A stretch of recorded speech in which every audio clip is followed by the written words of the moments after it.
Hey everybody, welcome back to Ready Steady Play. Hey Difter, good to see you, man. So, I'm just gonna start this off with a lore introduction. If you guys don't know, Castle von Loghan is a very narrative-driven game. So, there's a lot of backstory. I made a rules video which had a sort of an introduction to the lore in it. There is a dialogue book which I swear I've got close to hand. Here it is, which has a whole lot of lore in the front. Rather than just sit here and read you all of this, I'll show you the intro I made, and then I'll fill in any blanks as we go, because I'm at least quite up on the lore at the start of the game, and it's the events that transpire once it starts that I'm less familiar with.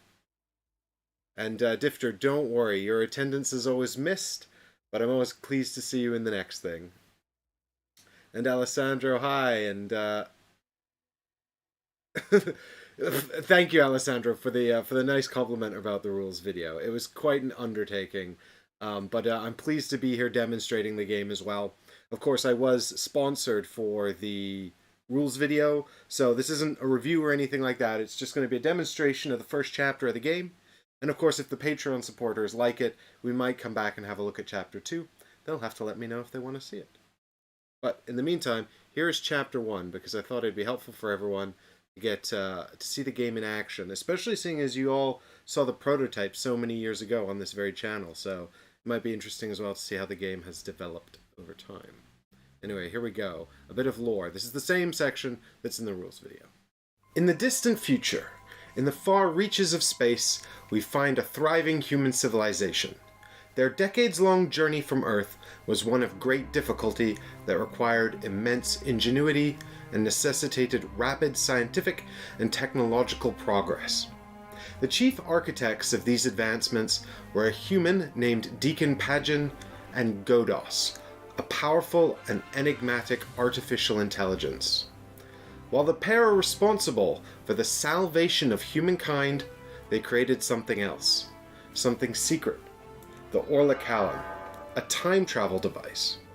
Immediately after it proved functional, Deacon kidnapped multiple scientists and disappeared in time, along with the plans for the Orlakallan.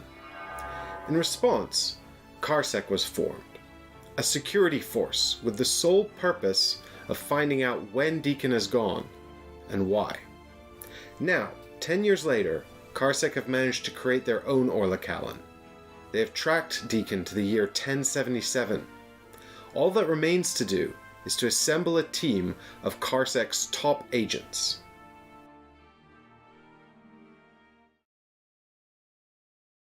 All right, there you go. You're up on the story now. And hey to Brian, thanks for stopping by and checking in. And hi to everyone who's joined us to watch a bit of the game and see how the game is working. So I've set up for chapter 1 already. The setup is all done. You can see I've got it all set up here, and we've got our 4 characters that we're starting with. Forzental, Sarah, Vigovar, and Pill. Forzental's sort of like a fighter cleric-y type sort of character. Sarah's actually some close-ups here as well, so I can show you guys. Got her attack dog there. Vigovar's like a sort of a jovial bard. And then we've got Pill. This is supposed to be Pill. Now it's Pill. Now we've got Pill the Doctor. And these are the recommended characters they recommend you start the game with. We've got the starting board out here. But there is a bit of, well, actually, there's a bit of dialogue on the back of the intro card. So we're going to be working our way through this Chapter 1 deck and seeing what happens as we travel back in time. Yeah, I had to take the one with the doggo, Alessandro. I think I would have had to drop them in regardless of whether or not the character was recommended for starting players. I mean, being such a gaming expert, I could start with whatever characters I wanted, but, it's good to demonstrate the ones that people at home will most likely be playing with as well. And I see we've got Johnny in chat as well. Hey, Johnny, thanks so much for joining me earlier in the week, and welcome to the stream. So, if you followed the introduction there, as you know, we're we represent a sort of a thriving human civilization far in the future, who are the descendants of humanity having evacuated planet Earth. And what's kind of missing from that lore trailer is effectively that some aliens showed up out of space, out of nowhere, and they said to the humans, listen, Earth is going to be destroyed, or it's going to come to a calamitous end. You have to evacuate the planet. There was all sorts of political turmoil and decision making and all that kind of stuff. In the meantime, the aliens gifted the humans with an AI program called Godos, which, or God OS. And what they did was the humans took that computer, and with it they developed these sort of space arcs, which they were going to send out into space. And the human race was kind of divided into those that wanted to stay and those that wanted to go, yada yada yada. And the AI was kind of put in charge of designing these things and flying them. But as the AI developed over time, it kind of became apparent that its ideology was morphing into something that was going to be problematic for the human race. So they shut it down. But little did they know, a backup was made in secret that was kept hidden. And then the arcs all set off into space, and one of the arcs, Arc 5, got into real trouble on its journey from Earth. So, and I don't know why I'm saying everything to you with the board up when I could just be here. And as it was sailing through space, they got into all kinds of problems, and they had to develop all these technologies to sort of keep the humans alive and preserve them. And they developed all this android technology and sort of resurrection technology so people could effectively live forever. And then they also, and the person who was sort of behind all of this was Deacon Pageant, but he'd kept the backup, or he had come into possession of the backup of the original Godos AI, the problematic one, which he started back up to help fix the problems of the Car 5. And that's when things get a bit sketchy, because while he's sort of creating all this useful technology to save humanity, he also creates this time machine called the Loghan. And he creates it with Godos. And then after that, they kidnap like a ton of people and travel back in time to who knows where. Meanwhile, the Car 5 finishes its journey through space, founds a new human civilization. The whole time, it's Orlakalon, sorry. And the whole time they're working on building their own Orlakalon time machine to go back and figure out what Deacon's doing lost in time with all these kidnapped people and the Godos AI. And so that's where we sort of pick up way far in the future, where this specialist group called CARSEC, Car Security, who are probably descendants of the original security team on the spaceship. And I don't know that for sure. And we've just managed to create our own Orlakalon. So we're going to take our top agents, shoot them back through time, and see if we can figure out what the hell's going on. So that's sort of where we're at. And let's have a quick look here. Who's in chat? We got another Brian. Hello, Brian Lombera. Thank you for checking in. Good morning. Good morning to you, sir, wherever you are. And 4 years since we last looked at this game. Has it really been that long? Yeah, I'm not surprised. I'm pretty sure I played this with Ollie and Ben. And what I sort of remember about it is that we found a lot of the mechanisms needed a bit of work, but the actual story was quite engaging. So, fingers crossed, we're going to find this journey equally as engaging. I really meant to get, as well, this is my own fault, I really meant to get a digital version of this dialogue book that I could bring up on the stream here, but I didn't, so sorry about that. But anyway, what we're going to do now is we're going to pick up the first mission, the first chapter of the 10 chapters, or 11 if you have the deluxe edition. This is the deluxe edition, by the way, but you won't really notice any substantial differences from what you're going to be experiencing if you're playing at home. So, I should have as well, yeah, there we go, there's the board, close up on the board. So this is the mansion here, and is there a way for me to make this slightly less bright? Let's see if this is a little better for you guys here. Oh, that's terrible. I like that. Let me know if that's good. All right. So here we go. Picking up the story. A slight shimmering entity manifesting in the form of a large white oblong shape appears in a field in front of the castle. The POD materializes. A hatch opens and the Carsec agents, led by Forzental, step out. Everyone seems to have fared well enough during the jump. However, Their equipment crate is nowhere to be found. Forsenthal brings everyone's focus back to the task at hand. Find Deacon Pagen and arrest him. Then, find and rescue the two lost scientists, Nikita and Margaret, to the POD, and eventually back to the future. The agents make their way towards the castle, where an elderly figure is awaiting their arrival. Proceed to the move phase. And so, in revealing this card, I have revealed the next card here, which is a locked card. So this will have a trigger point on it, and the trigger point is when the agents move inside the foyer F, which is this room right here with an F on it. So, and I realized, or I felt like as I was reading that, there was something I forgot to do.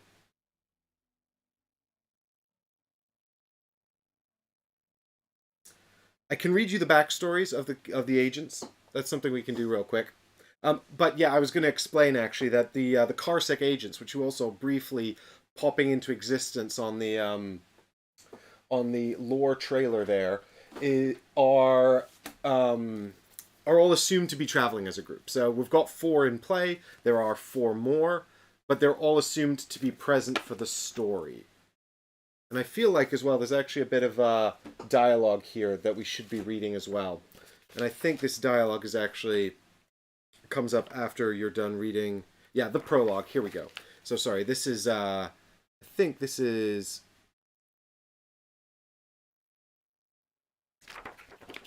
okay, I think this is fine.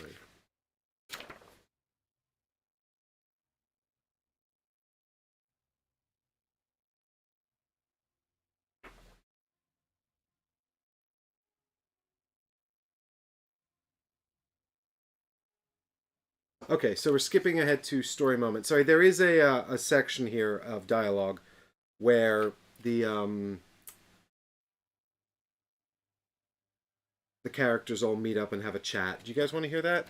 While I read you the backstory of the 4 we're playing with, let me know if you want the dialogue as well, just before they jump to the past, and I'll read you that too. But in the meantime, we've got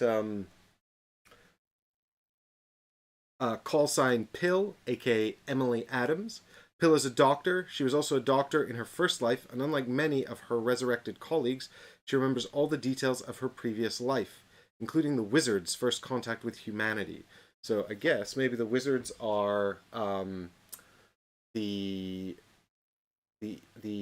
aliens. I actually don't know who they are. The people who first, I guess they're the people who came and told us that Earth was going to be destroyed. The other thing is, yeah, the resurrected are the sort of the names for the humans from Car 5 because they had this technology to bring themselves back from the dead, but they have a hard time with maintaining memories over there. They're resurrections. It was sort of they got like a pathogen on the ship or something, and it was sort of like a solution to the fact that they were all going to die out and they couldn't procreate fast enough to save their own species. So her vivid memories are an asset to her work, although Pill sometimes finds that they are a curse and she would be better off without them. Pill joined the Carsec team after Vigo Var reached out to her. And we've got Forsenthal, who is the leader of the group, aka Jason Wilde. So Forsenthal, these are their call signs, right? And then their real names. So Forsenthal is the epitome of a true agent. He believes in doing everything by the book. The law is the law, and it must be upheld at all costs. Forsenthal owns a collection of rare, unique almanacs. These are strange, partially digital. Sorry, I'm having a hard time reading on this camera. Partially digital books, which some believe to be a gift from the CED, or wizards, as they are often called. Right. So these are the sort of the species that came and forewarned us of our imminent demise in the future.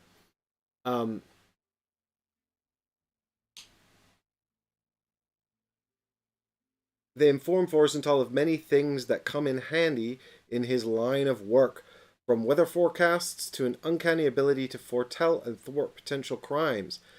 These almanacs form his own personal version of Wikipedia. Forsenthal is hell-bent on seeing this mission through in order to bring Deacon Pagen, Augustus von Loghan, to justice. All right, so Deacon Pageant has a second name, which is actually the name of the game. How about that? So here we've got Sarah. So call sign Sarah, aka Christina Blackmore. Sarah is an expert in anything and everything concerning nature and animals. Her studies brought her into contact with a variety of exotic specimens and has earned her the respect of many members of the international scientific community. She was hired as a scientist in the Carsec physics department, where she is praised for her devotion. Isa, her faithful companion and four legs, is always by her side. A testament to Sarah's undying love for her dog, the two have a strong bond that borders on the mystical, seeming to share the ability to read each other's thoughts. There are some who question the dog's very existence on the Car 5, claiming that Isa must be a droid, as no other animal survived the ship's launch, for reasons that are still unknown. Sarah knows this to be an utter fabrication. All right. And last of the group that is here is Vigovar, the bard, I suppose. Call sign Vigovar, aka Gunnar Vigossi. Vigovar is a man of many secrets. His role as an agent for the Carsec, one which he accomplishes with great pride and even greater level of proficiency, is surpassed only by his second passion as a lounge singer. Oh, there you go. When he isn't out hunting down clues or chasing after top-level targets, Vigovar can be found gracing the stages of many bars on the entertainment disc of the Car 5. I don't actually think the Car 5 is... I didn't think it was operating anymore. I thought in the story we were past that.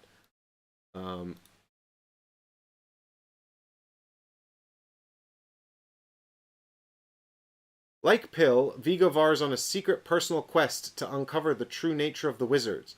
This has brought him to work very closely with Pill and develop a fatherly compassion for the Doctor. Vigovar has no reservations whatsoever when it comes to protecting the young woman's person, and unbeknownst to Pill, he has already done so on numerous occasions. Alright, there you go. So that's Vigovar. Now, we've also got the other four, who they shall come to be known as those who won't be appearing in this campaign. This is Kara, aka Carolina Gaspard. Kara was an outstanding student on the Car 5, one of the first resurrected to start showing strong emotions and an affinity for compassion. Kara was romantically involved with a young man named Eric up until the time of his disappearance, and her resolve to find her soulmate remains unwavering to this day. She was a key fighter in the rebellion, and she considers the loss of her hand a small price to have paid for her freedom. Kara joined the Carsec in an attempt to find and bring Deacon Pageant, Augustus von Loghan, to justice, as she believes everything bad that has happened is his fault.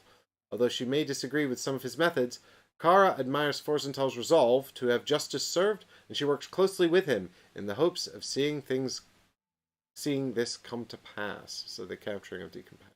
There we go. We also have Arvius. So Arvius, real name unknown. Arvius is an unknown creature, claiming to be an advanced android. Ooh. As such, he is without a soul or any discernible emotions. Although he makes great efforts to fit in, his true intentions remain a mystery to everyone around him. In fact, his entire persona seems bathed in mystery, leading many to second-guess all of his decisions. He tries his best to come off as inoffensive, but he doesn't always have the desired results. Apart from claiming that the head of Carsec hired him for this job, nobody knows where Arvius came from. The android's mysterious nature is further highlighted by the fact that he seems timeless. That is to say, it is impossible to pinpoint exactly how old he is, or from what time period, or even what world he originated. We'll learn a bit more about him in just a second. We have Wagata. This is Wagata, call sign Nina Batakar. Sorry, call sign Wagata. aka Nina Batakar. A skilled military tactician, Nino was the leader of the rebellion on the Car 5, a position which she held with great pride and honor. Her followers are loyal to her, partly out of fear but mostly out of respect. After the destruction of the Vigo Ring on the Car 5, right, so I actually have no idea what the rebellion is. I'll have to look that up in a minute. I can't remember. I think it was something to do with like Deacon Pageant taking over the Car 5 before he disappeared in time. He and Godos took it over, and then they saved it, but then they weren't very good at running people in a time of peace because they're kind of megalomaniacs. I think something like that. So the people rebelled up. So I think that rebelled against them. So that's the rebellion that they're talking about. Nina took on a position with the Car Sec, adopting a new identity as Wagata, and sent the other rebels into hiding for fear that Loghan and Godos would retaliate. Nina still harbors a deep grudge against the World Council. It was their meddling that led to the creation of Godos, which, in turn, killed innocent humans by the hundreds of thousands. She has made it her secret mission to steal the plans of a time machine, travel back in time, and kill the creator before the idea of Godos ever enters his mind. The rebels may need to be taken out of hiding. Okay, so she's got a bit of an ulterior motive here. She's not just straight up with us. And the last one here is Spectre. Call sign Spectre, real name doesn't have one. Spectre is a Carsect android whose memories are implanted. He reports to Vigovar. Spectre tries really hard to fit in and wants to please everyone. The only problem is that he's never quite sure what people want from him. As a Carsec agent, Spectre's sights are set on putting Deacon Pageant, Augustus von Loghan, behind bars. His partial memories haunt him, and Spectre can never be sure which of his memories are fact and which are pure fabrication. Spectre devotes much of his free time to trying to piece together the broken fragments of his implanted past life. Okie dokie, so we've got a little bit of dialogue here, which is all of the Carsec agents meeting up before the pod travels back in time. So, just before we had that little introduction there about approaching the castle, we have a prologue, the distant future. And also, I realized that the music's not playing, so that's my bad. Although I don't know why it's not playing, it actually should be.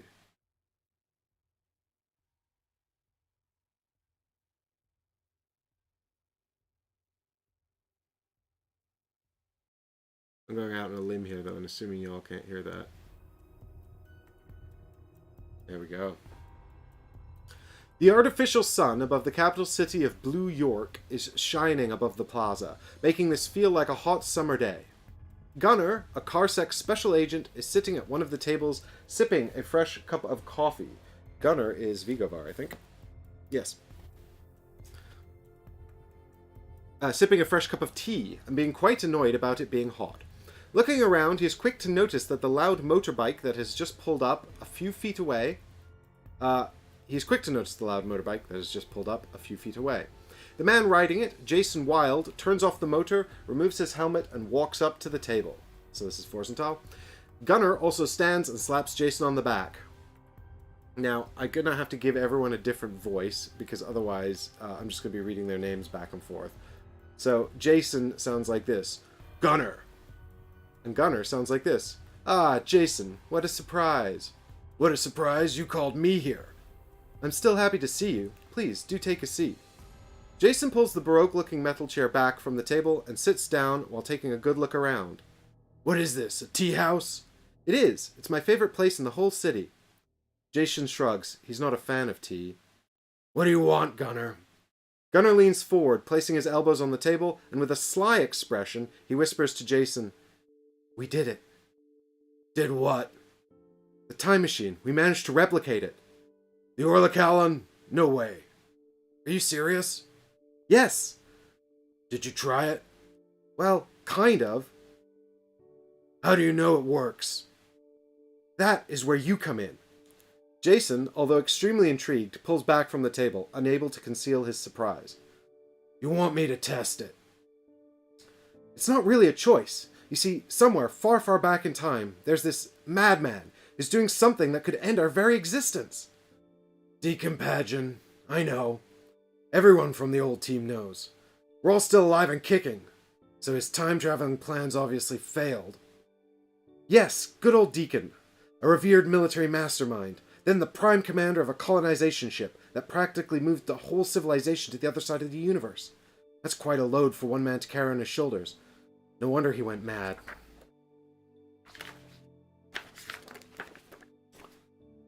You're telling me that you want me to go and get him? This isn't coming from me. No, this comes from higher up, directly from Carsec to be precise. To hell with Carsec, they still owe me money.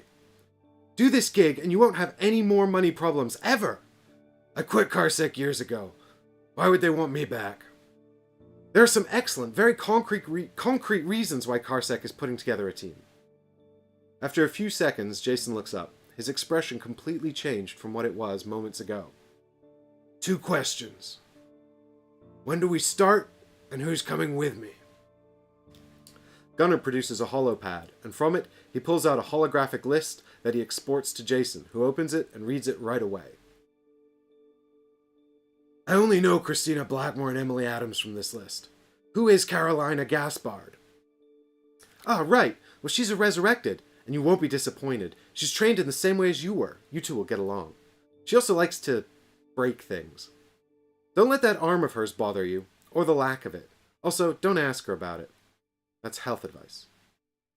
Jason smiles. Good. Nina Batakar? Well, she's a mystery. A good addition to the team, nevertheless. We don't really know much about her. Jason looks at Gunnar questioningly. I think you know more than you're letting on. Never mind. Who or what is Spectre? Ah, Spectre. Now he's something. He's a prototype agent. We used the memories of one of the resurrected who has had a particular past with our target, if you pardon the pun. You've created an android that has past memories of the person who interacted with Deacon? Oh, that's brilliant. I sure hope so. It cost us a lot of money to make him, and his memories are quite mixed. Or how should I say, locked? Locked. No, I don't want him. He's a risk. He is not. You'll see. Just make sure you keep him under control. Will do. No guns and such. He uses a whip. Jason minimizes the holographic list and stands up to leave. Send me the mission specs and the payment details. If I like what I see, I'll be there when it's time to leave. Oh, I'm quite sure you'll be there. History does not lie. Gunnar also stands and slaps Jason on the back. Good man, you won't regret this. It will be the adventure of a lifetime. A very colorful one.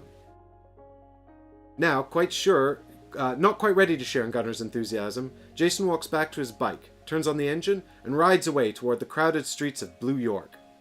A few days later, the Carsec agents all buckle up inside the pod, a capsule used for traveling through time, and they're waiting for the system's final calculations. Some are looking around nervously, some sit with their eyes closed. Gunnar, clearing his throat to break the silence, speaks up. Now that everyone is here, let's go through the details once again. Call signs. Jason is Forsenthal, Emily is Pill, Christina is Sarah, Nina is Wagata, Carolina is Kara, Spectre is Spectre, and I'm Vigovar. I hope that's clear. Everyone nods their head in understanding. So this is Sarah's voice. And Isa. I'm trying not to make her sound too much like Vigovar, who sounds very enthusiastic, but a bit effeminate. Yes, of course, how silly of me. And Isa, the time-traveling dog. Isa growls at Vigovar. Good girl. Now, our goal is simple. Go back in time, rescue the scientists Nikita Diomin and Margaret Anvil, capture Deacon Pageant, and return to the future. Alright, this is Pill's voice. You make this sound so easy. It is. Any questions? Sarah raises her hand, and Vigovar calls upon her. What's with the outfit? I mean, seriously. Can I give Sarah a sassy voice? Is that what she's supposed to have? Oh, this throws you off? Wait until we get inside. One last thing. See that rod-shaped device? Everyone follows Vigovar's finger. A plain, simple-looking rod rests comfortably in the center of the pod. That's the time manipulator. Some call it a time machine. We call it the Orichalon. There's a straightforward rule for that. Don't lose it. Now buckle up. We're on. The world around them begins to spin. Then, as suddenly as it started, it stops and becomes stable once again. We're here! The locks around them open up, and the door of the pod starts rising. That was anticlimactic. How so? I expected flashes of lights. Lightspeed travel, that kind of thing. Vigovar laughs out loud and pushes Forsenthal out the pod, while Sarah watches. Once outside, Sarah moves close to Forsenthal. What's with the books? Are you guys preparing for an RPG session? Silence. Get going. Alright. So, then we have our, +1 for Sassy. Came to the game and stayed for the sass. Alright, apparently Sarah is a sassy scout Pathfinder character. Thank you, Alessandro. It's gonna be, there's 8 characters. It's gonna be really tricky to keep their voices straight, but I can't be reading their names before every line of dialogue, or it's gonna be, just awful. Of course, if I had it up on screen, I wouldn't have this problem. I could have just read it. But that's less fun anyway. But yeah, I'll get a digital... If we play again, the next chapter, I'll get a digital copy of the dialogue book so you guys can follow along. It's just getting this kind of document, like, legibly on camera with this setup's not going to be easy.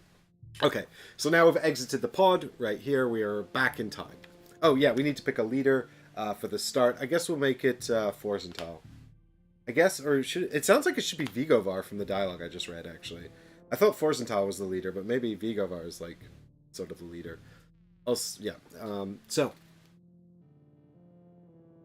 Yeah, so we've just emerged from the pod and discovered our supply chest is missing. Right, welcome to the past. Has anyone seen the supply chest? I don't mean to alarm anyone, but we seem to have lost it. All of it. There's no sign of it anywhere. I would have expected at least a smoking crater or something. Well, this is a great start to the mission. Has anyone else something to announce? So this is Wagata.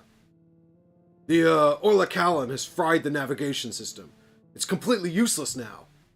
The agents look at each other uncomfortably. Then tentatively, Kara steps forward. Right, who's Kara? I thought I was just doing Kara, actually. Who was I doing? Wagata. Right, okay, Kara's the rebellion soldier. Oh my god, I can't do 8 women voices. I'm sorry. I'm not a trained voice actor.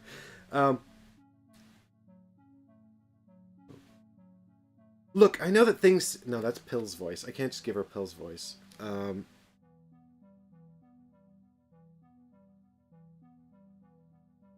Look, I know that things seem a bit bleak right now, but it's not that bad.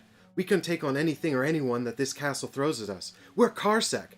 If all else fails, we still have our hands. My Lady Kara... This is Vigovar. My Lady Kara, you're a true warrior.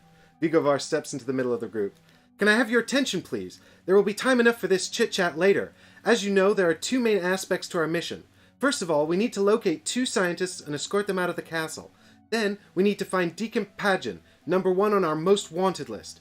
He's known here as Augustus von Loghan, king of this castle. We need to arrest him. According to my commander, he is holding something that makes him the most dangerous person in the galaxy. I wonder why Karsek was so vague about that. Secret. What was Sarah's voice? I've already lost it. I can't. There's so many characters talking. I need to get someone to come and play with me, like Michael, to do their accents.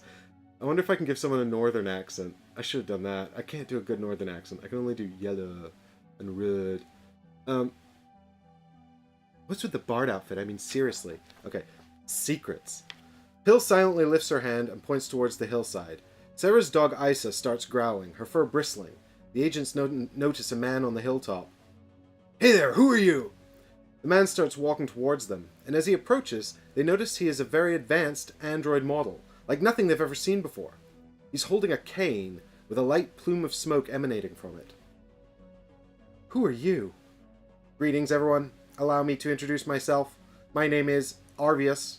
I was sent here by the agency. Vigovar gives him a suspicious look. By Karsek, really? Yes, that is right. I am the Carsec explosions expert. You will need me on this mission. Isa continues to growl as Arvius and Sarah hold her back by the collar. It's okay, girl. Let's find out who he is first. What's with the funny talk? Kara. Didn't I give her a gruff voice? No. Kara was... You don't look like the androids I've seen before. Are you an advanced model or something? Forsenthal pushes a couple of buttons on his suit and checks his internal holo screen.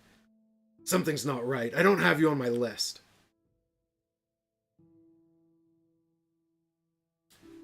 Unless catching up.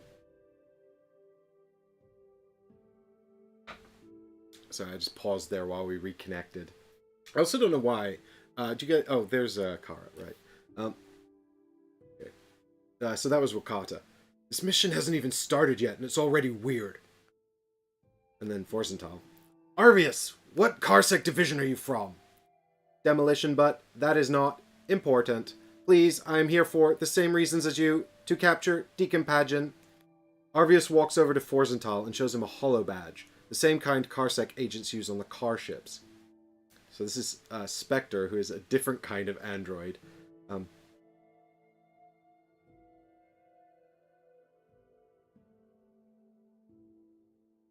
How do I do a different kind of robot voice?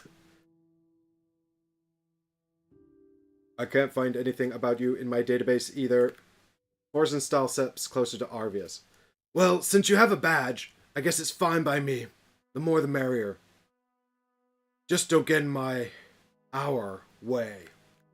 Vigovar keeps up his suspicious stare. I mean, we should welcome our colleague. Pray tell, how did you get here, friend? I was already sent here a while ago. Ah, I see. Interesting. Nobody briefed me on this. But you do have a badge, so I guess my supervisor will have some explaining to do when we return. Hey, enough. Who cares about all that? He's Carsec, that's enough for me. The more the merrier, let's go. Forsenthal signals to the others to follow him to the castle. I already like this robot. Alright, cool. So, we're all caught up on the story so far. We know what's going on. We know exactly what each character sounds like, and it will be flawlessly distinguishable throughout this entire playthrough. For sure. Okay, so we have very little option here at the very start of the game other than to just... we're in the movement phase, as the intro card told us, proceed to the move phase, so we have very little option other than to go into the foyer. This is currently the only entrance to the castle because all the other entrances have been blocked off as per the mission setup. So here we go into the foyer, which triggers the locked card. So we take this card and we flip it over. Oh, no, we don't.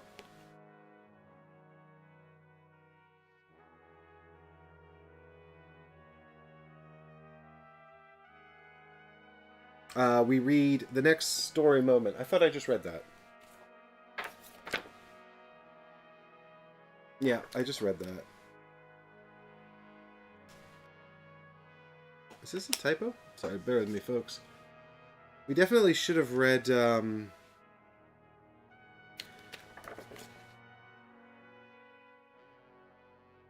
Yeah, we definitely should have read 01. That was 01D1, and we should have read that right now. Okay. Anyway, here we go. We've gone and arrived at the castle.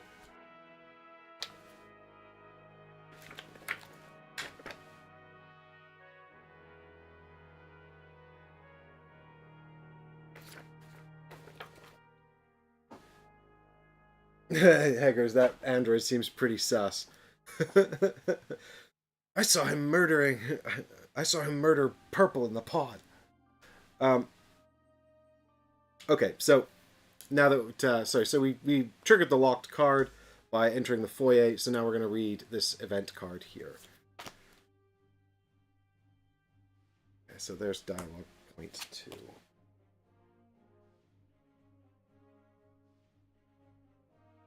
Arrival. As the sun begins to set behind the castle, the agents make their way along the winding path leading to the main gates of the castle. On each side of them, silhouettes of well-crafted trees and various statues dot the landscape. An elderly man, accompanied by two other beings, is waiting for them. The old man. Oh, welcome! What a nice surprise! We've been expecting you, but we aren't too sure exactly when you would arrive. And you brought an extra guest. Interesting. I mean, my name is Wilkinson. I sound a lot like Werner Herzog for some reason. It just turned into that as I was reading. I will be your guide. Well, don't just stand there. Come with me to the castle. It would be very wise to go indoors before it becomes too dark out. So we have 4 options here. We can ask him to identify himself, attempt to arrest him. We can ask him to about the deacon and the 2 scientists, or we can search the immediate environment for any hidden enemies or anything of value. So the way this works is we've got 4 decision cards for each character, and each character gets to pick a letter which will be their choice that they're making. Now, if you're playing with other people, you'd keep it secret and only reveal it after the choice is made, after everyone's committed. You can discuss what you want to do, but you don't actually have to keep to your promise. So you could be like, yeah, I'm definitely picking an A, and then put down a B. And this introduces like a little sort of contentious competitive element to this kind of choice-making dynamic. But I'm picking all the choices, so I'm just going to decide how to assign the teams. And I'm playing with 4 characters, by the way, because the game is balanced for 4. Even though I'm running them all solo, so this should be interesting. Once we get to the combat phase, I'm going to have a lot of fast decision-making to do if I'm going to keep this live stream on track. I.e. under hours long, because there should really be 1 agent per player. But I don't have any friends. It's too hot for them to come over and stream board games. Okay, so I think I'll probably attempt to arrest him. I don't think we need to arrest him. That doesn't seem like a reasonable course of action, because I don't know. I mean, he's definitely super sus, but you know, I think Forsenthal should ask him to identify himself. Vigovar should ask him about Deacon and the 2 scientists. Actually, no, let's swap that. Vigovar asks him to identify himself. Forsenthal asks him about the 2 scientists. Meanwhile, Pill and Sarah will search the surrounding area for hidden enemies. Yeah, exactly. D for loot. So, this is going to... So you can... If 2 characters pick D, you'll apply the results of D twice. So, if D is bad, then... Uh-oh. Wait, right. So I said... Yeah, because I feel like Forsenthal's the guy who's like dead set on catching Deacon, so I feel like he would be the one who's like, you know, where's Deacon and the scientists? He's slowly morphing into Batman. That's what happens. I don't have any of these things in mind when I start the voices, and then after the fact, I notice that I'm doing some kind of impression. Alright, there we go. Our choices are made. So now we'll flip this card over and see what the results are. So first off, we'll do A, which is Vigovar asking him to identify himself.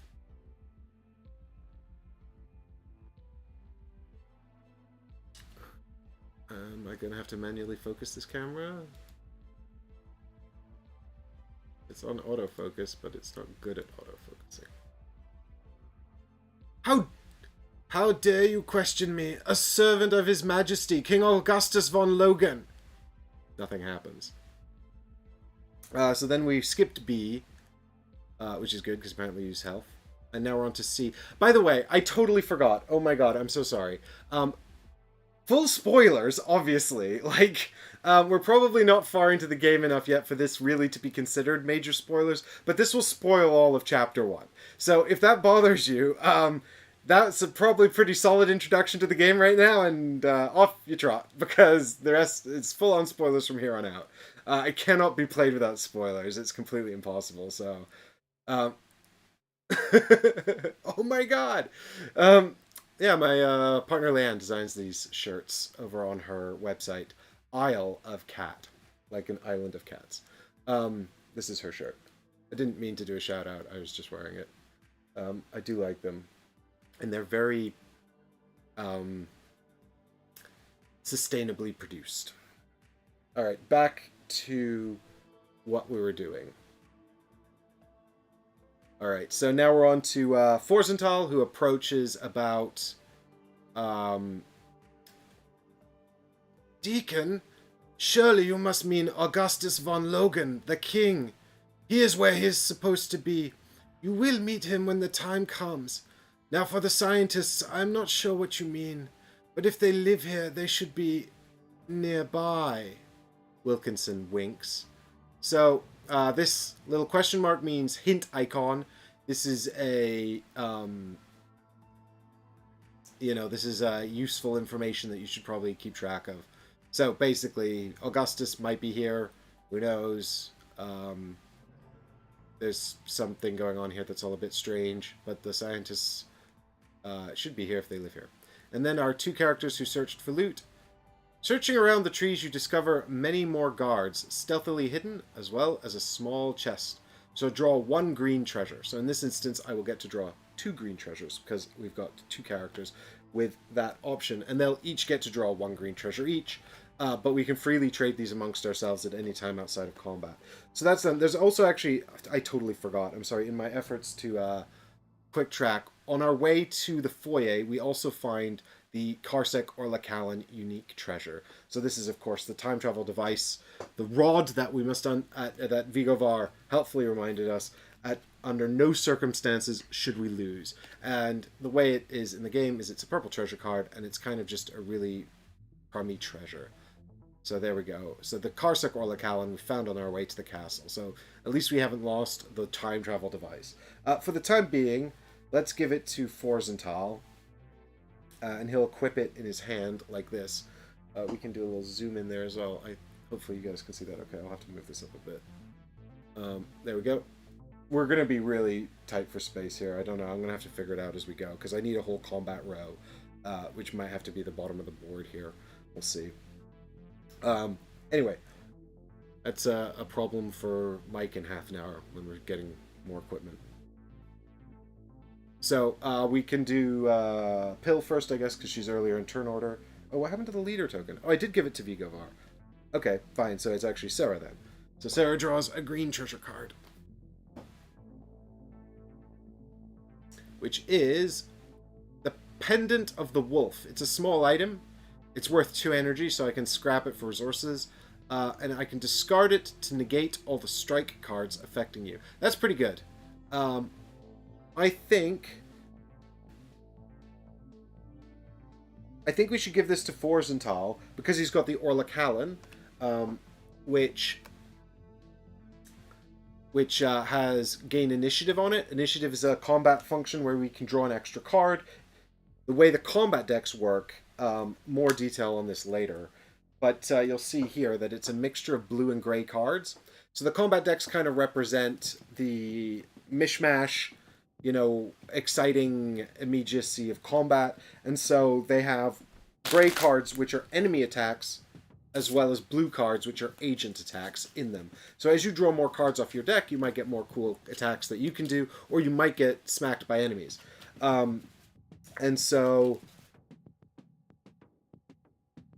yeah, so, if we're going to be drawing like an extra card with the Orlacallan, for example, using initiative, then we might get a slightly higher chance of drawing, say, a strike card out of here, which is a specific kind of gray card.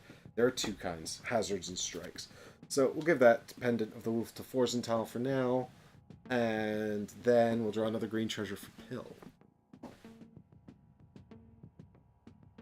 And she gets an axe! Okay, so this is another one-handed weapon. So, now the real question is, do I want to spread these out? So currently, we've got a combat power of 1 on this Orlacallan, which means that Forsenthal is drawing 2 cards. So I think actually what we'll do, because Pill's the doctor, so all her cards are kind of around supporting the party. I don't know really how Vigovar's deck works. So I'll tell you what, let's actually move the Loghan over to Sarah. So she's got the opportunity for... Well, actually, who's most likely to be using energy? Who's got the cheapest energy? Because this costs energy to use. Yeah, this is out of combat. This is in combat. This is really useful.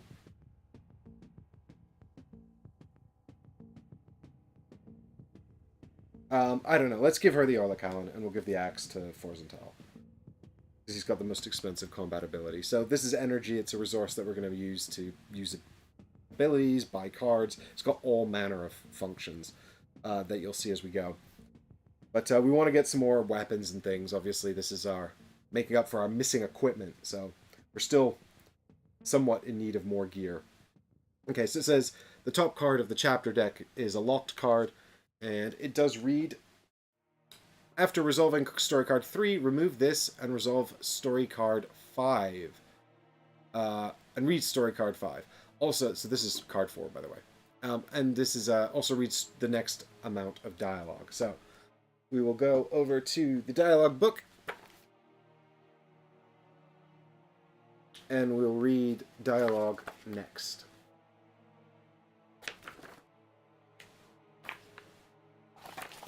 To skip ahead the page by accident. Wilkinson turns to leave when, at his feet, a large box appears out of nowhere. If you would please direct your attention here, I have something important. What are you planning, old man? Oh, nothing really. I know that you have lost your equipment. But fear not, His Majesty Augustus von Loghan is kind and does not want you to start with a handicap. So this is actually Pill being sarcastic, so she's just going to sound like Sarah. Oh, how nice of him. Listen, you'd better drop this act and give us Deacon Pageant, von Loghan, whatever his name is. We have no time for your games. This is not a game. You will do as I tell you if you want to arrest whomever it is you're after. We are here to arrest Deacon Pageant, known to you as Augustus von Loghan. I see. We are also here to find 2 missing scientists, persons of interest. You are? And whom might they be? Forzental pulls up the scientists' names on the most wanted list stored in his suit's holoscreen. Nikita Dioman and Margaret Anvil. I should not have given Forzental this voice. I'm gonna lose my voice before this stream is over. I have never heard of these 2 individuals. We just had this conversation on the event card.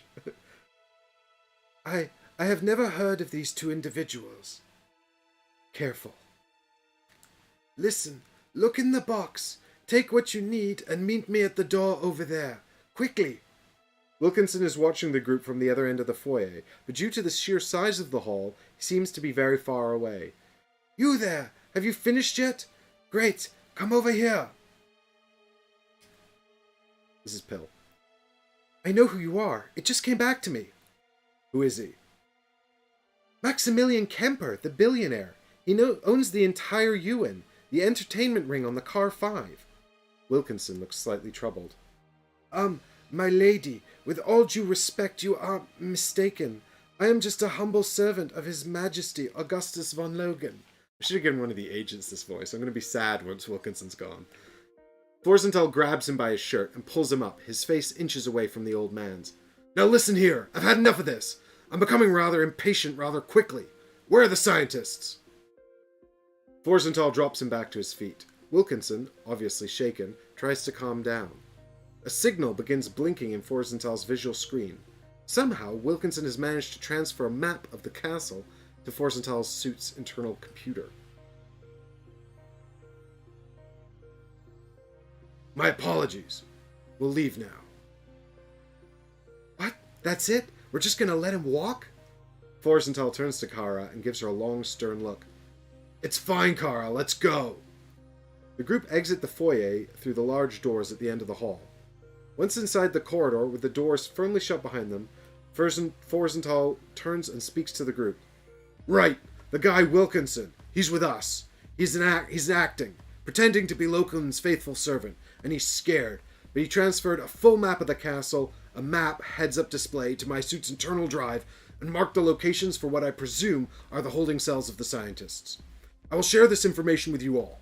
You'll be able to track our movements, as well as receive updates on the scientists' locations as we navigate throughout the castle. So I was right, Wilkinson is indeed Mr. Kemper. Trying to remember Vigovar's voice.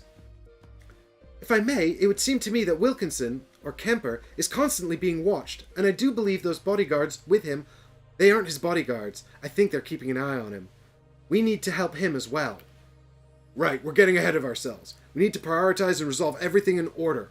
Let's find the scientists first. We'll see about the rest after.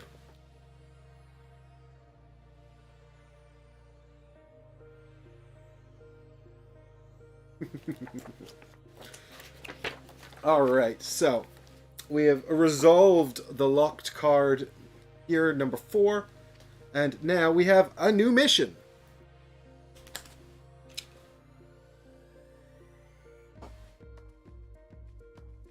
According to Wilkinson, the 2 scientists are being held inside the castle, somewhere nearby. You have to find them and rescue them. Kara insists that Wilkinson stop using the name Augustus von Loghan and refer to him by his true name, Deacon Pageant. Wilkinson grabs Forsenthal by the hand, and before he can react, his suit detects a subtle data transfer. It's a map of the castle, and it seems to be empty, except for a couple of rooms. The rooms appear on Forsenthal's map. Okay, so what I'm going to do now is I'm going to make basically 2 little decks out of this. There's instructions here on what to do. If you're playing this at home, it will just tell you what to do. Because I'm quite familiar with this deck, because I made the rules video, I'll just quickly do it now. But effectively, we're going to make 2 decks with these point of interest cards on top, and they're going to make little spots appear on the map here, which we can now go and investigate. These are presumably the spots where the... There we go, like that. Presumably the spots where the scientists are being held. So. And then we've got a locked card on top of our chapter deck now, which says when you've resolved these 2 sets, then you can read this. And you can always, so the mission, we flip the mission card over, and it just says on the back, find the 2 missing scientists.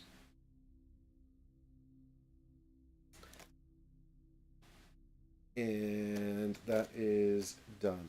So there we go. I need to put my discard pile for the chapter deck somewhere over here because I'm getting confused. Okay. Right. And then we need the little people tokens. So I should have here. Yep, here we go. So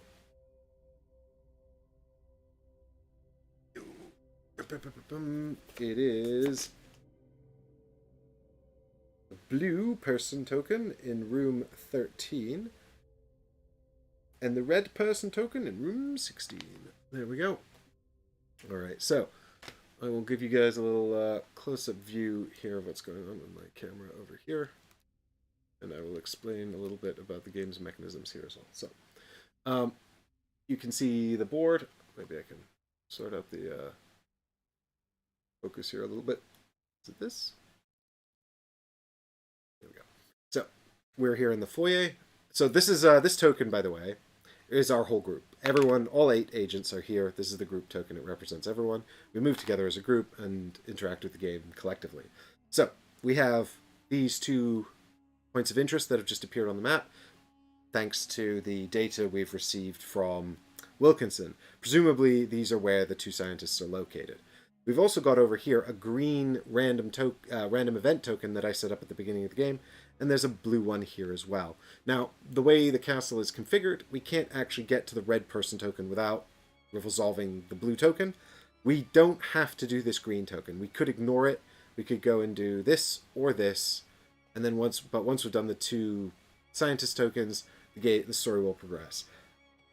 I'm gonna go and do this green token because it might give us some loot, and the blue tokens are quite difficult, so it'll be helpful to do that. And it'll give you guys a chance to see how the combat and everything works as well. Now, there is also one other important thing. If we zoom in here, and I just drag this down, You can see along the top here, just about, we've got a health track and a blue clarity track. So these are the two different tracks that are tracking our team's hit points. If the hit points ever drop to, if the red hit point track ever drops to 0, we done. We're out. We've lost. We're gonna have to reset the chapter and try again. The clarity track is a bit different. Clarity is like a sort of a group mental health kind of tracker. So long as it's high enough, we can use our abilities. If it gets too low, our character's abilities start to shut off. And additionally, we can also spend it to trigger some really powerful abilities. If the clarity ever gets to 0, we're also going to tick damage in the refresh phase, so we want to try and get that clarity back up.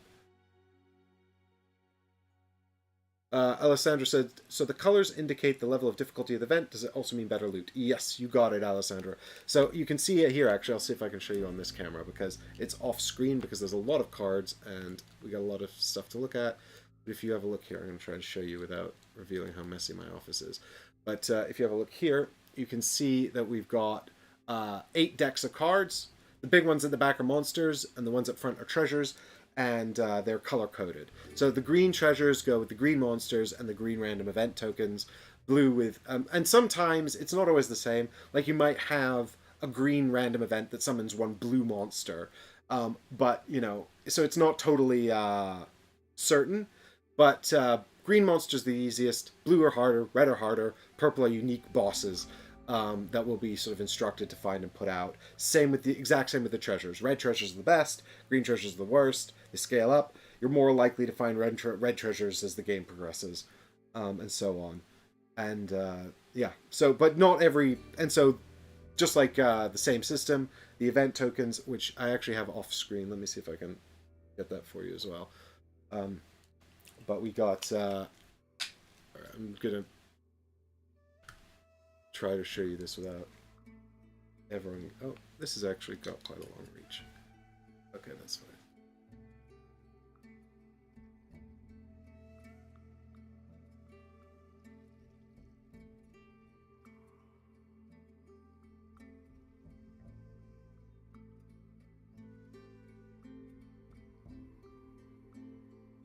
So we got, yeah, you can see the blue, green, and red random event tokens there. I've also got the red cubes, which are for tracking damage in combat.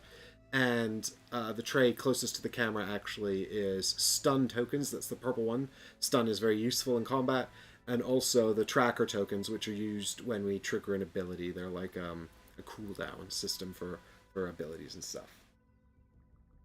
Those are the tokens you use in every mission. There's shed loads more tokens in the game box, so I'll just get it out in due course. T. Carter says, I'm late. Was Mike on time? I was actually reasonably on time for this one, all things considered.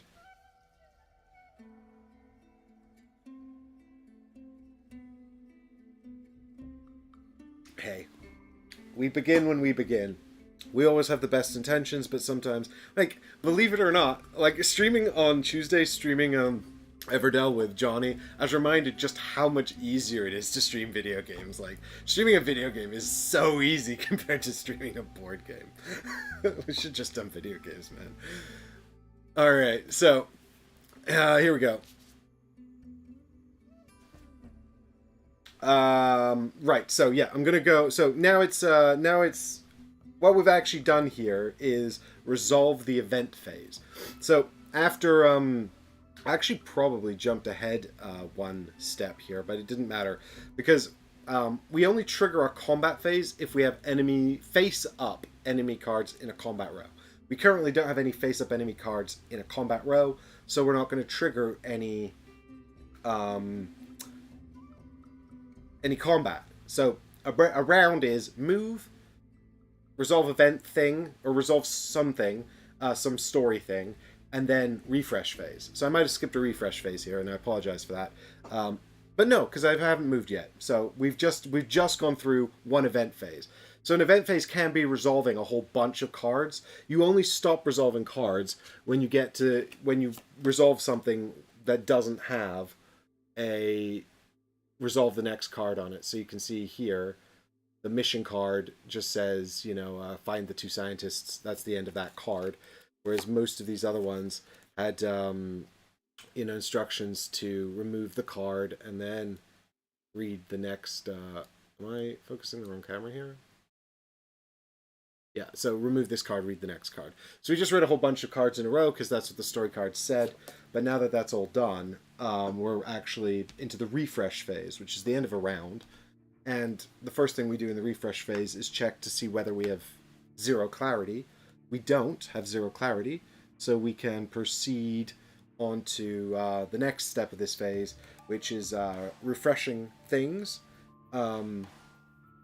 We don't have anything to refresh. We haven't used anything. We haven't exhausted anything, so that's fine. So now every agent gets to take an action. There are 5 actions, if I remember correctly. We can search. We can sneak. We won't be doing any searching, because if you want to search, you actually have to be in a room with a random event token, and we're not. So more on that later.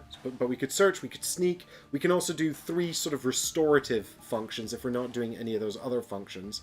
So search and sneak mean interacting with one of these. And we probably want one of our agents to go and sneak and look at this tile. So we will do that. And then I can explain how that works as well. But we can rest, which gives us back a hit point. We can recharge, which gives us an energy, or maybe 2, I'll have to check. And we can rally, which allows us to reset our combat deck. So the thing about these combat decks is as you play out the cards in the combat phase, they go into discard, and they don't actually reset until you take a rally action in the refresh phase. So you can get exhausted in combat and put out of the game that way.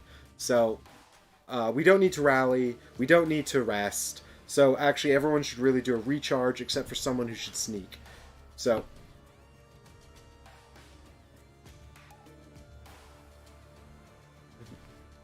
well, thank you for the encouragement, Difter. I do appreciate it.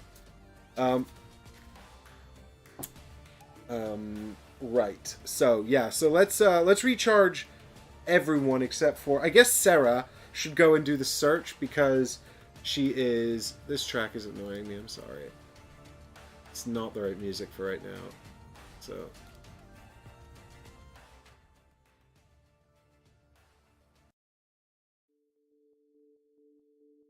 Okay, so Sarah is going to go do a sneak, and the other 3 are going to recharge. So I'm just quickly going to remind myself how much energy that gives them. Blah, blah, blah, blah, blah, blah, blah, blah.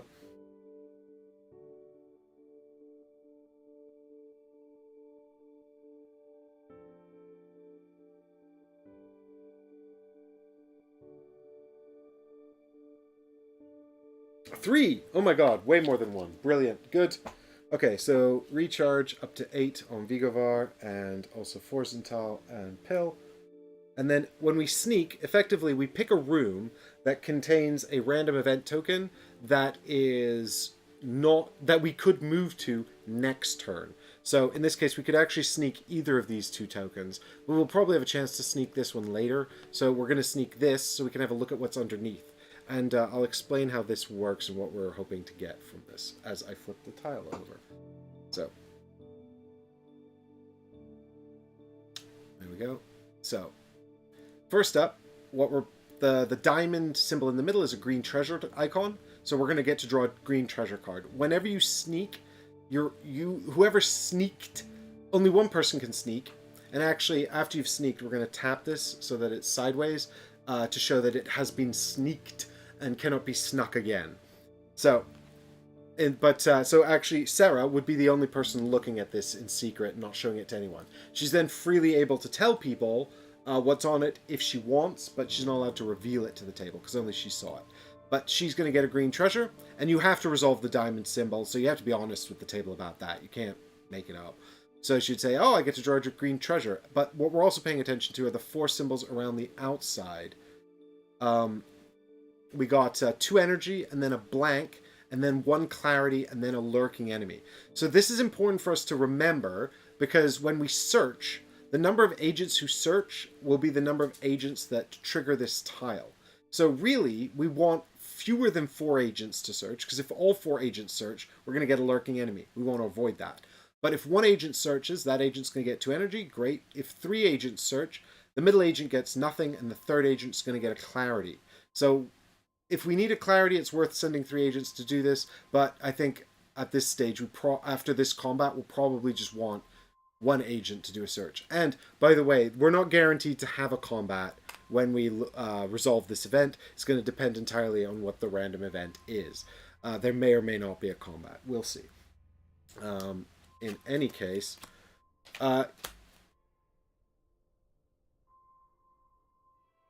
T-Car says, excellent rules video, by the way, Mike. It really made looking... I mean, thank you, T. Carter. I really appreciate it. That video, I think, that was a... I mean, I got paid. They sponsored the video. They paid for the video, so, you know, there's that. But also, I think that... I'm glad I could give that to the backers of this game, because I wouldn't be surprised to learn some of them backed this game because of the videos we did on it 4 years ago, and I'd really like for them to be able to play it and enjoy what they got. So I hope that this helps them to do that. Right. But thank you. It was quite a lot of work. Basically, no content for a month while I was working on it. So, actually, I've been working on it since the end of May. Is that right? Yeah, since I started on it right after I finished Breach. Okay, so we get a green treasure card. That's where I'm at. 1 green treasure card for Sarah, and again, like, she keeps this, or she can destroy it for loot, or destroy it for energy. So that's what the top right symbol is there. We can burn this for energy, but you can also just give it to other people. Of course, you would have to convince... If we were 4 players, I'd have to convince someone to give this to me if I wanted it. This is a one-handed crossbow. I'm in favor of spreading the loot around a bit, because drawing fewer than 3 cards in combat is kind of a bummer. And currently, Vigovar and Pill are both unarmed, so they're only going to get 2 cards. So we'll give the Light Jade crossbow to Vigovar, because he is the more combat-oriented of the 2, I think. I haven't actually played with him, so I don't... I mean, we did play with him in the prototype, but that was ages ago. So of the 2, I don't know. But Pill is a doctor, so I presume that she's mostly going to have support cards and things. And so... so much work for that long a video. Yeah, I mean, T. Carter, I had a shot list for the rules video for this, which was probably, I think it was about 350 shots. And that, of course, doesn't include all the shots of me just explaining the rules. That's all the other shots. So it was a big one.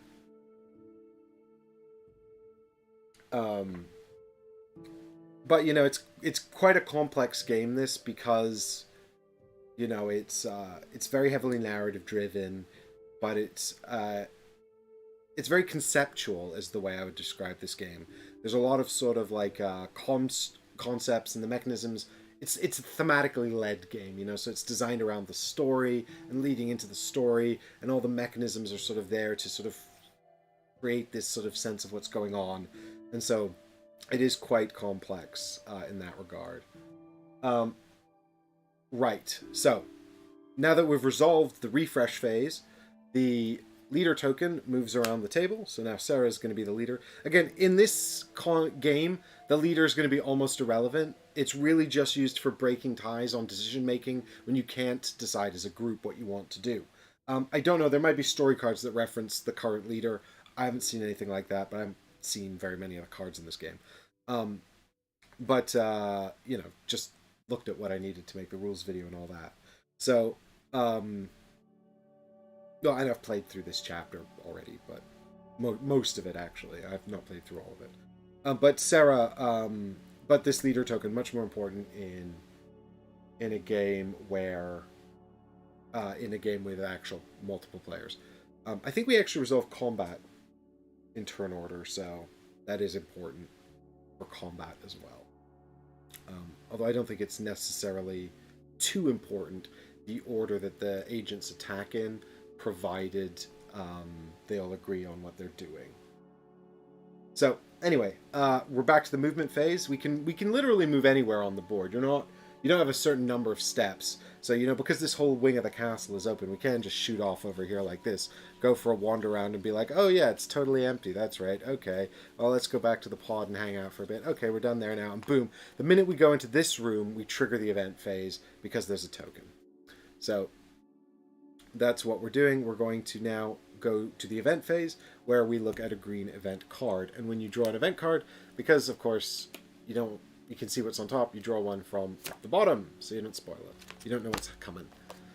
So this is going to be just like the arrival event we did, except that was a purple story event, and this is a green random event. So this is going to be unconnected to the main story. Wolf Pack. Oh, sounds great. In the center of a clearing in the woods. What a strange room. Sits an old run-down wooden hut. From within the hut you detect a low rumbling growl. Slowly, a group of direwolf cubs exits, eyeing the agents suspiciously. Luckily, the cubs are chained to the huts. They look as though they could make an easy meal of you. Between the cubs and the agents are large chunks of raw meat. A signpost in the ground reads as follows. Will you be brave, foolish, cowardly, or cunning? Do you have what it takes to tame the beast? Or will you turn and flee with your tail between your legs? Are those chains strong or weak? Take a slab of meat and offer it to one of the wolves. Try to pet one of the wolves. Approach one of the wolves, making yourself bigger than it so as to impose your dominance. Pick up a stick from the ground and throw it at one of the wolves. Oh my god, that's so much fun.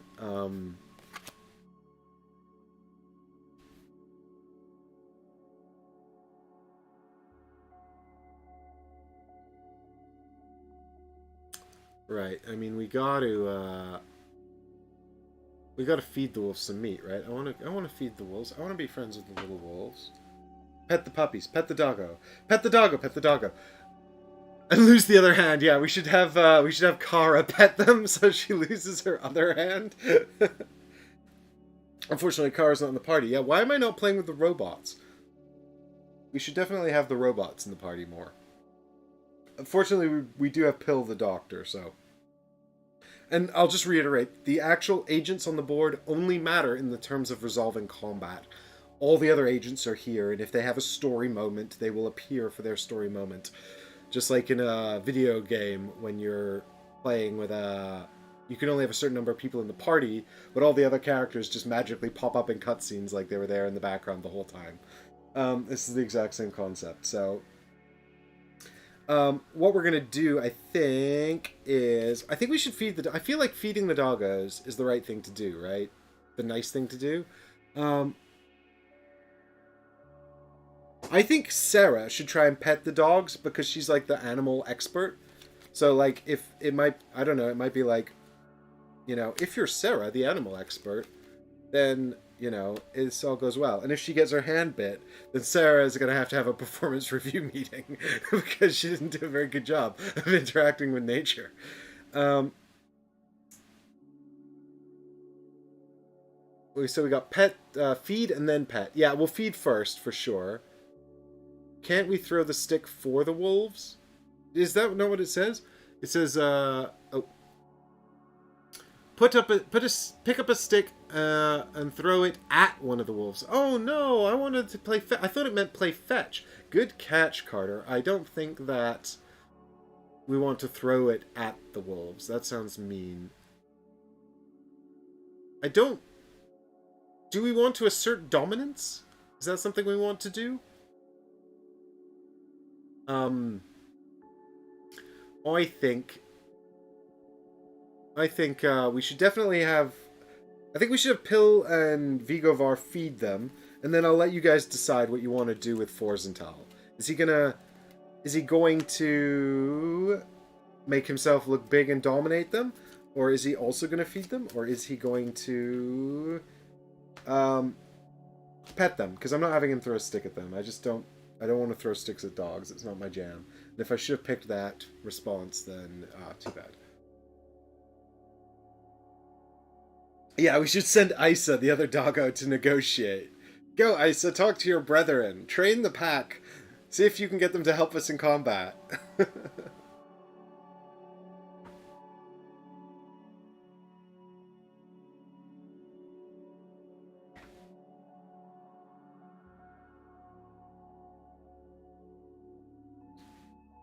Jens votes for stick. Jens! I said we're not throwing sticks at dogs. Come on, man.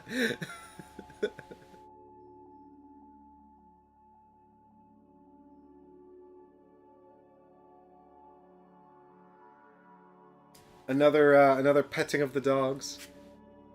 This is Ice's moment. Yeah, this is her moment, and she's not even doing anything. All right, Jens, you can sit there in quiet, smug vindication if it turns out I should have thrown the stick at them. You will know that you made the right decision, and I rebutted you. Um, they are wolves. It's true, but I believe that they could be our friends because weren't all dogs wolves at some stage? All right. Uh-oh. The wolves devour the meat in one bite and tries to make a meal of your hand at the same time. Lose 2 health. Oh, sugar. Well, okay, so we go from 14 down to 10. That was dumb. I mean, it wasn't dumb. I feel good about feeding them. And then the wolf cub reacts positively to your petting and lies on its back, inviting you to scratch its belly. The other cubs, jealous, pounce on your companions. Gain 3 clarity and lose 1 health times the number of agents minus 1. So we're going to lose another 6 health because we did this twice. So we would have gained 6 clarity, which actually would have been great if we needed any, but we don't. And for your, I think this might be a Jens, it says here, the wolf stares at the stick unimpressed. It turns around and returns to the hut. Nothing happens. Oh, did we actually have anyone pick C? What was C?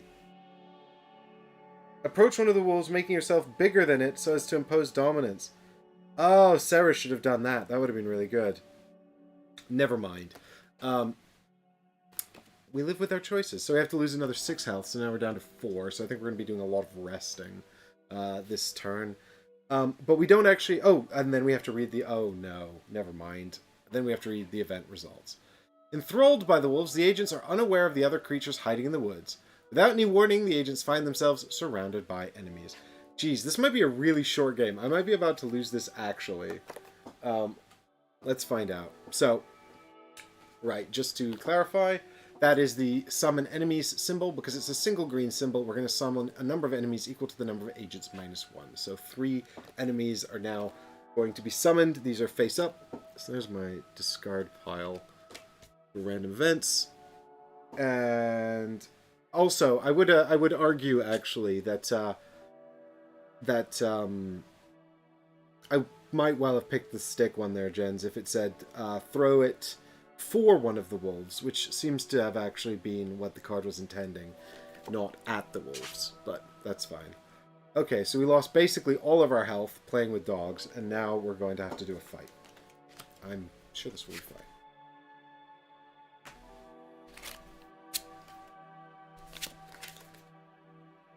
fine.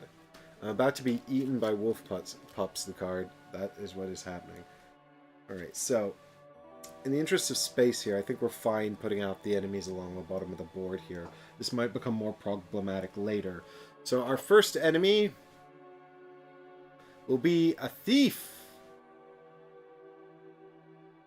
So the thief has 8 health, and it has a rage ability that takes away our energy, and it's also lose 1 energy. Every agent who dealt damage to this thief this round will lose another 2 energy. Okay, so that's actually pretty good, because the thief doesn't actually deal damage to us, although the damage might actually come from our combat cards. We've got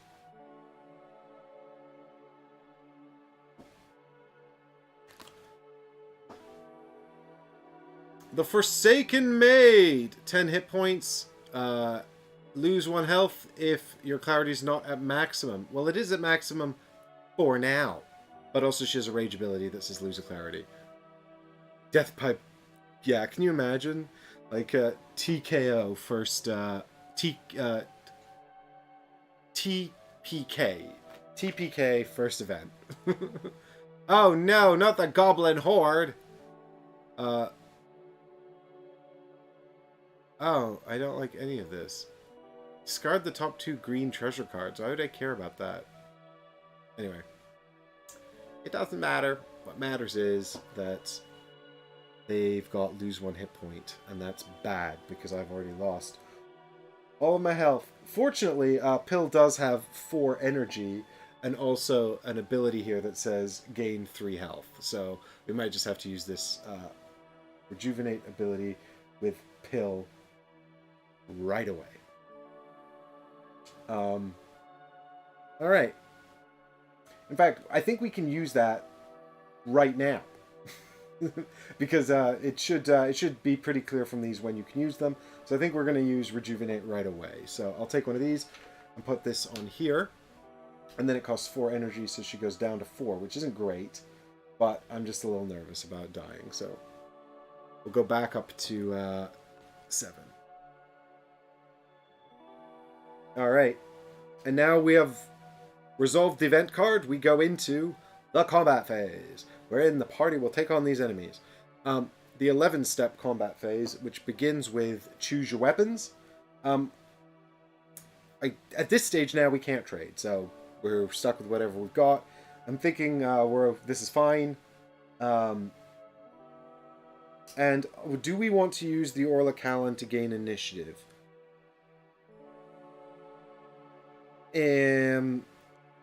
Yeah, sure. It's 2 energy, though, and we only have 5 on Sarah.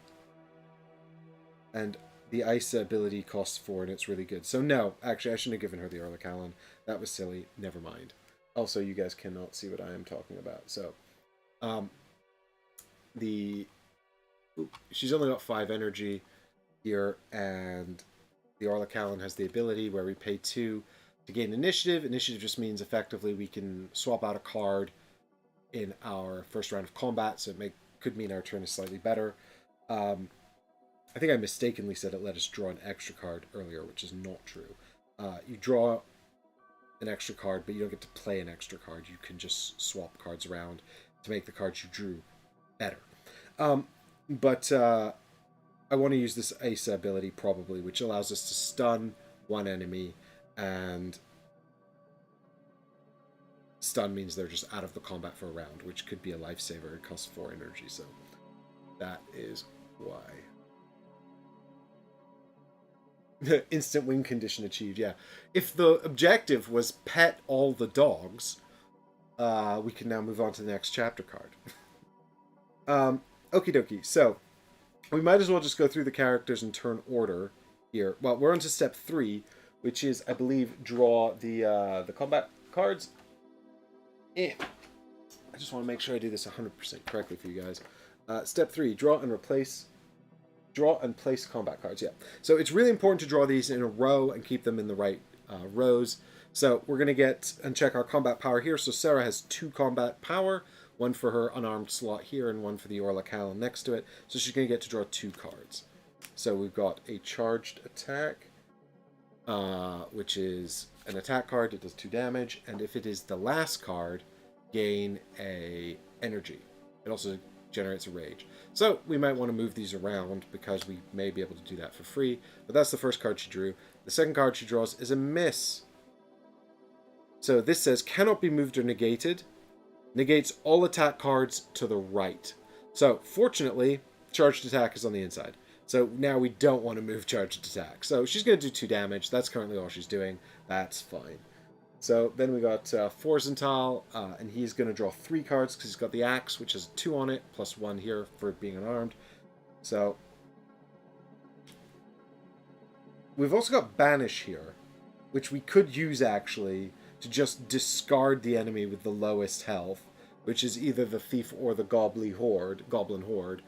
And I would get rid of the Goblin Horde if I used Banish.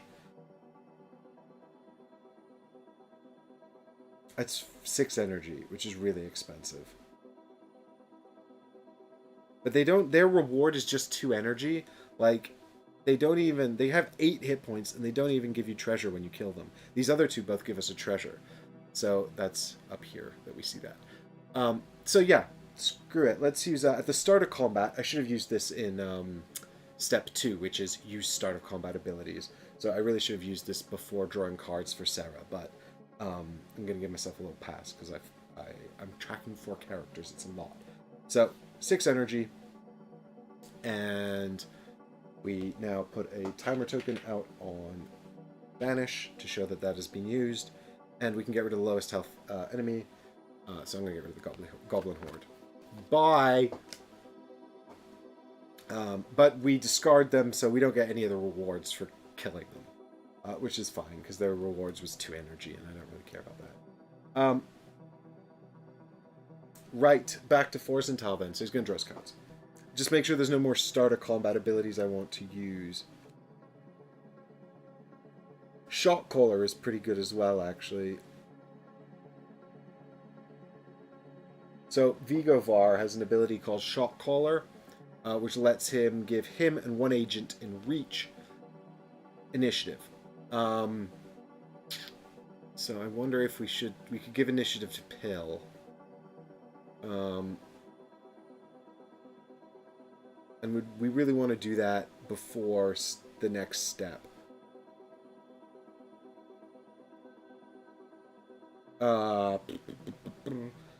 Yeah, we resolve initiative this step, so screw it, let's do it. I really hope I'm not making a big old mistake.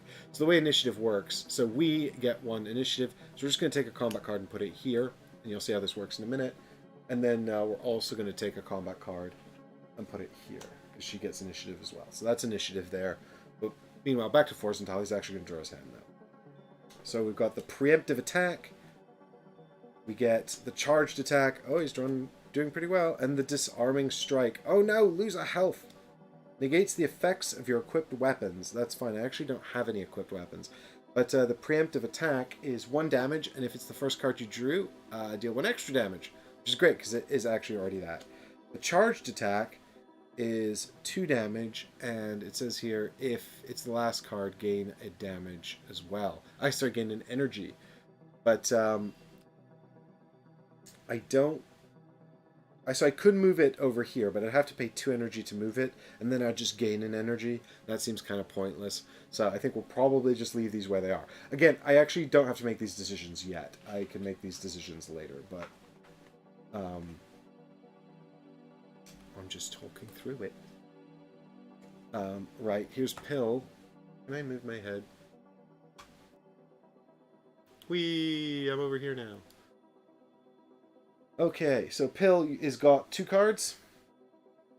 We got Charged Attack, 2 damage, and if it's the last card, gain an energy. And we've got Exhaust. Negates all your weapon effects for this round. Joke's on you, I don't have a weapon. If this is the last card, negate this card. Well, that kind of works out, but also, oh yeah, I forgot about the Pendant of the Wolf on Forsenthal. He could negate that Disarming Strike card. We could think about that. I'm not too worried about losing 1 health because we're back up to 7. You hear my cat. Oh, and this is our initiative card for Pill. It's a miss, so I think we should not play that and just discard it. And I'm going to, for the sake of table space, make the discard pile under here. Alright, everybody, hold tight. We're going to have a cat break, sorry. Hi! No, don't go on the table. I'll see if she listens to me. She does what she wants, and she has no respect. So, that's Pill resolved there. And if you hear Belle, that's her. Hi! You want to say hi to them? No, she doesn't want to say hi to you guys. She's not a lap cat. How are you? You want to say hi? Hmm? Hi. Say hello. I don't want to. I'm gonna jump on the game. Oh. There you go. No respect.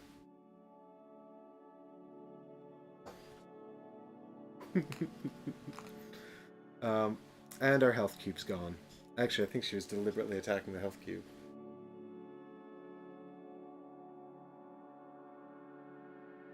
What did you do with the health cube?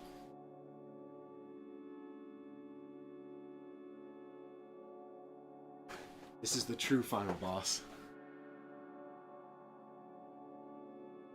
We're on 7. There we go. Okay, good. I think I've managed to restore the game. There might be some cat hairs now.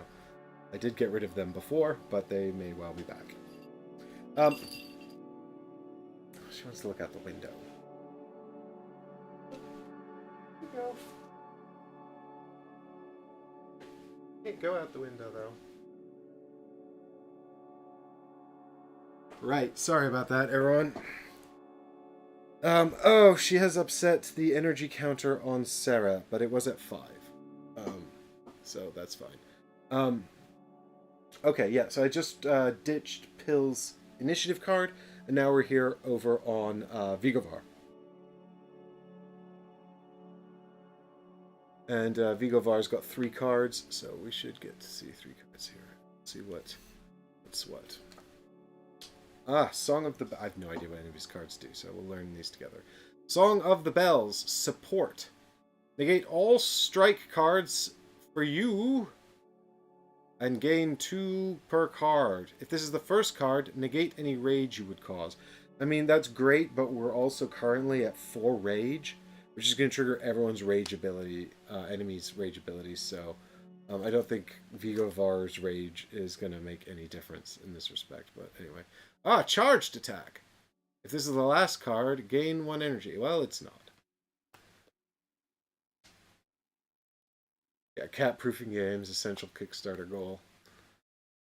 I need double layer boards, please. Negate all adjacent attack cards cannot be moved. Oh, well, that's a bummer because... well, we could actually fix this for the cost of 2 energy, which we do have.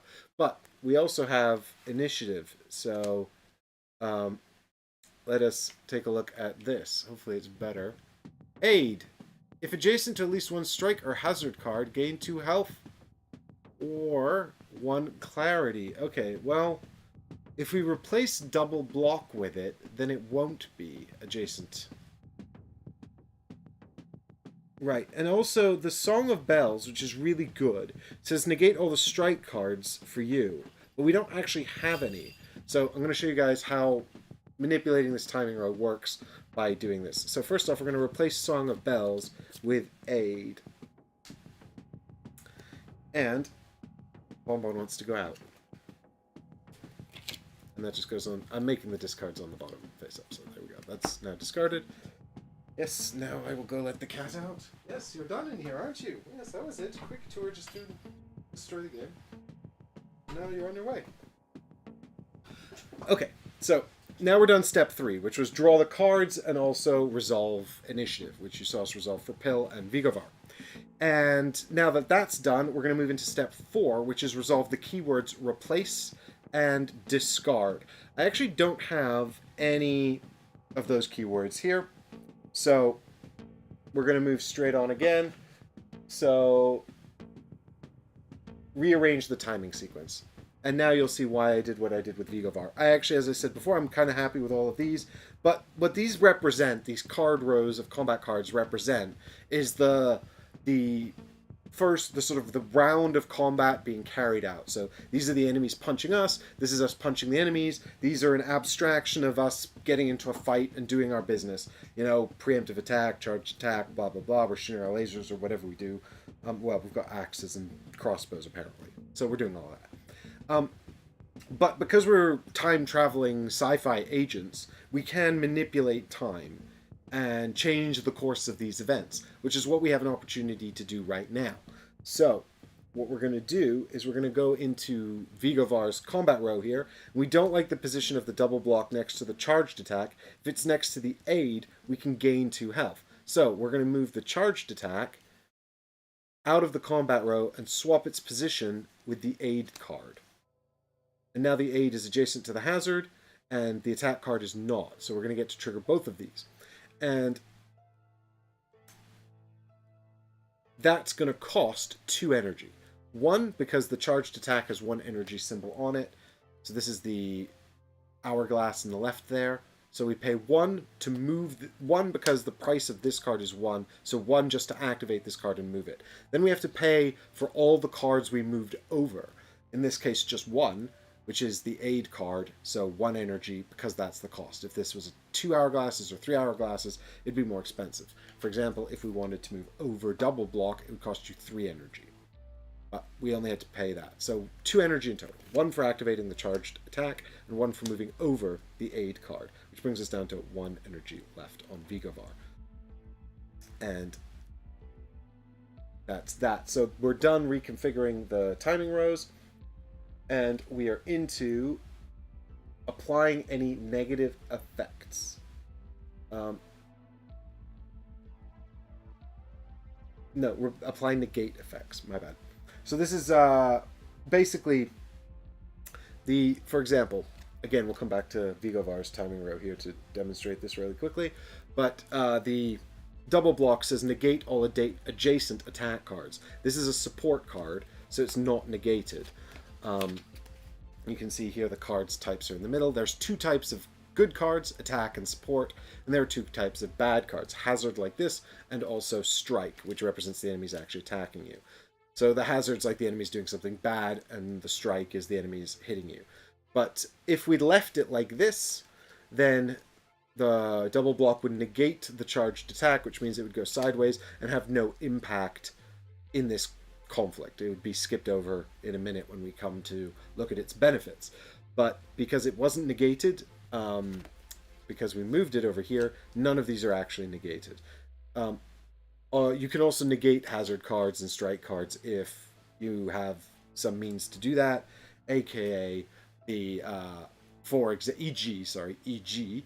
the Pendant of the Wolf, which negates all strike cards. So we can discard this as a one-off power to negate all of the strike cards on Forzental. But he's only got 1, and it's not having any major effect other than losing a hit point. So I'm saving this for a worse situation when maybe I draw 2 or 3 strike cards. But again, it just negates them, so they just kind of go sideways, and they'd have a less effective combat round.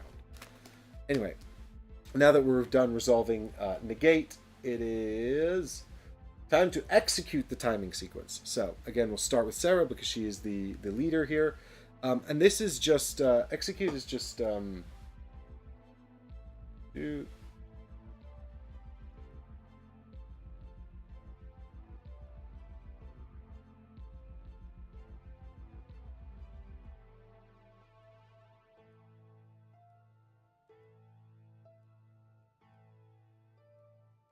I think there's a typo on the back of this rulebook.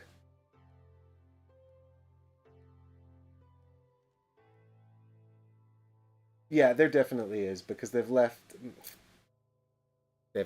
Don't you know what? Don't worry about it. Don't worry about it. But yeah, there's a typo here. They've put the steps for step 9 under step 7. That's fine. I know better because I made the rules video. So what we're going to do is we're just going to go through and apply effects of cards. So if we had any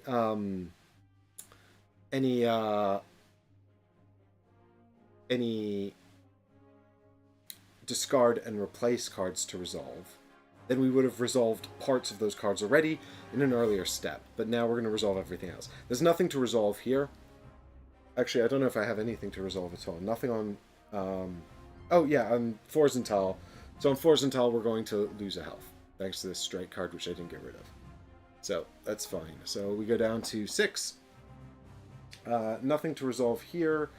And yes, over here we have the aid card to resolve on Vigovar, which gives us 2 health back or 1 clarity. We don't need a clarity. We're on full clarity, thanks to being next to a hazard card. So we can go back up to 8 health. There we go. The Pendant of the Wolf didn't actually help us with the wolves. I know, ironic, isn't it, Carter?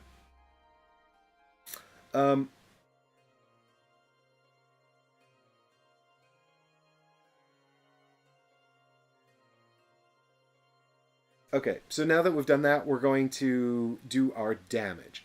So each agent is going to work out how much damage they do and then target someone. Now at this stage, you'd look around the table and say to all your friends, "Hey guys, how much damage y'all doing? Because we should try and kill an enemy, right?" We want to try to engage all the enemies, which means we want to attack each enemy, because enemies that are unengaged do more damage on their turn. But we also want to try to take an enemy off the table as possible, off the table if possible, because they won't do any damage. So let's have a look and see what we've got here. So we've got 2 damage from Sarah, we've got 3 damage from Forsenthal, 2 damage from Pill. Oh, if this isn't the first card, so we've got 4 damage from Forsenthal. So that's 4, 6, 7, 8. And then we've got 2 damage from Vigovar. So we could kill the thief. So I think that's what we'll probably do. So let's everyone but Vigovar attack the thief, and then Vigovar can hit the Forsaken Maiden. So this is 8 damage to the thief, which I'm not going to put out any cubes here because it just kills them. Sorry guys, we just got something to take care of real quick here.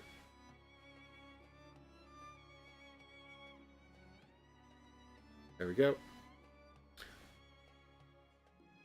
And so the 8 damage kills the thief. So we're just going to rotate the thief sideways. It's dead. And as a reward, we get the energy shown on the card. We don't get the treasure until later. So 1 energy goes to someone. And I think in this instance, we should probably give it to Forsenthal because he gets 3 cards and he might need to move some around. Sorry, I didn't show you that. He's got 2. He had 2 left. Vigovar's only got 1. Oh, Vigovar also gets 3 cards. Okay, I've talked myself into giving it to Vigovar for the same reason I was gonna give it to Forsenthal. So there we go. He's on 2 now. And then Vigovar has 2 damage left, so Vigovar's going to hit the Forsaken Maiden. We could have killed the Forsaken Maiden if we'd all attacked her, but then we would have left the thief unengaged. So there we go. Now, we are going to move on to the... No worries, guys. Don't worry about it. So now we're going to move on to the Forsaken Maiden, which let's have a quick look at her. So she's got 2 damage on her. So I have got options here. I can spend 4 energy on Sarah to stun this character, which means we'll skip all of this next part where she activates and hurts us, which might be the best course of action. Let's have a quick look here. So if she activates, because she was engaged, she's going to activate Rage. So we're actually just going to lose 1 clarity, which I think I'm okay with, because we're currently at maximum clarity. So her attack won't do anything, and then we'll lose 1 clarity. So I don't know why I was scared of death. This is fine. Let's save 4 energy, and we'll activate the Forsaken Maiden. She would first check if she was unengaged. She was engaged, so that's fine. Base attack, lose damage, but we're at full clarity, so we don't. And then rage attack triggers because we're at 4 rage. No, I didn't even get rid of his, so 5 rage. She has 2 rage bracket here, so lose a clarity. Down to 9. And then we check to see if the combat's over. It's not, because the maiden is still alive. Combat rounds will now repeat until either all the enemies are defeated or everybody on our side is all dead and we lose the game. So there's no other way out of combat. But we also will discard all of our combat cards, and if we'd had any weapons that we used for their ability, which would have been tapped, they would refresh. We can also now change weapons, not between characters, but between weapons we have in our inventory. But we don't have any of that, so we're not going to do any of that. And then we just go back to the top.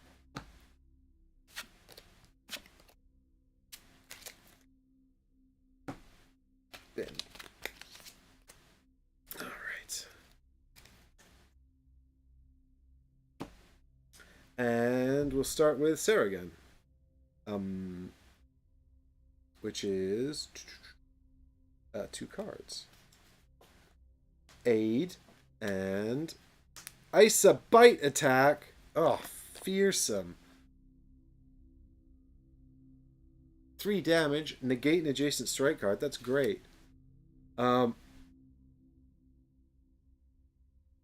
That's fine then. We can just leave those alone. I don't think we have anything to worry about there. Let's check Forzental. He's got 3 cards coming out. Aid and Wisdom attack. I'm getting very lucky here, I feel. Uh-oh. These are all my good cards. I'm going to have no good cards left for the boss.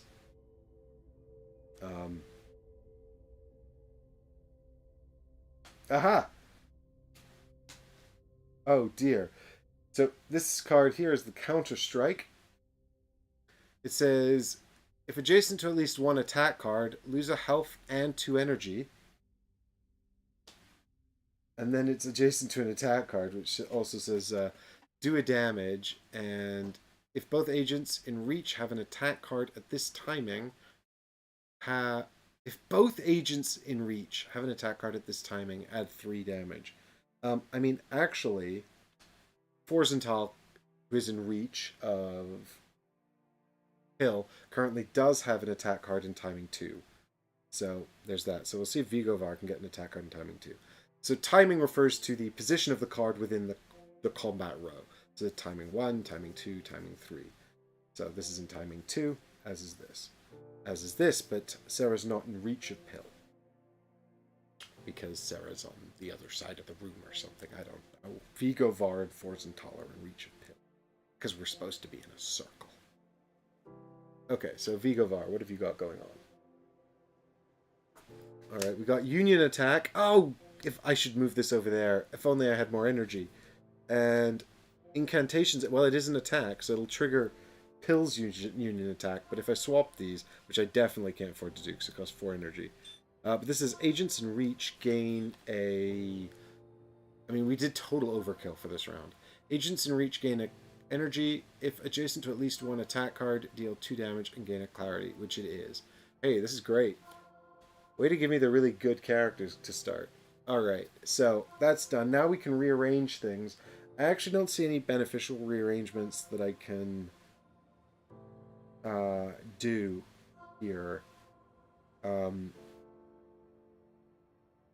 Other than rearrange these, but that costs 4 energy, which I don't have. Yep, so we'll just go ahead and trigger the combat rows, I think. There is an aid card here, which doesn't do anything, because it's not next to anything bad. An aid card here, which doesn't do anything. The strike card, though, is going to trigger, and we're going to lose 1 health and 2 energy. So that's kind of a bummer.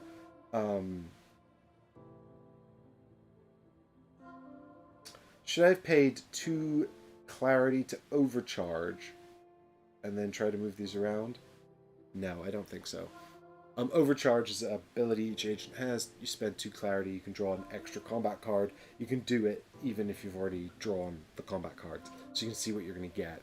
But it's fine. I mean, we've done more than enough damage to kill this person. So we'll lose a health, and then it is Vigovar, who can't afford to move anything around. Oh yeah, no, and then it says Agents in Reach gain an energy. So that's good. And then it also says, if adjacent to an attack card, deal 2 damage and gain a clarity. So we'll do that as well. So first off, Sarah and Pill gain an energy because they're the 2 agents in reach of Vigovar. And then we deal 2 damage to the Forsaken Maid and gain a clarity. So that's resolved, and now we're just into target and deal damage.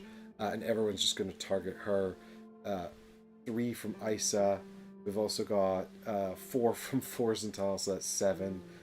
And then we've got 4 here from the Union attack, so that's 11. Plus another one here from the Union attack, which is 12. She's already that's enough to kill her outright, and she's got 4 on her already, so she's totally destroyed. And we immediately gain 2 energy. So we can split this up however we want amongst the party members. So I'm just going to give 1 to Vigovar and 1 to Forzental because they're the lowest. And now everyone's on 3 except for Sarah, who has 6 somehow. And that's the enemies destroyed. So we can skip right over their attack step because they're all dead. And then we've got 2 green treasures as rewards in the reward step. So you see what we get. And again, there's a whole mechanism here where the lead you can start with the leader and draw the cards one at a time and sort of figure out how you want to assign these, because that's important if you're playing with other people. On my own, I can just draw the cards and give them to whoever I want. So we got Bastard Sword, which is just straight up to attack. That's great. Let's give it to Sarah, because she seems to have really good attack cards.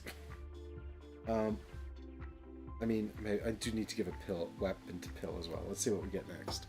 Maybe another weapon. That'd be great. Yeah. No, it's a shield. So you can pay an energy to negate a strike card, and you also reduce your rage total by 2. Well, that sounds like something the doctor should have to keep her safe, so we'll give that to her. Great. You can actually equip 2 shields if you want. As long as it's single-handed. All of these things I've drawn are one-handed weapons. So you can see here by the hand icon right there what kind of weapon it is. Okay, great. So we've done all of that. And now we are done with the combat steps. So we move. So we discard all the combat cards.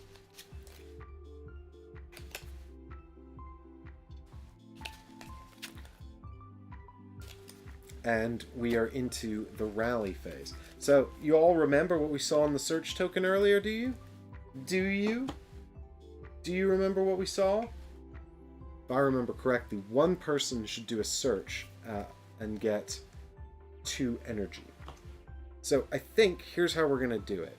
I think Sarah will do a sneak and check out the blue token. I think that Forzental... Oh, first off, we check our clarity. It's at full. That's fine. So then we can get rid of these tracker tokens because it's the refresh phase. So the tracker tokens go off of the characters there. And then we can pick actions. So I think Sneak from Sarah. I think Search from Forzental to get his energy back up. And then Pill and Vigovar are probably going to pick to do a little resting and get our group hit points back up. So the next combat's going to be even harder. We don't want that to take us out. But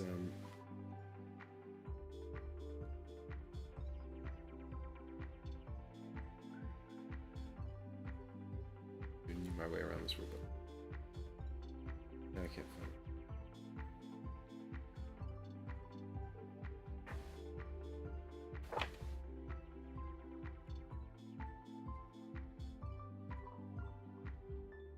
Right, here we go. Yeah, 1 health and 1 clarity. 7 health. Maybe Sarah does a rest, and Pill takes recharge. So I think I could definitely use some more energy. So recharge Pill, she's done. Sarah takes rest, which bumps us up to 8 health. Then we do search, which is Forzental. So he reveals this token. So if we didn't take any search actions here, we wouldn't reveal this token at all. You just discard it face down. But we did do a search, and look at that, 2 energy, just as we predicted. So up to 5 energy for Forzental, and now it's discarded. And then and then it is sneaky time from Vigovar. Did the sneak, didn't he? So let's see what Vigovar finds. Something nice, I hope. Come on, green screen, you were being so cooperative moments ago. Ah! So we get a lurking enemy. That's bad. That's the diamond symbol that we have to resolve. But we can we can recover up to 4 hit points in this room if we do a little bit of searching after the fight. So that's good. So the lurking enemy card symbol means we have to take a enemy of a type matching the random event token, which is a blue enemy. So that's no bueno, and add it to the combat row. So the next time we do a fight, this enemy will be in the combat row in addition to all the other enemies. All right, and that's your punishment for looking, because you could have just not looked and searched. Then you wouldn't have known what was there. So that's the kind of thing you have to decide. But we have resolved the refresh phase, so the leadership token moves to Forzental, and it's back to the movement phase. So I think let's go and resolve the scientist token, because what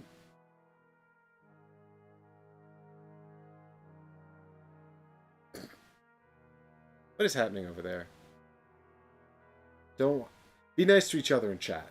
Don't have bad enough time with the robots. Everyone's doing their best. Except for YouTube, who should really be on top of this.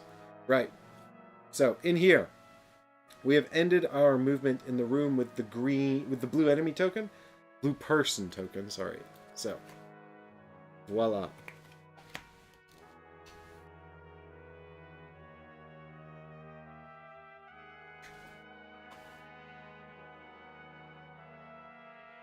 So we remove the point of interest card and discover what is going on. It's an event.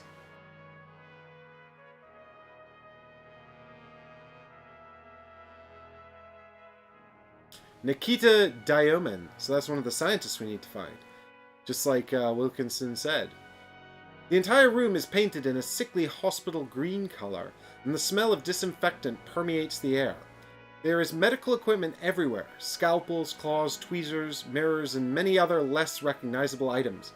In the middle of the room, on a bed with white sheets, lies a man, Nikita Diomen, one of the scientists. He is connected to what seems to be a life support machine, which is emanating a rhythmic beeping noise. These machines seem authentic, but something isn't quite right. I don't think he's actually connected to any of them. Please be careful. I have a bad feeling about this. Check if Nikita is alive. Try to activate some of the electronic devices. Take some of the medical supplies and disconnect the life support and wake Nikita up.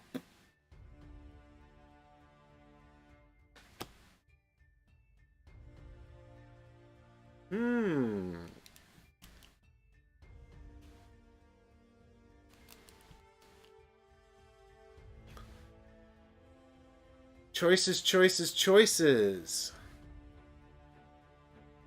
Should probably check if he's alive. Just loot. C. Everyone pick C. Just everyone pick C.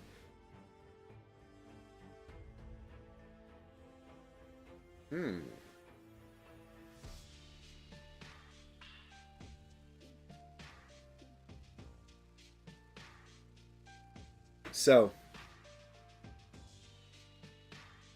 try to activate some of the electronic devices. I mean, that doesn't sound good. Presumably we need to disconnect the life support and wake him up. I guess, right?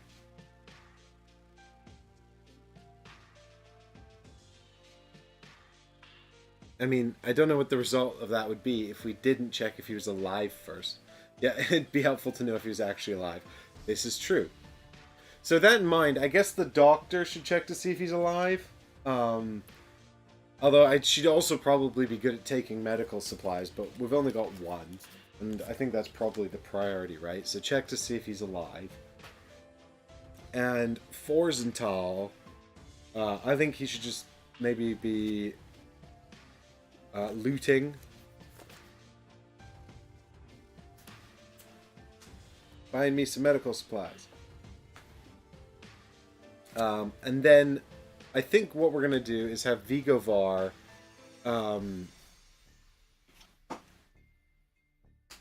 Vigovar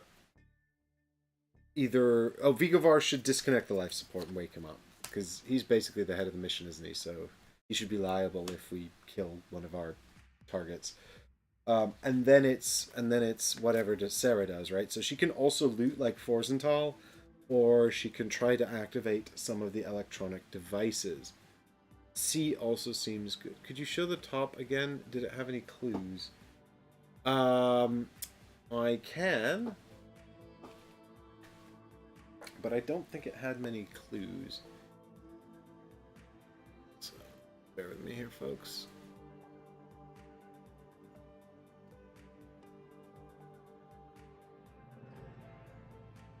Oh, I'm focusing on camera.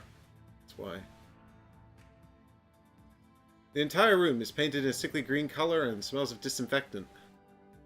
Medical equipment everywhere, scalpels, claws, tweezers, mirrors, and many other less recognizable items. Nikita's lying on a bed in the middle of the room, connected to a life support machine, which is rhythmically beeping. Bill has a bad feeling about this. So is he connected or not? It says Nikita Dioman, one of the scientists, is connected to what seems to be a life support machine, emanating a rhythmic beeping noise. But we have no way of knowing what it actually is, if it is indeed a life support or not.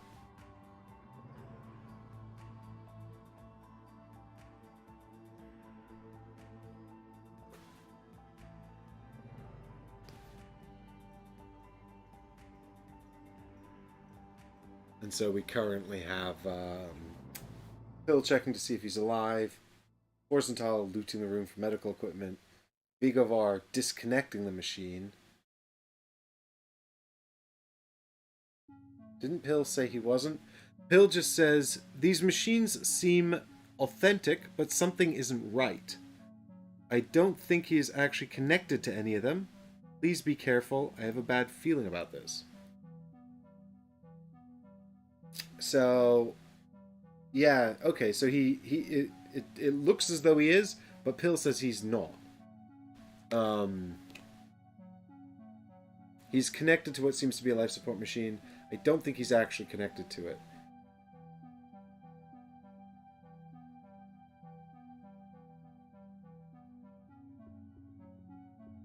So we could activate it.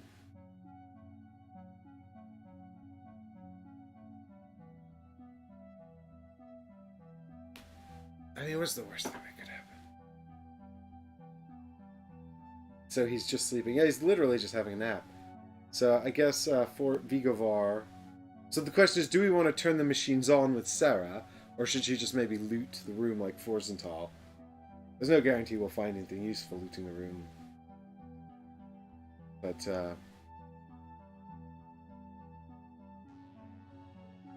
let me know what you want to do with Sarah.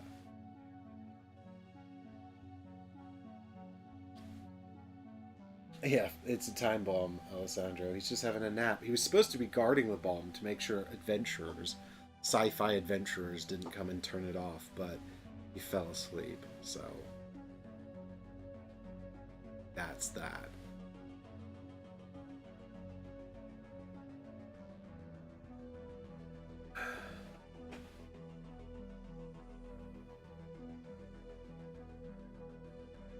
Press the big red button.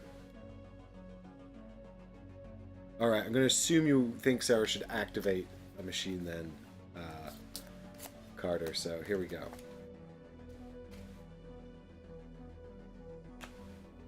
And now we've done one of each, so let's find out the repercussions of our actions. First off, this is Pill. He seems to be alive. Oh, hang on, I can't read that. Where's my focus? Focus! He seems to be alive, but appears to be in an induced coma. You find a small pad on his chest, on which is written, "Her eyes are evil." Alright, remember that, everyone? Her eyes are evil. Alright, and also forget that other tip we had earlier. Y'all remember that tip, right? Alright, so B was Sarah. You press some of the buttons and try to turn on the monitors, but they seem to be disconnected from the machines and don't do anything. Nothing happens. Alright, and now it's Forsenthal. You pick up some kind of spray can and accidentally spray it in your face. It seems to invigorate you. Gain 1 health, or the entire party gains initiative. Oh. I think we should all gain initiative. Because that's always useful. Because cards are almost as bad as dice. Alright. And finally, D. Vigovar. You pull the man out of the bed and place him in a standing position. He wakes up and smiles. Gain 2 clarity. Well, I'm on full clarity. Quite suddenly, as if snapped out of some horrible dream, Nikita comes back to reality. After a quick check of his vital signs, it would appear he is fine. An alarm sounds, ringing throughout the wing of the castle, alerting someone or something to your presence. And then a bunch of monsters show up. Alright then.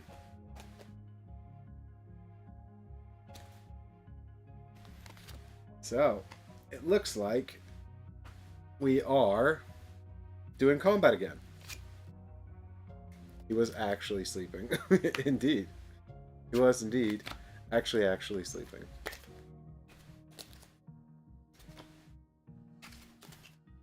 He's a sleepy boy. It's tiring being a minion of some evil overlord. Okie dokie. So, very first step of combat is to reveal 3 more enemies. At least we actually got rid of this lurking enemy before going into the blue event. But that does mean we're going to have 4 enemies here. So green enemy, green enemy, green enemy, and then flip them all face up. We've got Vault Knight, Sentinel Orb, and Fly Swarm, and Gentle Gobs. So these are going to be our hardest enemies because they're blue level. So they cannot take damage from energy weapons. Well, I don't have any energy weapons, so that's fine.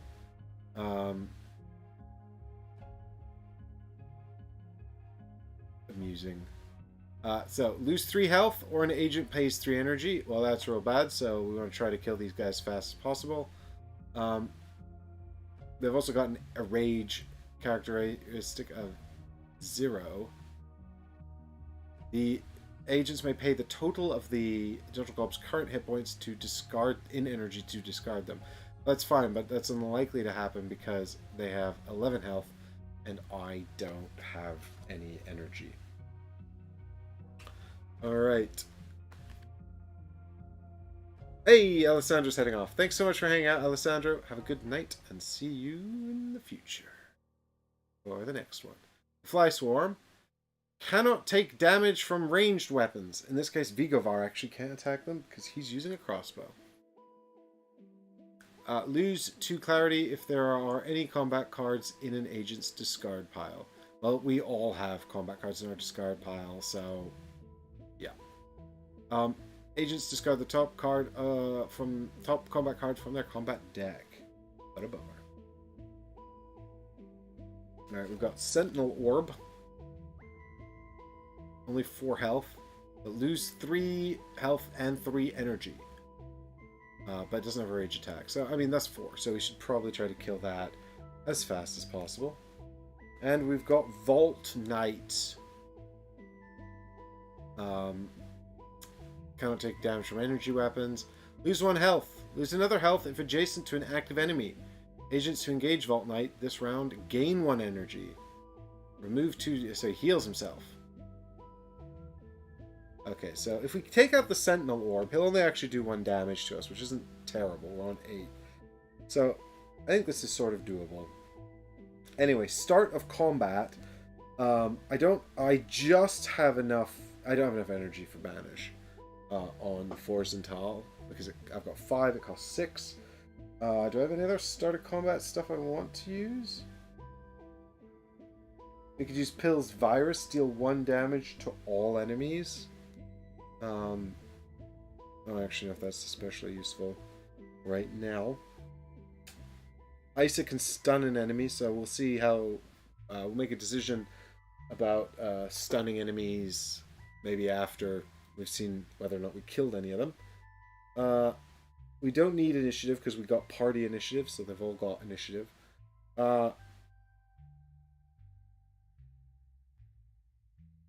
So I'm just looking at Vigovar's abilities. 1 agent of your choice may discard up to 2 combat cards and replace 1 of them.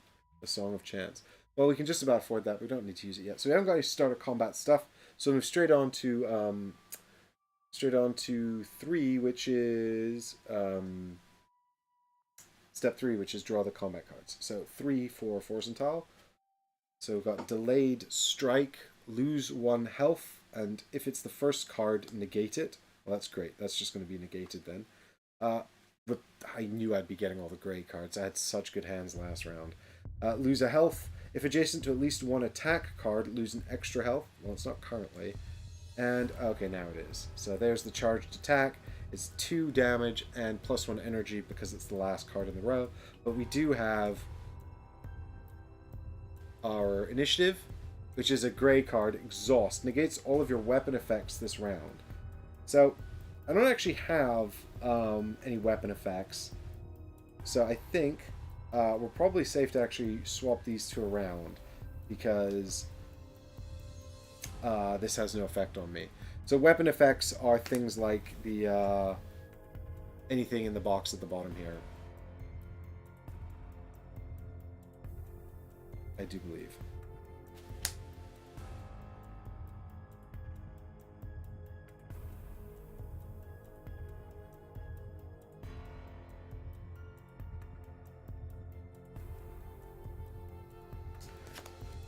So that's Forzental. I mean, and again, we've got the Pendant of the Wolf. We could negate Delayed Strike, but I'd probably actually be better off consuming it for energy to get 2 energy and use Banish on something awful.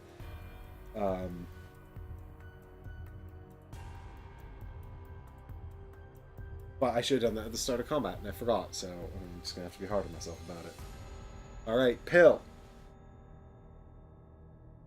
Got 2 cards coming out. We've got Charged Strike. That's terrible. Lose a health and 2 energy. And the Siphon Attack, which is Pill's attack. Deal 2 energy and gain 2 energy. And if it's the last card, gain 2 more energy. Well, that's great. Let's hope that this is something good to replace the Charged Strike with. It is Nano Medbots. Gain 2 health. Pay 2 energy. Agents in reach may negate a combat card. Well, that's great as well. Maybe, so we'll swap those over. Thanks to our initiative. God, initiative's so good. And we will definitely trigger its ability in just a minute. But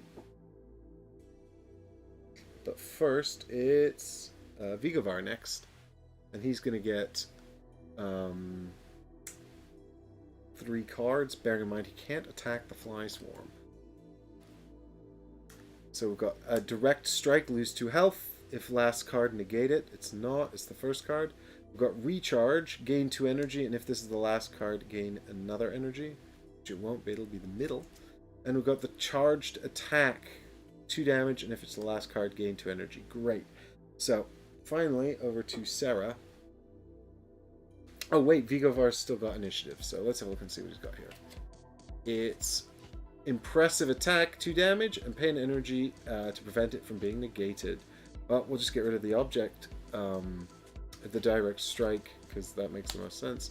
There we go. Now got a much better lineup there.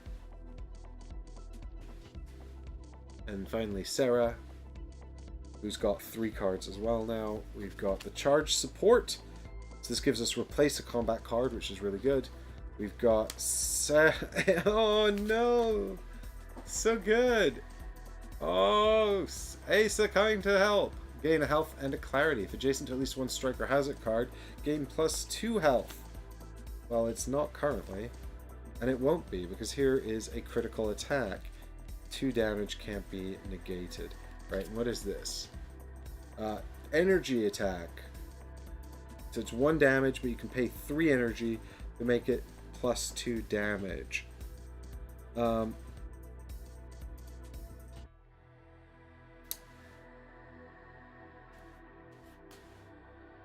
So, I think...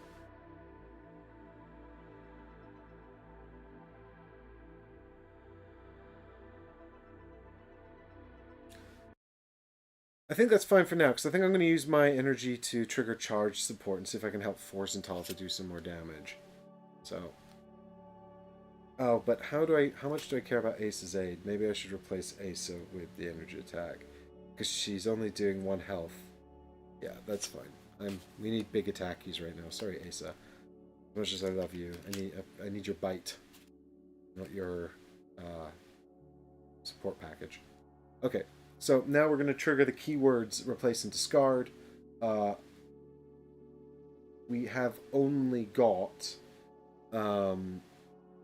currently the charge support here to do. So it says you can replace a combat card here and also gain an energy. Let's do the second part first. We'll pay 2 energy. And 1 agent in reach may replace a combat card. That's going to be Forzental. So we will get rid of the delayed strike, I think, and hope for something better.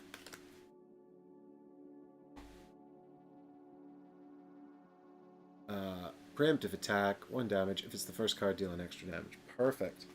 Ah, just worked out so well.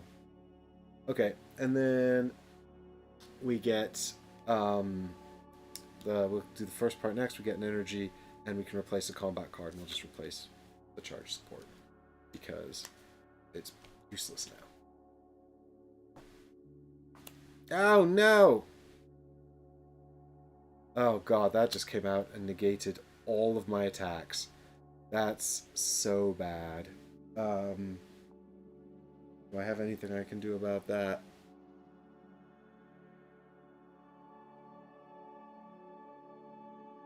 Yes. Okay, so I think Vigovar is going to have to trigger his Song of Chance for 3 energy. 1 agent of your choice may discard up to 2 combat cards and replace 1 of them. So, fingers crossed, we can save Sarah's whole attack round here by discarding this combat card and, well, replacing it. Counter-Strike. I mean, that's bad, but it's at least we get to do our attack. Right, so we're going to lose a health and 2 energy, which is kind of a bummer. But now we've resolved replace and discard keywords. We can reorganize the timing rows. I actually don't think I have any timing rows I want to reorganize.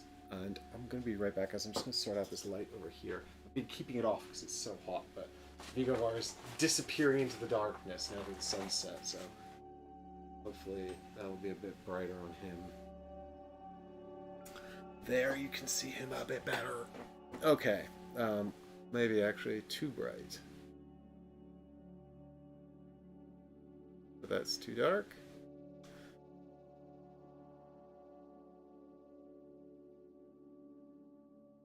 Playing with the cameras for a minute. Nope. Okay.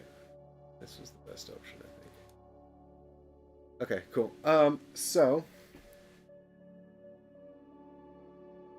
let's go straight on to doing the timing rows, I think. Gentle Gob's weakness is a cup of tea and a biscuit. Oh god, I wish. Yeah, so I said I'm not going to do any rearranging. I'm going to stick to that. So now we're applying negative effects, which is this, and that's it. So we lose 1 health, and we go down to 7, and Sarah loses 2 energy, taking her down to 3, which is a real bummer. Wop, wop, wop, wop. I need more energy, damn it. Oh, none of these enemies give me treasure as a reward. What is this sugar? I want treasure. It's rude is what it is. So,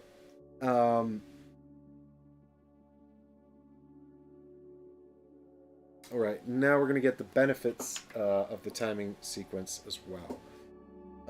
So, I've got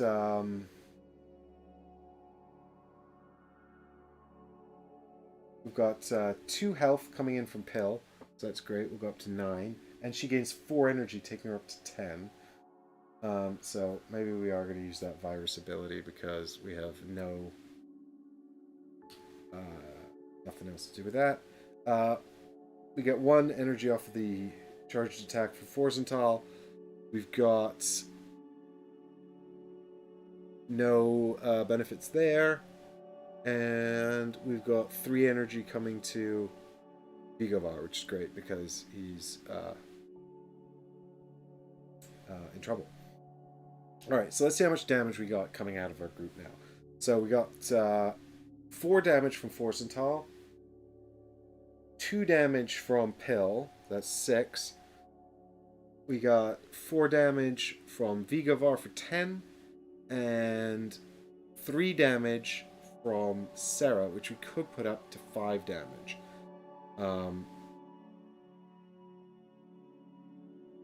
I've completely lost track. Was it so 6, 10, yeah, so 15 damage in total possibly, which is actually exactly enough to kill the Sentinel Orb and the Gentle Gobs. But it will leave 2 enemies unengaged, which is pretty bad. But we need to kill both of these things anyway, because they're both terrible. We're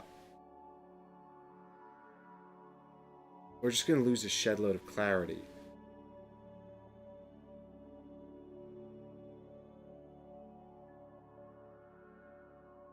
Or 2. If we use Virus, we still don't have anyone that's dealing just 3 damage, though. We can stun an enemy with Sarah, though.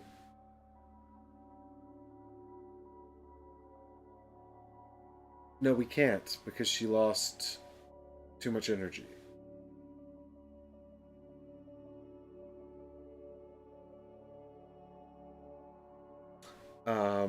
Yeah, so actually, I don't think there's much we can do about this. We might just have to suck it up.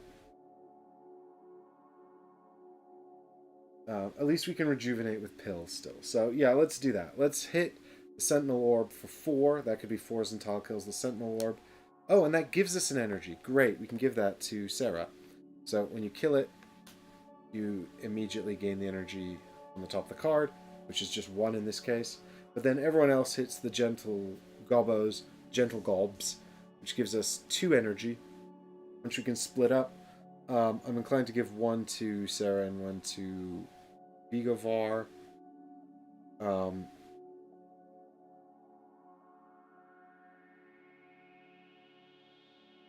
then the Fly Swarm, I'm not sure whether I care more about that or the Vault Knight. I just don't want either of them to activate.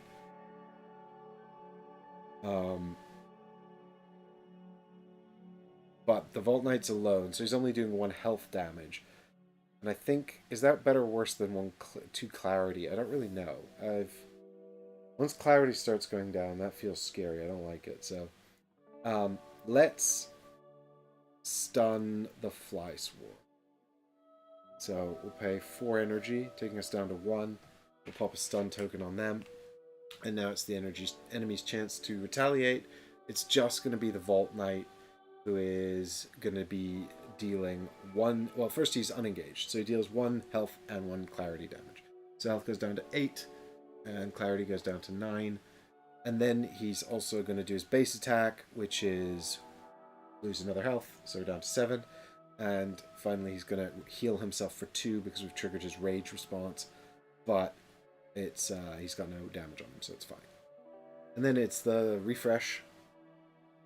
So these are all heading to the bin.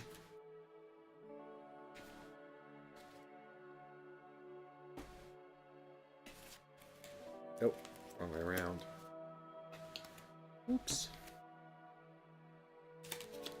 Yeah, because we're also about halfway through these combat decks, so they'll probably need to be doing a rally as well, if we can, before. And God, I need everything. It's scary. It's scary. Okay. So then the Fly Swarm's stun goes away, and now what we should do probably is trigger Shot Caller because it's good. So let's have a think here. You've got 3 cards. You've only got 2 cards. So I think probably Sarah gets initiative and also Vigovar gets initiative. Normally you can only have initiative in the first round of combat, but this says you and 1 agent in reach gain initiative during this combat turn. And I presume that they've not clarified that to say that it's only usable in the first round of combat.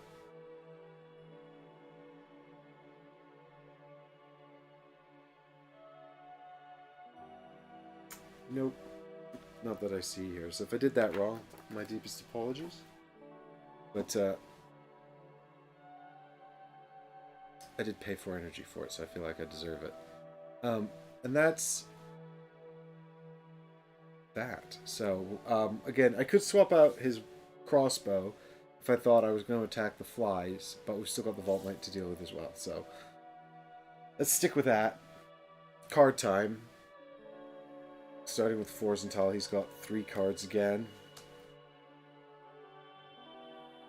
So, we've got Counter Strike, which is going to hurt us again, Parry Attack, and Energy Attack. Can't really do anything about that Counter Strike.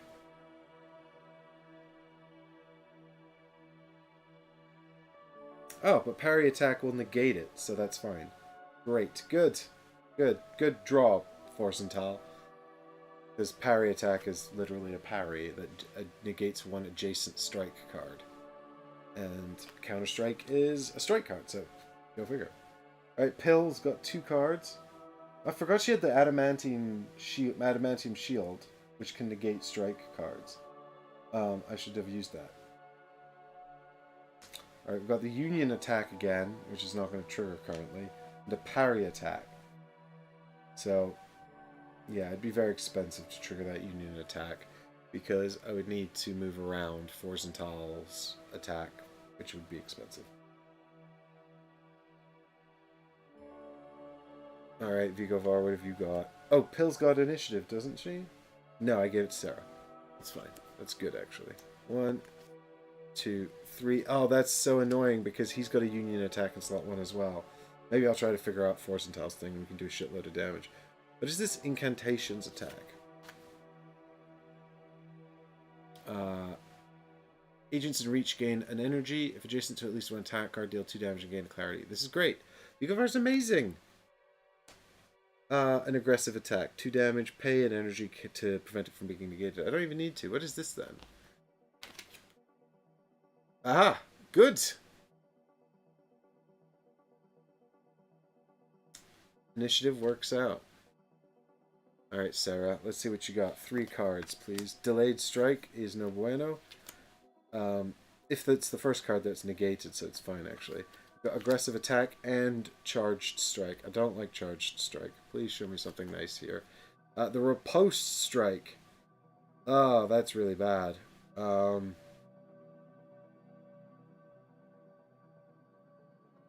Yep. Well, that was a bit of a bummer round for Sarah, but never mind.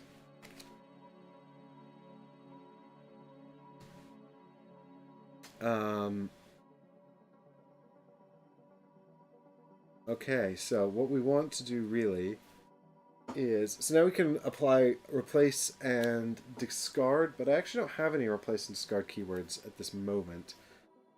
So we can rearrange, and I think we should probably pay the 3 energy to move the parry attack down here, because that unlocks 3 damage, which is just really good.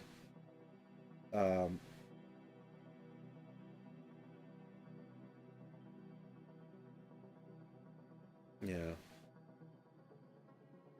Okay, so that's me done rearranging, because I don't think there's anything else particularly clever that I need to do. Nope, that's fine. So now the negate effects come into play, and just delayed strike here. I just did horizontal, and I was on the wrong camera. Sorry, guys. So I just swapped over the counter strike and the parry attack for 3 energy. And then the delayed strike here is negated thanks to it being the first card in the timing, in timing 1. And now we are going to check for positive and negative effects. Nothing here. Nothing here, but we're going to lose 1 health. We're down to 6 and 2 energy. Boop, boop, down to 1. Yikes. Over here, it's the same again. Also, she goes down to 0 energy, and we lose 1 health. Uh-oh, we're on 5. And then over here, it is agents in reach gain an energy, and we gain a clarity, so that's good. So agents in reach are Sarah and Hill. So I'll tell you what, actually, because I would know this is coming up, I'll quickly activate Rejuvenate with 3, going down to 7, and then take the 1 from Vigovar to go back up to 8. So there we go. Rejuvenate used. 3 health, please. Or back up to 8. Good. Um, right, and that is all the benefits and penalties from my attack cards. So we're over to executing picking a target and dealing damage. So, how much damage we got going on here? 2 from Sarah. We got 1 from Vigovar. I know it doesn't sound great. Oh, hey! Parry attacks as negate 1 adjacent strike card. I could have negated this. I should have negated this. So that means I still have my energy and my health. Whoops. Controlling 4 characters is quite a lot, guys. I'm doing my best. Okay. Actually, you know, I'd probably be fine if I wasn't sitting with all these studio lights on. Very hot. Okay, so that's fine. So, I'll still take Rejuvenate, though. I think it's really good. And I need to use her energy anyway. Right, yeah, so we've got 4 damage from Pill, 1 damage from Forzental, 2 damage from Sarah, and 6 damage from Vigovar. T. Carter says, do you have a fan? Well, T. Carter, I actually do have 1 fan on in this room at the moment, but it's quite far away. The thing is, the fans really screw up the audio, because that's all you'll hear. So, yes, I have 1 small fan on. I would love to have much bigger fans, but what I really need is one of those, like, oh, well, thank you, that's very sweet of you. But what I really need is, like, one of those big standing, like, Dyson fans or something that just suck air around. That are relatively quiet, but I don't have one of those, so maybe in the future. And Haggers, I would gladly suffer for your all's entertainment. I would prefer you were comfortable. No, don't worry, Carter. This is a sacrifice I willingly make for the quality of the audio. It's not.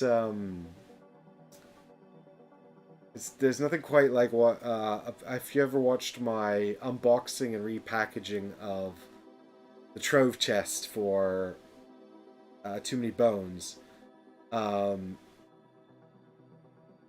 audio in that's really bad. I think I'm on the wrong mic, or I had the gain turned up way too loud. I can't remember, but it's really bad. So that's okay.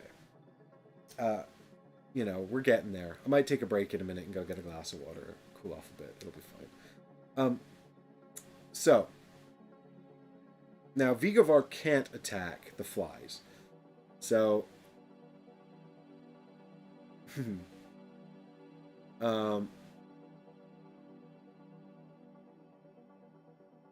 Vigovar is gonna have to hit the Vault Knight anyway for 6 damage.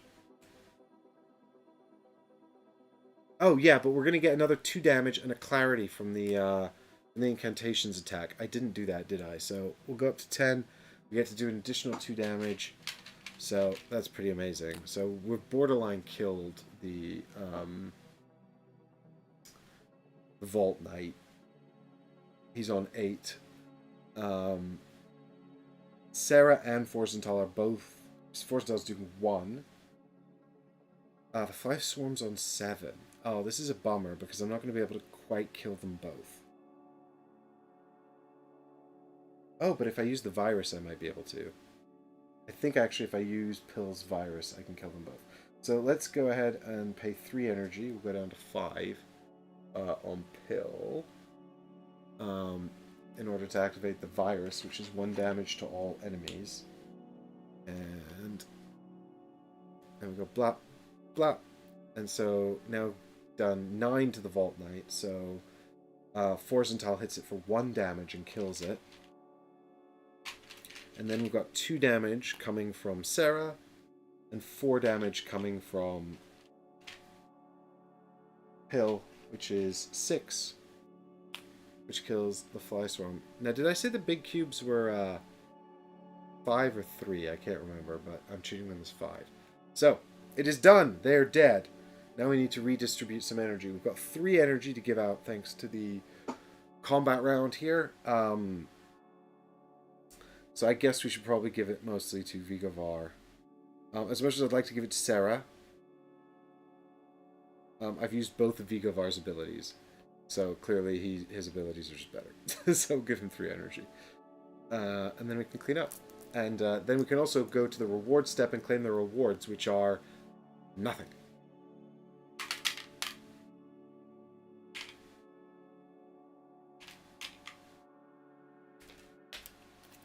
And we are getting quite low on combat cards. We're probably about halfway through the deck. So we can probably do one more combat before we all have to rest up. Just good to stay on top of that, because obviously if we all run out of combat cards in a combat, we're probably all going to die.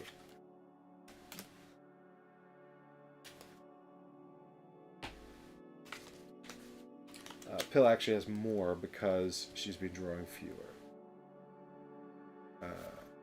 Drawing less. Alright, enemies defeated. Alright, so now we can go and visit this point of interest card here, which says, after the Akita event card has been completed, the agents have rescued Nikita. Discard the blue person token. Gain the Nikita ally card. Oh, I put those away. I knew there was something I'd need. I don't know. I kept the upgrade cards out, which I don't need, and I put away the ally cards, which I knew I'd need. That was officially dumb.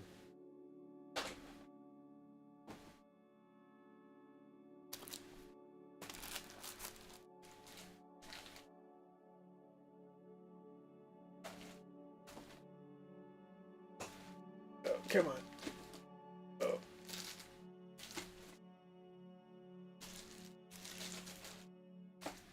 I do with the ally cards. Where did they go?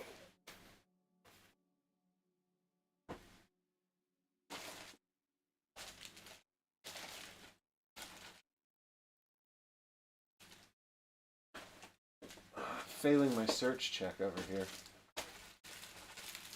How is this possible? It's not that big a game box. What have I actually done?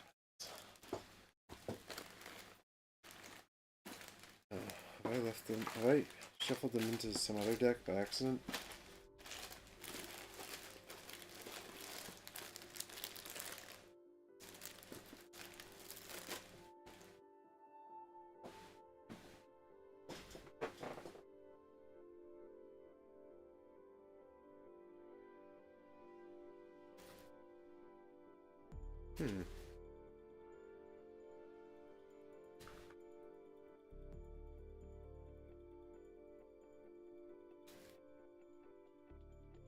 The mystery is a tough mystery to solve.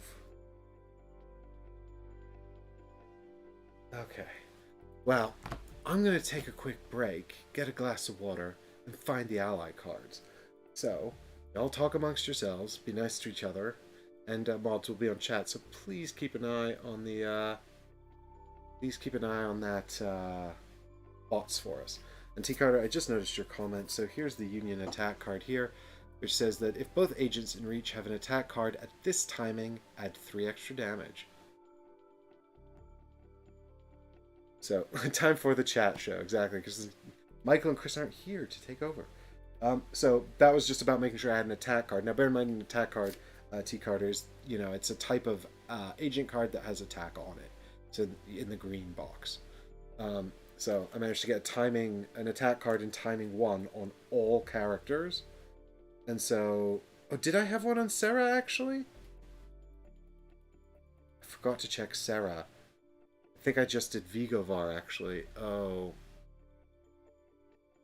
I think I might have screwed that up.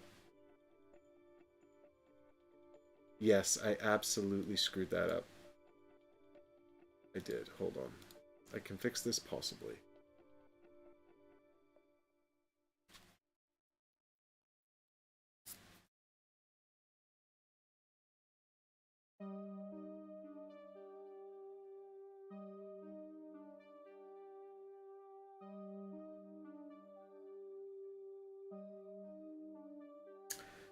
I can't fix this easily.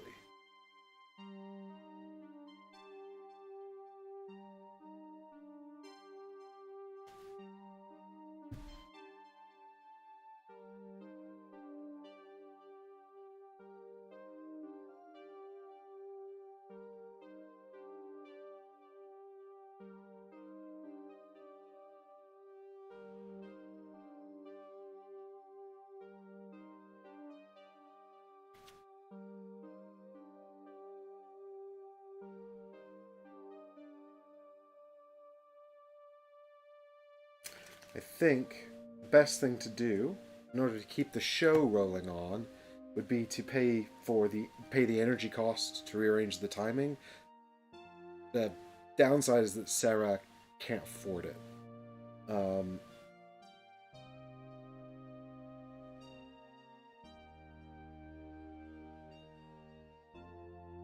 You can't pay for other agents' stuff in that way. So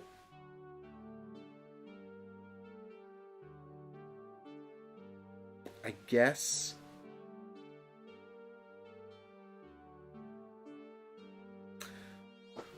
we have to do one more round of combat.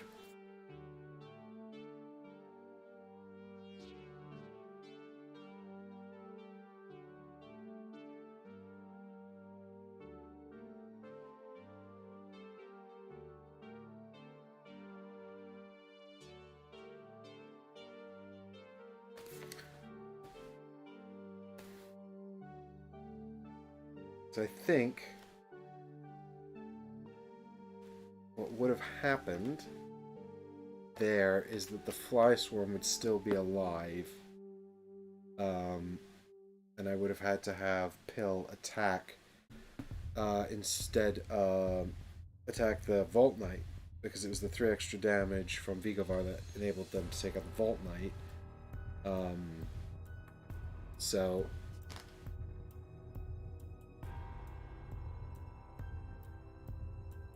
yeah, so that would have been 4 damage over there. So I guess, actually, there's no point in using Virus then. So what I shall do is save Virus for later, because I would have killed the Vault Knight straight up, and then I would have just had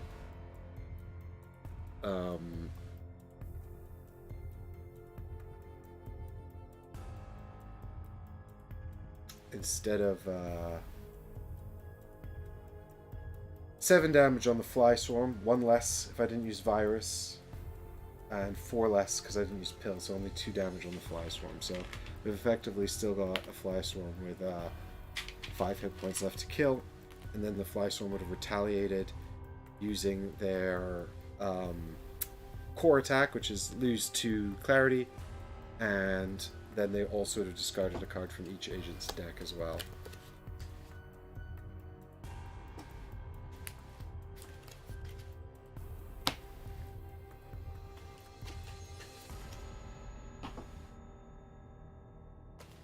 And then it's back to the top. So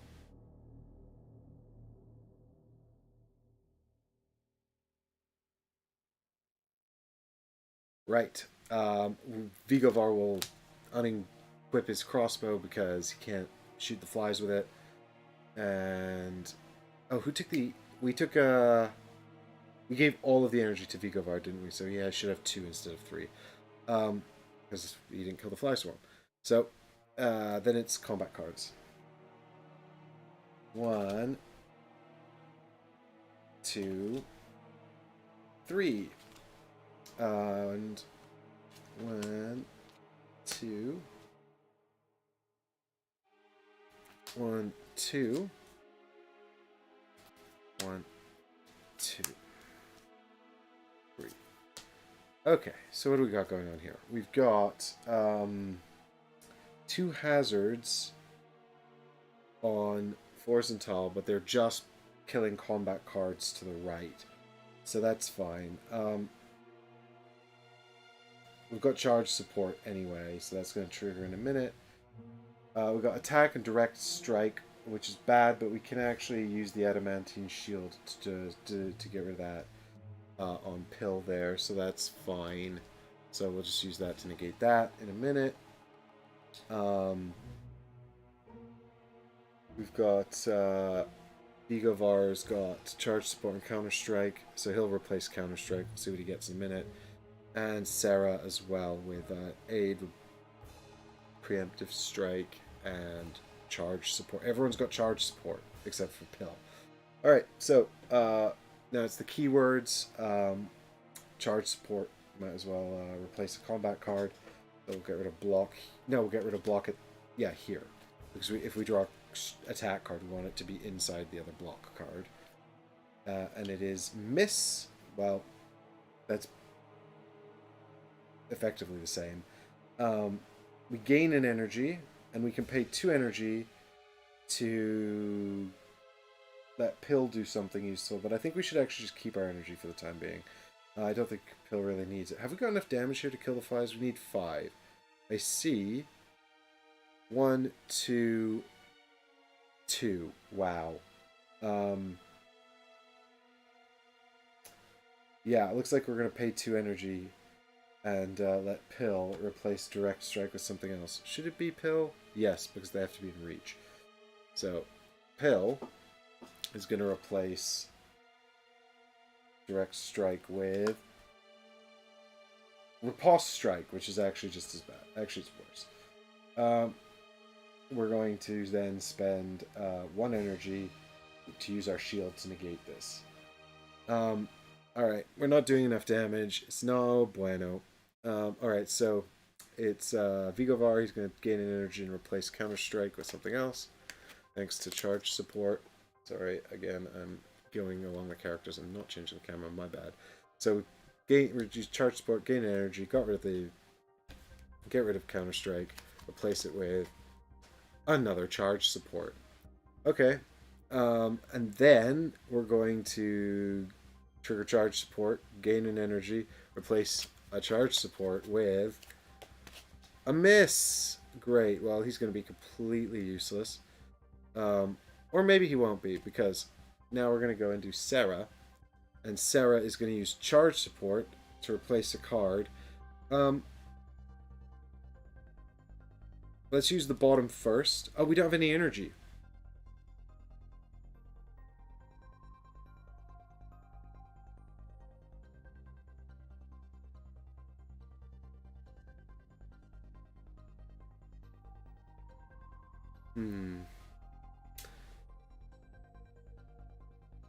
I was going to try and get rid of the miss on Vigovar with her charge support, but I can't do it because I don't have enough energy.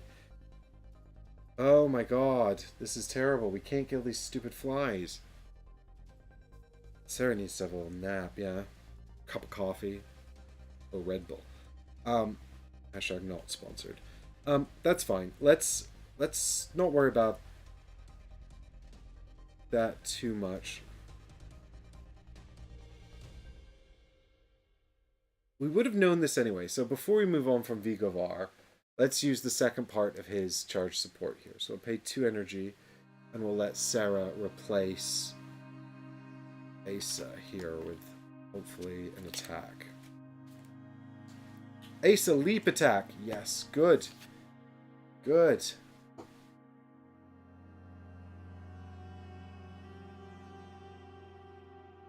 Okay, that's fine. That's got damage on it. We still need to do one more.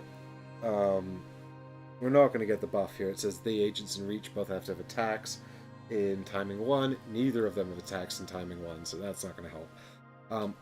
But we do have charge support here, so we'll gain an energy, and then it will replace itself with hopefully some more attack. Yes, another preemptive attack. Brilliant. We could pay 3 energy, but we can't afford it, but that's going to be just enough to win this. Okay, so now we're going to get the benefits and negative effects of all these things. There's nothing here.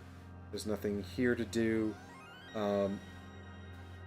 Nothing. Oh, there's 1 energy here. Boop. And then up here, there's, again, nothing to do. So now it's attacks. And we're going to get 1 damage from Pill onto the flies. And then we're going to get 4 damage from Sarah onto the flies, which is just enough to kill them. Because they've got 3 damage, 4 more, kills them, and we get 1 energy back. Okay, good. And now we have successfully resolved the combat. And the 1 energy will go to Vigovar. So he goes up to 3 there. And I've gone through another hand of combat cards, and things are getting a little grim. If only there was some kind of event card or something that would help us recover all of these. I actually don't know if there are. I don't think there is. Okay. So, Actually, didn't use the adamantine shield in the end, did I?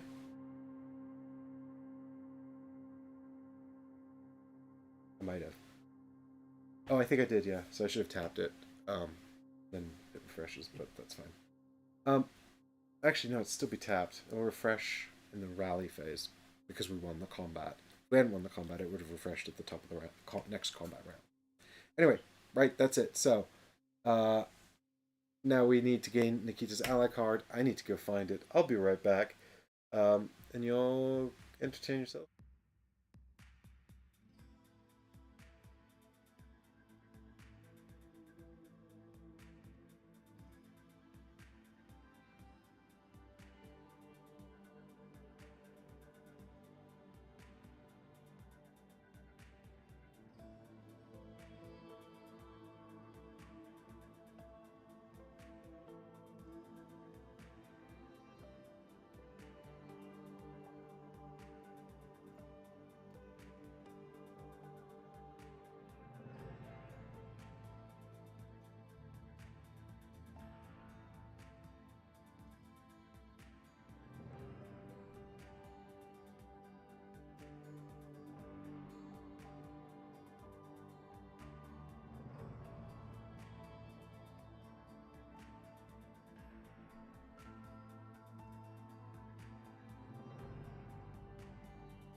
Hello.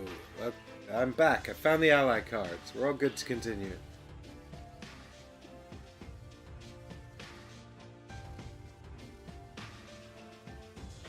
Y'all talking about the Dark Quarter? Looks intriguing. Maybe Lucky Duck will send me a review copy. If I'm lucky. What do you think? I'll ask. We'll see what they say. Who are you? That's what they'll say. To be so presumptuous.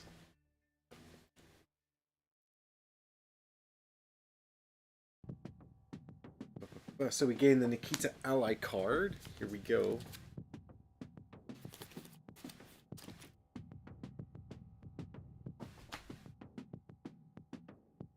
Nikita Diamond. So, one agent gains energy equal to the value of the top card from the green or blue treasure discard pile. What card? There isn't any in either discard pile.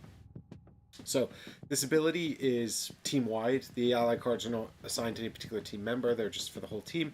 But they cost clarity to use. So, we'd have to pay 2 clarity to use Nikita Diamond's ability. So he can sit here with Forsental for the time being. Figure out what to do with him a bit later on. Alright, so it says proceed to the refresh phase, and if you like, resolve another dialogue. So, now I know you hate the dialogues, but I'm going to do it anyway. You think Nikita sounds Russian? Because I'm pretty much going to give him a Russian accent. I don't know about Diomen. I don't know where that name comes from. Nikita stands in front of the group in his nice, expensive-looking suit, smiling awkwardly. He seems confused about everything. Where am I? Who are you people? Mr. Pierce, we're Carsec agents, and we're here to send you back to the future. To the future? What do you mean? You were abducted by Deacon Pageant and brought here to the past. Deacon Pageant, the Prime Commander of Car 5. To avoid any confusion in the matter, or perhaps to make things even more confusing, he now goes by the name Augustus von Loghan. The King?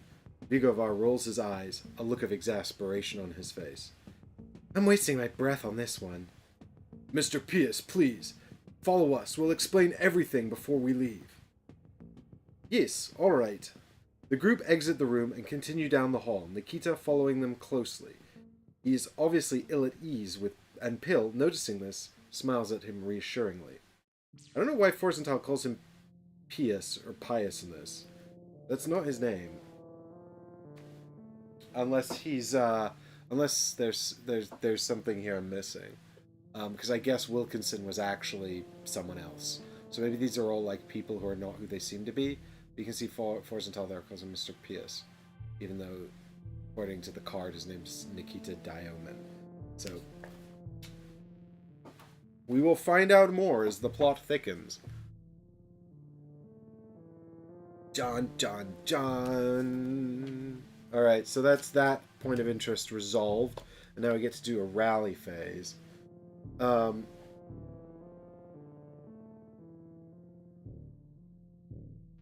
Assuming I'm not going to need the ally card deck until I rescue the other scientist in just a moment.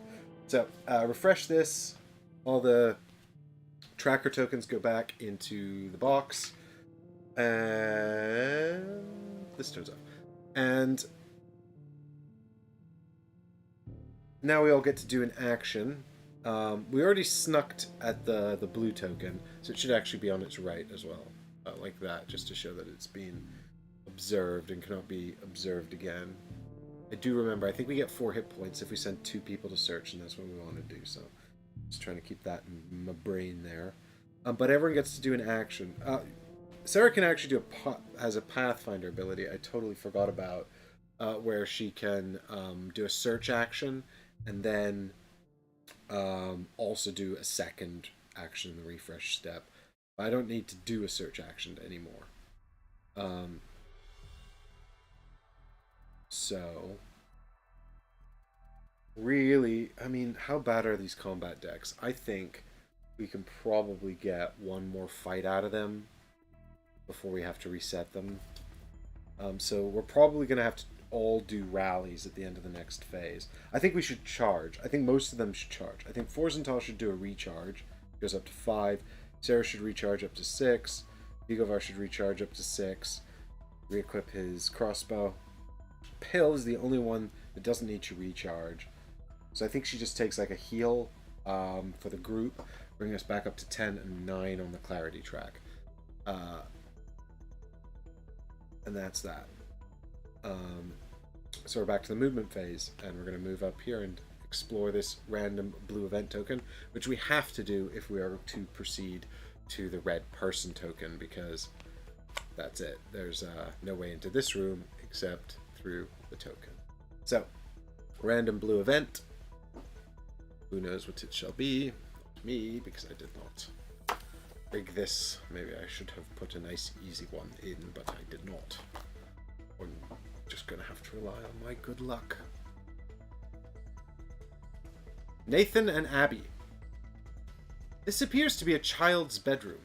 A 2-story bunk bed dominates the room. The wallpaper is old and faded. In front of the bed, a boy and his younger sister are sitting. They're both dressed in dirty pajamas. They remain wary of the agent's presence. It is weird. The boy looks up at the agents and speaks shyly. So you got trapped here as well? It's too late for me and my sister Abby. We're bound now. But I might be able to help you. I just need an artifact from this place to do so.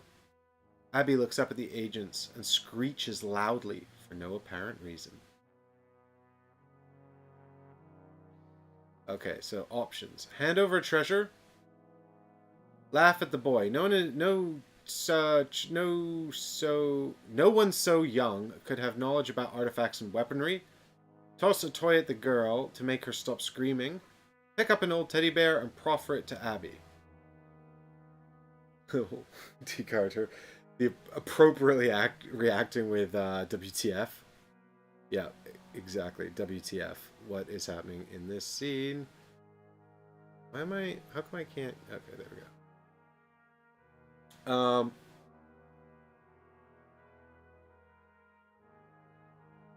Genuinely no idea what's gonna happen here, so your guess is as good as mine, folks. Pay 1 treasure. I mean, I don't really have any treasure I want to give up. I mean, the Pendant of the Wolf, I could give that up. That's... Treasure is the collective term for all treasure cards, but some treasure cards are weapons and some are items. The only item I have is the Pendant of the Wolf. So that's sort of the least valuable treasure card I have, I think. Although it is useful, the weapons are pretty essential. I'm actually quite lucky to have got this many weapons, even though I've only got 4, and the adamantine shield is not necessarily a weapon, but still very useful.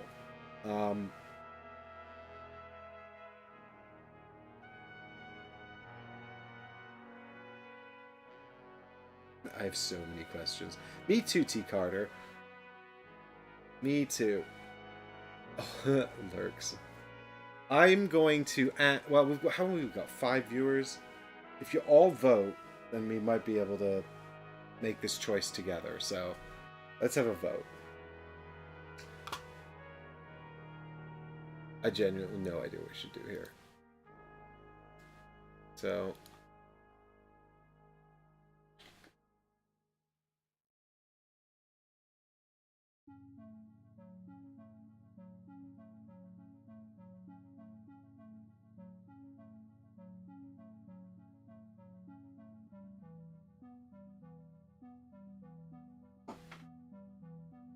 well, are we hallucinating? I don't know. I mean, there's not any indication about what these things actually mean.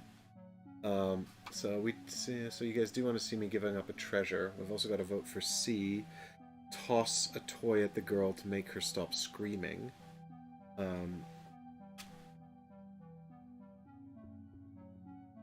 Abby looks up at the agents and screeches loudly for no apparent reason. I thought that... Yeah, maybe this is all a hallucination, actually. I agree with B, but don't think we should laugh. Laugh at the boy. No one has No one's so young but have knowledge about.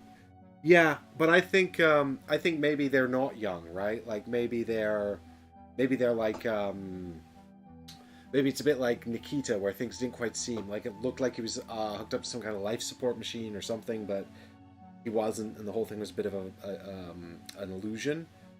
So maybe hashtag slash roll d20. D then. Okay, so we got votes for A, C, and D. D is pick up an old teddy bear and proffer it to Abby. So we've got a couple of people trying to roll d20. Sorry, Difter. Yeah, slash roll doesn't work on YouTube. It's not that clever. Yogi Bear says, I missed all the context. If she's older. Yeah, but I'm thinking... I retract my C. Okay, so -1 C vote. Which is toss a toy. So I'm getting that. I think we should pay the treasure. I only want to pay one, so I think we should only pick that once. So let's have Vigovar give her a treasure, because I don't want to pay more than one treasure, because I only want to give up one anyway. So that will be the pendant of the wolf. We'll give that up. And then we've got D. So is everyone just going to pick up teddy bears for Abby otherwise? So we got 2 Ds. So Sarah and Forsenthal can give out the teddy bears, I think. Teddy bear distribution squad. And then we've just got Pill. Someone picked B. B. Maybe that was T. Carter. Alright, so we're doing a B as well. Skeptical Pill, the doctor, says, I don't know, I don't think you're, you don't sound like a... I picked B. There we go. Alright, so Yogi Bear's C has become a D, and here we go. We've got our votes in. A, B, D, D. Fingers crossed. Let's see them results. So we're going to start with A, which is Vigovar.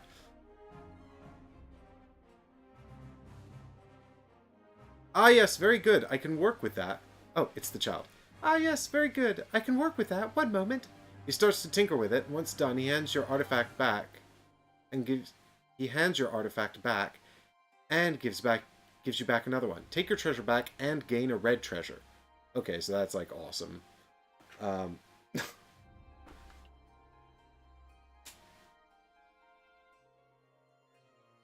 Big health potion. Discard, gain 6 health. I mean, I was hoping for something a little better, but that's fine. No worries, Difter. Don't worry. We only have 4 choices anyway. Alright, so now it's B, Pill, the Skeptic.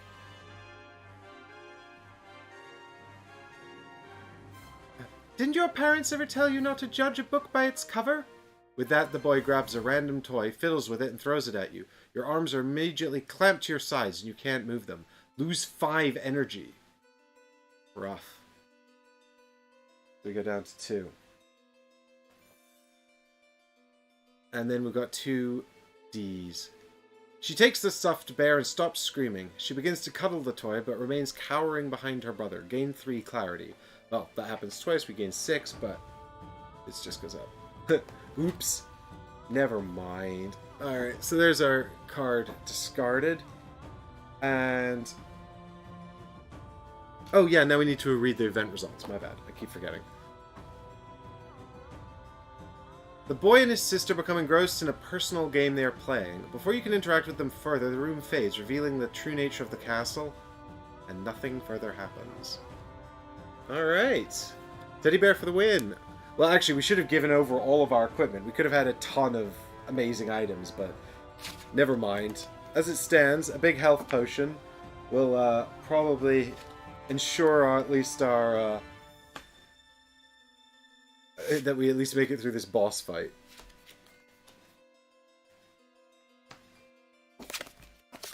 Okay.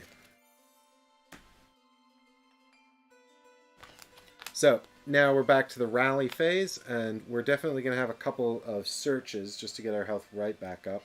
So I think Pill needs to take recharge, go back up to 5. Forsenthal...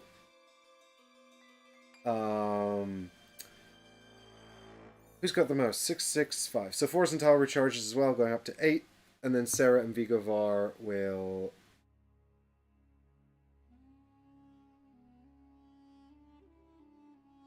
I feel like that trade wasn't worth it. We didn't trade Yogi Bear. We got our item back. If we proffered up all of our items, we wouldn't have even... We would have just got like 5 red cards.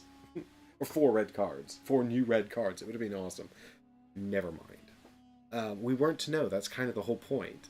If we did know, and we just picked the optimum path by knowing, then we'd break the game every time. That's the whole point of these things. You don't know. And you could just get really lucky. Yep, so Forsenthal did a charge. These two are doing a search. If I remember correctly, that means we gain... Oh, I just meant traders and figuratively. Yeah, we should have profited up everything. Yeah, so we gain 4 hit points. So we go from 10 up to 14. We're back on full. The token's discarded. And that's the end of the refresh phase. And we're back to the movement phase. So it looks like we're heading into our room here with the red agent token. And this is actually the moment that I have not played Beyond. I've played up to this point in sort of preparation for the rules video and everything. And obviously I played a bunch of the prototype and stuff like that. But I haven't actually played past this moment before. So I'm going to be discovering all new information with you guys. So that's exciting. But we're time travelers. Yeah, Difter, wait a minute. If we can use our suits to control time during combat, why can't we just go back in time and take advantage of the boys' offer now that we know what happens? I mean, Difter, listen. Don't start picking plot holes in the time traveling game, okay? Because we'll be here all night and we won't get a satisfying answer. So, we've entered the red person token room, so we are now progressing the plot.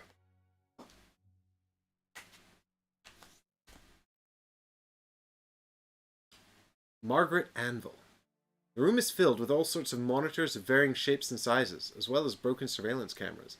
It is a veritable dumpster of electronics, including a small generator in one of the corners. The only sound to be heard is a low murmur in the air. Margaret is sitting in one of the chairs, staring blankly at one of the monitors. She remains still as a statue, unaware of the agent's presence. Spectre's voice. The technology they have here, it's from a different time period. They seem to be collectors. We have no time for this now. Margaret, Miss Anvil, can you hear us? It would appear she's been drugged.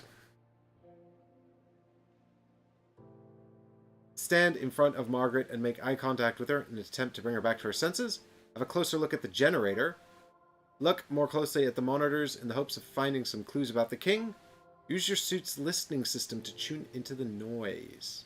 E2 energy. A T Carter says, is this 1077 AD? It is! You can see it up here. It says 1077. But I think, you know, everything's a bit weird here. So, I mean, yes, technically I suppose we're in 1077, but everything seems really weird. There's monitors and life support machines and all manner of stuff. Things ain't right. This is weird time castle in actuality.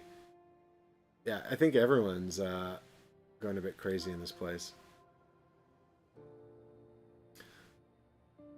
Can we maybe focus a bit better on the card?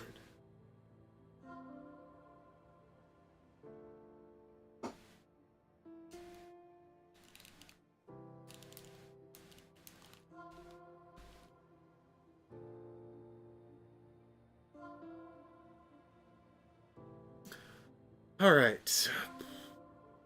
Stand in front of Margaret, make eye contact with her in an attempt to snap her back to her senses. Who is the king? I was like, the king is Augustus von Loghan, aka Deacon Pageant, aka the perpetrator of these time crimes that we're here to arrest. At least that's what we understand.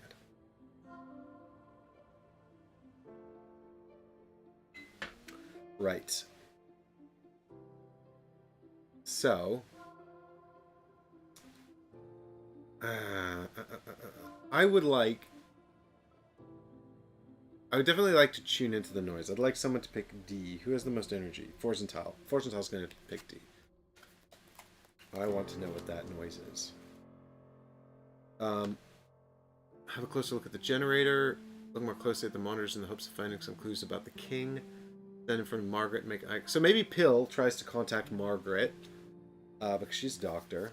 And, you know, that's what doctors do. They stand in front of people and go, "Hey, are you okay? Anybody in there? Hello, I'm a doctor. I have a qualification for this." And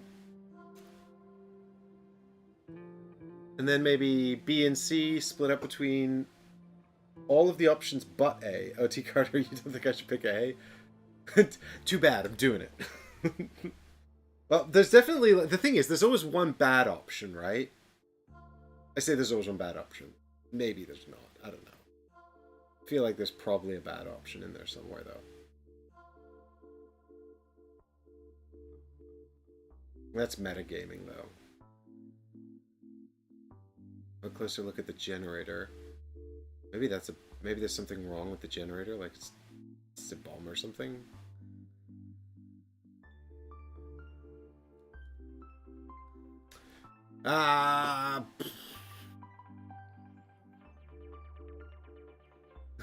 Well, I'm gonna... Pill's doing A, but T. Carter, you'll know that unlike in the last room, you made the right choice this time if it all goes pear-shaped.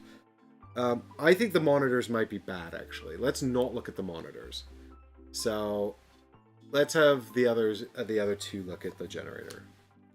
I think there might... Because she's staring at the monitors and she's totally zonked out, isn't she? So, hopefully this will work out okay.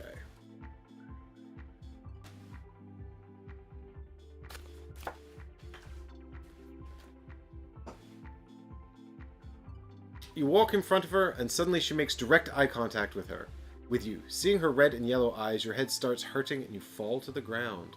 Lose a health point. Well, that was the bad one. Poor Pill.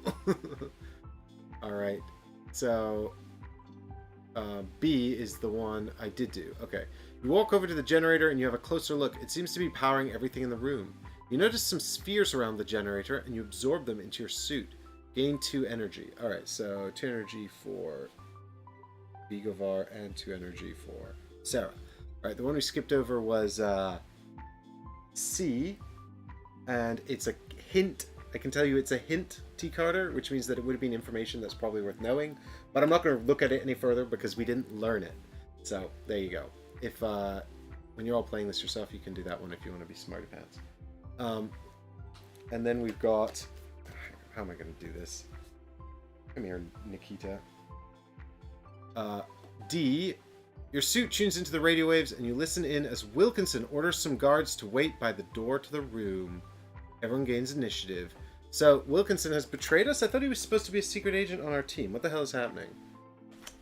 So, we've all gained initiative. And now we go into the event results. Margaret turns to face the agents and without warning starts yelling for security. 1 green, so that's plus 2 blue. So we're going to get 3 green enemies and then 2 blue enemies. Her eyes, the eyes are I told you her eyes are evil. Oh god, well, you could have mentioned that before I made the mistake. That's cool, actually. Yeah, if we'd remembered that, that would have been useful information. If I'd remembered that and applied it, that would have been useful to know. Yeah. I mean, then again, we have to spend the rest of the game wondering about any... Well, no, it's cool. Yeah, it was specific about the eyes. It's true. We could have remembered... I could have remembered that, so that would have been good. Yeah. What was the other hint? The 2 scientists are probably here, and the... Augustus von Loghan will appear when he means to. Okay, so 3 green enemies and then 2 blue enemies. I don't like this. That's 5 enemies. I'm outnumbered. Phantom Thief, Lost Warrior, and Deacon Resurrected. Oh. Oh dear. This is like some scientific version of Deacon. Well, at least he gives out a treasure as a reward.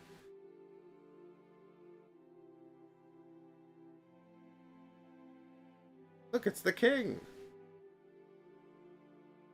Ugh, I don't like the rage response. Alright, we're gonna have to move Nikita Dioman here because... Where do you live? I've run out of space. And 2 blue enemies. This is a tough fight. We've got Bombzards. At the start of the second round, lose 5 health and discard this enemy. Oh, that's no bueno. Right, I think we're going to banish that one. Oh no, wait, at the start of combat, discard the enemy with the lowest health. Well, that's currently the Phantom Thief. Great, that's... Good job, Forzental. Still, getting rid of any enemy is probably helpful at this stage, because there's loads of them. Elusive Keybot. Cannot take damage from melee weapons. Cannot take damage when adjacent to another active enemy. Keybot escapes. Well, I don't care if he escapes. What does that mean, Keybot escapes? I don't know what that means, but he doesn't seem that bad, really.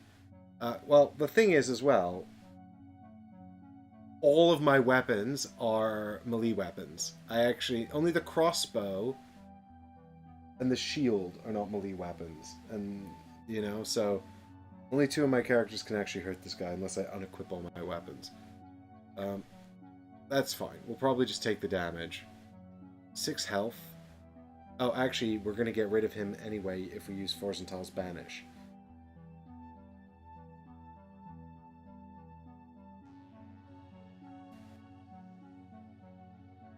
So we'd have to kill the Bombzards, and then we could kill the Elusive Keybot. But end of round 3, he's going to bugger off anyway.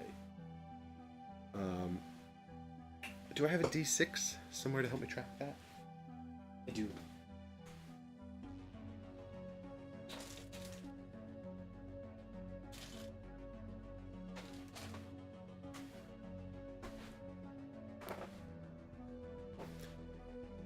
Okie dokie.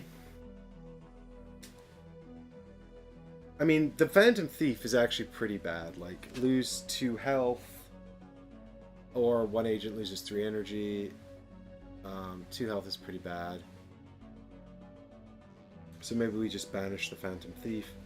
Lost Warrior says, lose 1 health, lose another 2 if the Lost Warrior has taken damage. So we kind of want to kill him all in one go. Of course, if we leave all these things unengaged, then we're going to take extra damage. In fact, even the Elusive Keybot, it's going to be a hard fight. Lose 1 health for every other well, there's only 1. He's got 8, but then his rage is lose 2 clarity, and we're very likely to hit that rage barrier as well. Probably. Alright. Well, at least we've all got initiative, so make some nice big attacks and see what we can't do.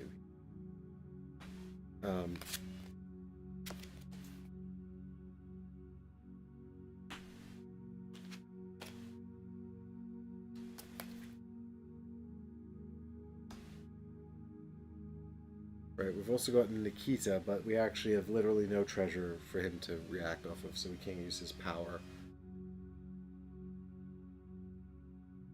Okay. Right, well, start of combat. Do we banish the Phantom Thief? I think we do. Let's just banish. It just makes sense. To do that. So, bye, get out of here. You're done. And that makes life a little easier. And now at least we can engage everyone if we have to. Because that unengaged enemy bonus is scary.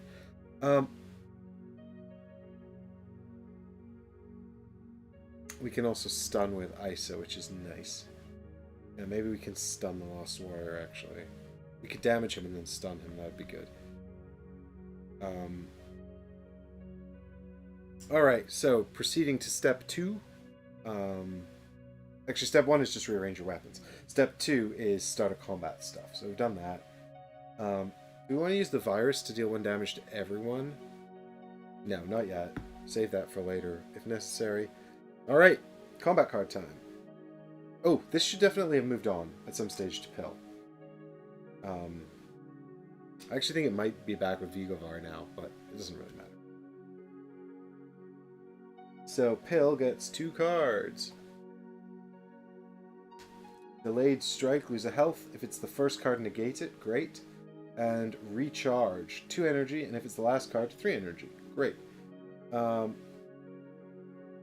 mean, that delayed strike's going to get negated anyway, so I don't know. It's a shame she's not doing any damage. And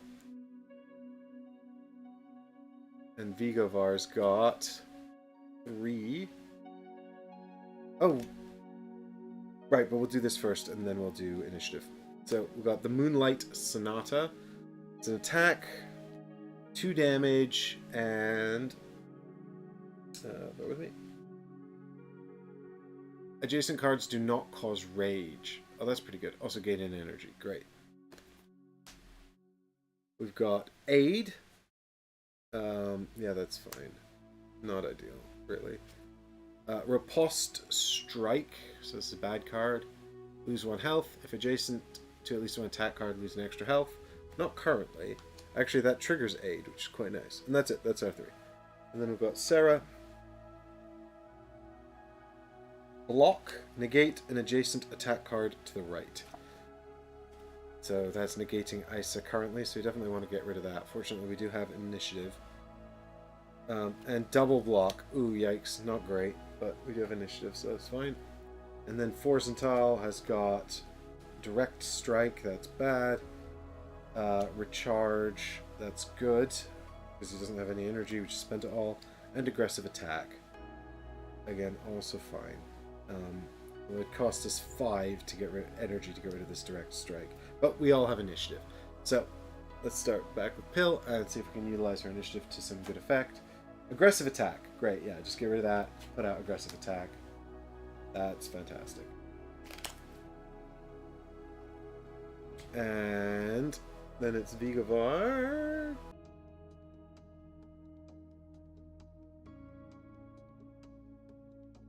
Alright, so his card is Block. So it is actually better for us than the Riposte Strike. So we can just get rid of that and replace it with Block, and then we can still make use of Aid, which is nice. And then it's time for Sarah. So we definitely want to get rid of this first Block card, because that's negating Isa's attack. If agents in reach have an attack at this timing, deal 2 damage. Well, we don't, but we might be able to sort that out.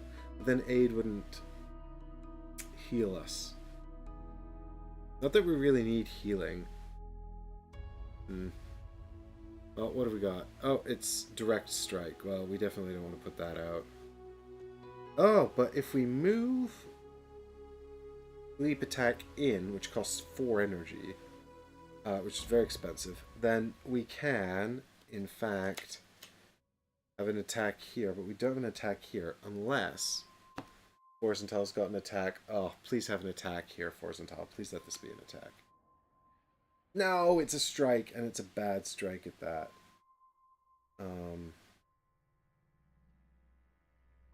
Yikes.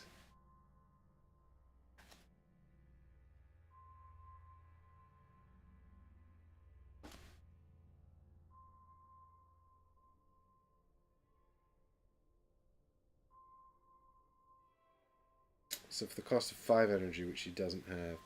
Boo!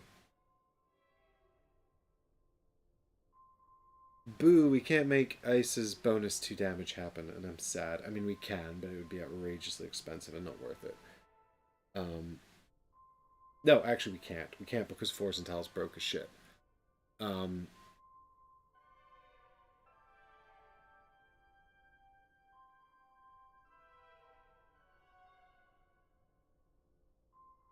Boo. Alright, so now it's now we've resolved our initiative. If we had any more discard and replace keywords, we'd do it, but we don't. So it's time to rearrange the timing row. So currently double block is double block and block. Both of these cards are just negating this 1 attack card. So do we spend 4 energy to have this attack?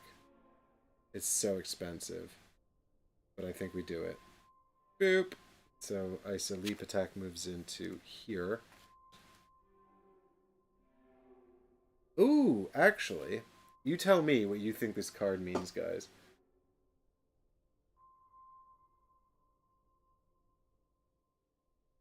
If an agents in reach have an attack at this timing, deal +2.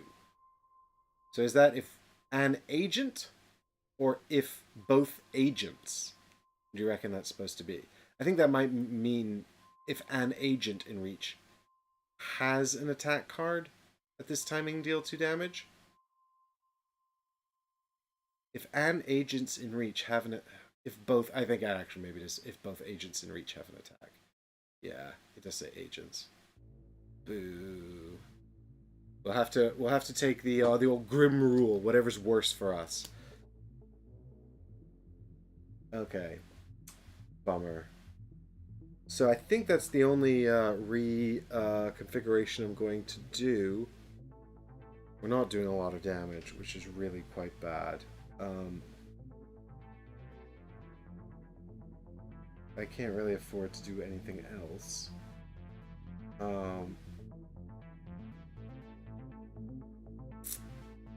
So with this in mind, I mean, we could spend 2 to overcharge someone. Is there anyone worth overcharging? No, all of my strike. Well, no, I don't think so. So now it's gain the benefits and penalties of your cards. So we're gonna get 3 energy over here for Pill, and Forzental gains. Oh, he could have paid 3 energy to gain a bonus energy. That's not worth it. I know math. So he's going to gain 2 energy. Sarah gains an energy. And Vigovar gains an energy. And then the group gains 2 health or 1 clarity. I'll take the 2 health, please. Thank you. Up to 15. And the penalties. 2 health damage there. And that's it. So we go back down to 13. Womp womp. Okay. Actually should have done probably. Well, we should have gone. No, it's fine. Forzental should have been last. I just went in ass backwards order given that Pill's the first player. Sorry. Yep. So now it's damage time. We've got 2 from Pill, 2 from Forzental, 2 from Sarah, and 2 from Vigovar. Wow, 2 each, huh? Alright.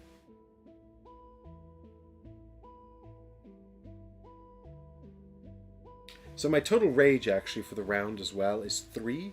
It's 5, but the shield reduces it by 2. Unless it only reduces Pill's rage total by 2. Actually, I think it's just Pill's rage total. So I'm actually on 4, so that's everyone's triggered.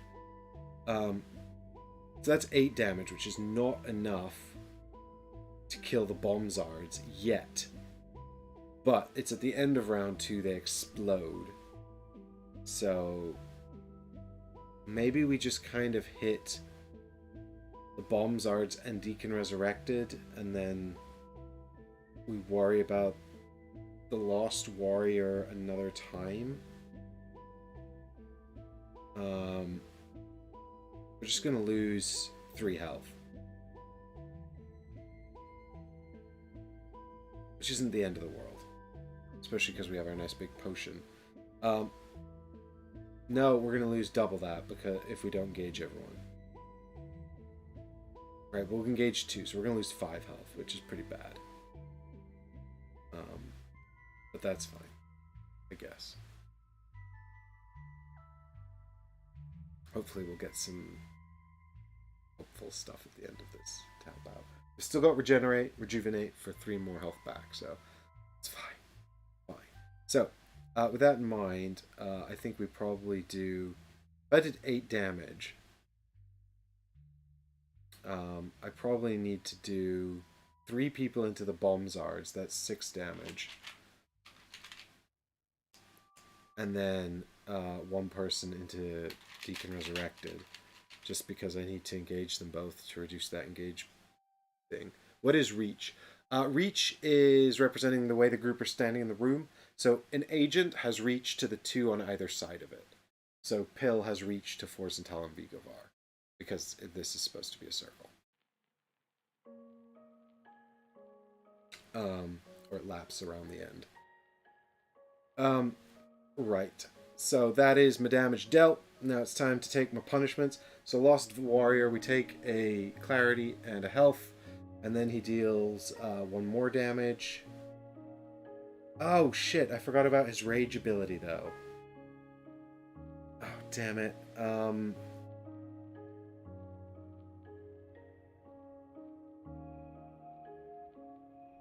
There's not really anything I can do about that. Okay, do you know what? Actually, let's use stun and stun him. So we'll stun the Lost Warrior, and that just solves a whole lot of problems. So he doesn't even activate, so fine. So then Deacon Resurrected comes in, and he's going to activate, and we're going to lose 1 health and 2 clarity, which is actually really bad. We have 8 clarity now, 12 health. Bomb Zards activate. They actually don't do anything at all. And then the Elusive Keybot activates 2 health because he's unengaged. We go down to 10 and 1 clarity, taking us down to 7. Yikes. And now it's the top of round 2.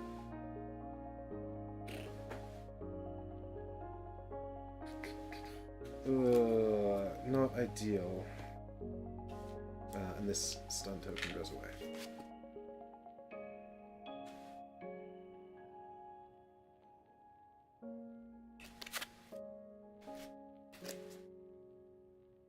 So,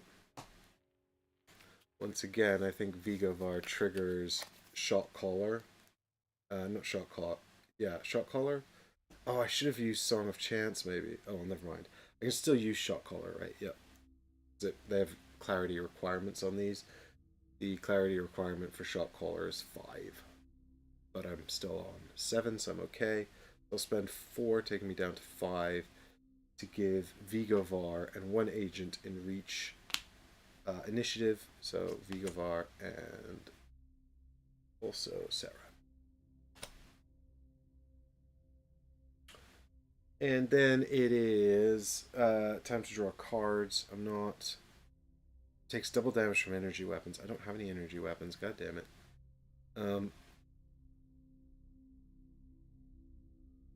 Alright, here we go again. Oh dear. Okay. Well, that's fine, I guess. Not great, but not the worst things in the world. Where did this aid card come from? Did I just not get rid of this? Yes, I just didn't get rid of that.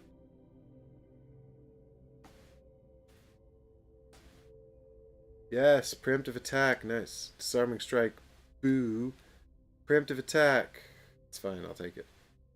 Oh, we were running low on combat cards as well. I really hope we don't run out of combat cards. Ugh, I didn't know this would be such a big attack from them. Oh no, this is really scary all of a sudden.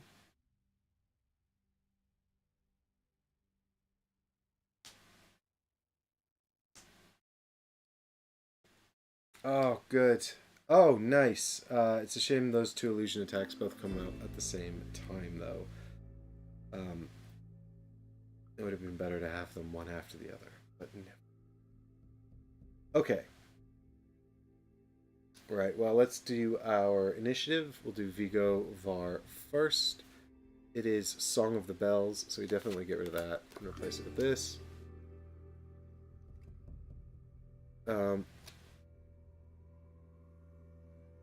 Yeah, it's basically entirely irrelevant here, but at least it got rid of the bad card. And then this one is Parry Attack. Negate an adjacent strike card. That's fine. We'll just get rid of block and replace it with that. It's pretty irrelevant. We have to pay 2 damage, 2 energy to do damage, which we can't really afford. Oh no. Oh no. We've got maybe 1 more round of combat in us to finish this, or else we're going to be in trouble. Pill's going to have to kill them all on her own. Okay, so... Oh god, thank god we used that banish.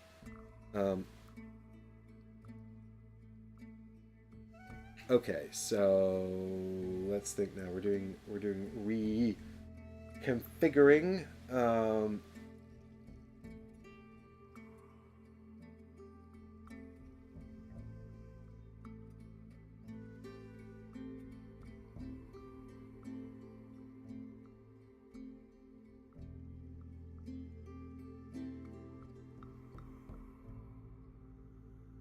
So I wonder if, in the interests of science, especially because we have a parry attack here, we should use Vigo Var's Song of Chance to get rid of the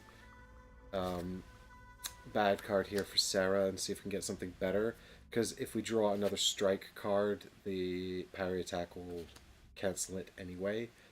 But I'd like to get some more damage. So yeah, let's do that and then hope for the best. So that's because he doesn't need to reconfigure this row anyway. So that's 3. And we get rid of Exhaust and replace it with Preemptive Attack. Great. That's 1 damage. It'd be great if it was at the start, but I definitely can't afford to move it because that costs 4 energy. Don't you need to save your cards? Well, T. Carter, I mean, sure. But also there's 3 left on top now. So that's going to be 1 more round of combat. But I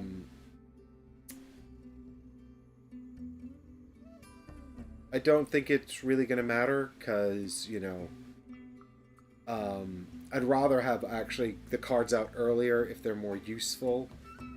In this case, it would have been better to save it because then it would be in the first position next round. But if it had been a strike card, then it would have screwed me next round and been neutralized this round. So it's a bit of a known gamble.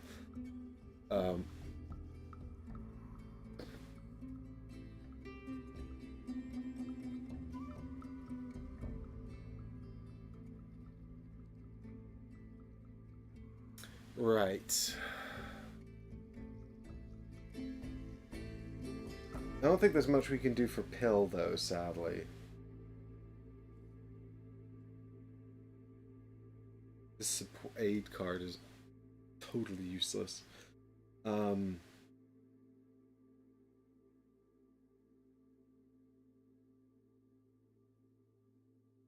Alright, so let's have a look here. What have we got? Benefits and penalties. Benefits. Gain health or clarity. I think I actually want a clarity because that's getting really low. I don't like it when it's that low. Nothing here. Pay 2 energy to deal an extra damage. Can't afford it. That's fine. And then over here, Song of the Bells would have been great, but it turned out to be really bad. So that's it for that. And negate cards, there's none to negate or anything, so that's the end of that. So we've got 4 damage from Forzental. We've got 3 damage from Sarah. And 3 damage from Vigo Var. What are we on here? 6. So, there's not a good way to divide up this damage, unfortunately.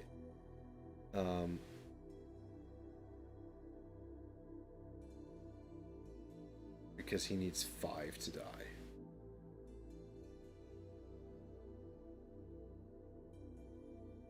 Oh, there is kind of a good way to optimize wait, and 3 and 3. 4, 3, and 3. Damn it. So I was thinking about using Virus maybe to deal 1 damage to all of them.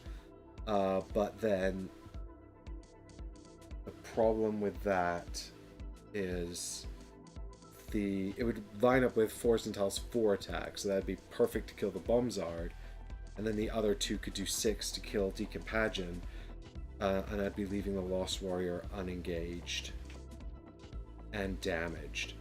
So he would deal a bunch of damage. Maybe that's just worth it though. I've kind of talked myself into it.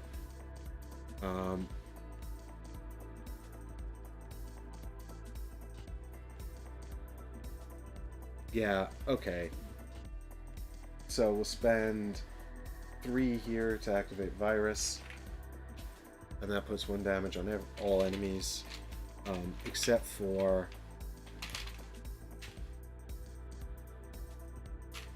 the Keybot, who's currently immune to damage.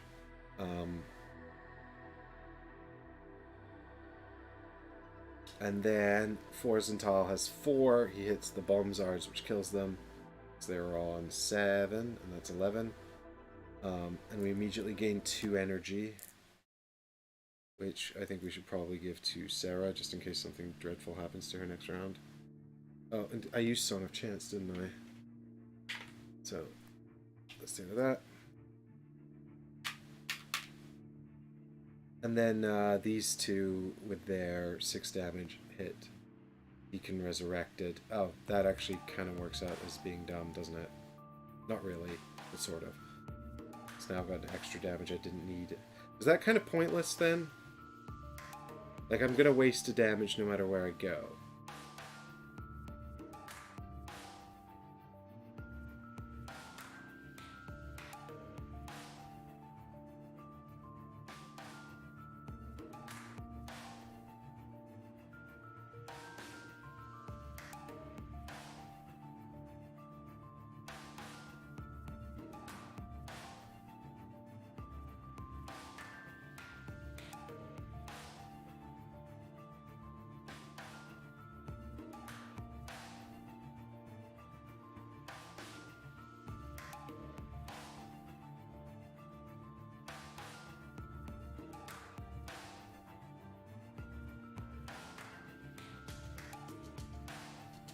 This is a problem.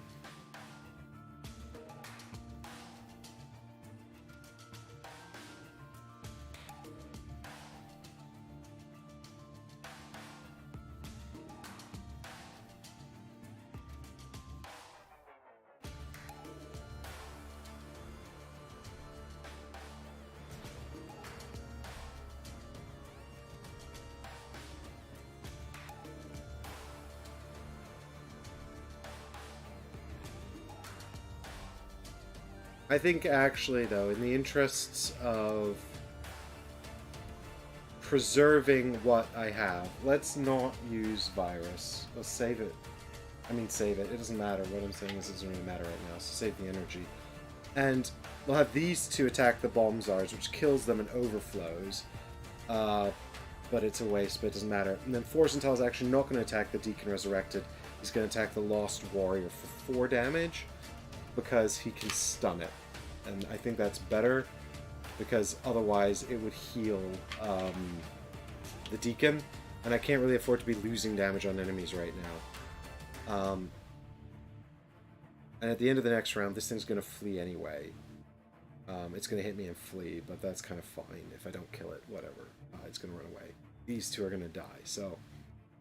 or they won't, but I will try. I still need 11 damage to kill them, which seems ambitious. But Pill's got enough combat cards to at least hopefully close the deal. We shall see. Alright, so now it's time to activate the enemies.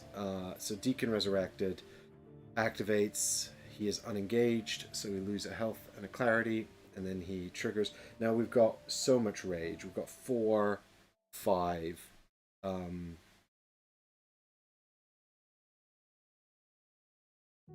I want to get the FAQ on this shield, because reading it again, it says reduce rage total by 2. So I wonder if that's the whole team's rage total. I really think it must be, because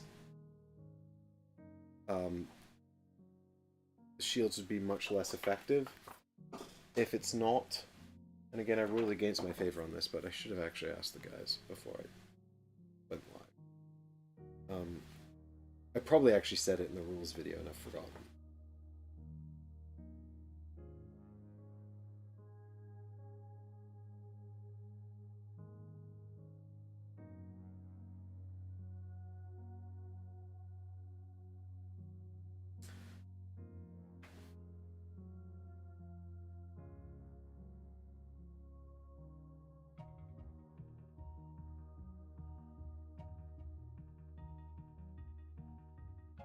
I may not have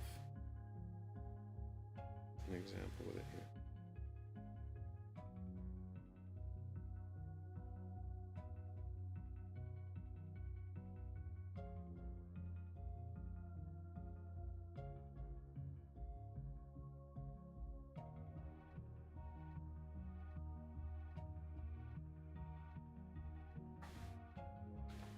No.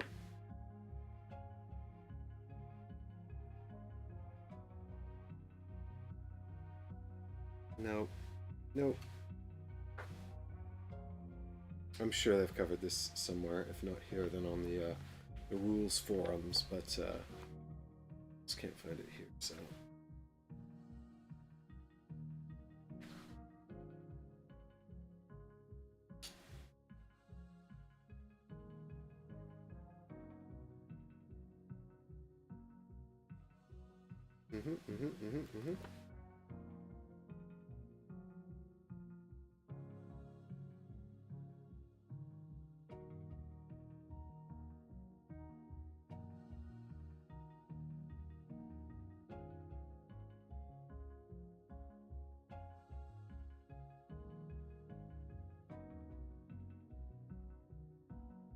Yeah, it doesn't mention here, unfortunately.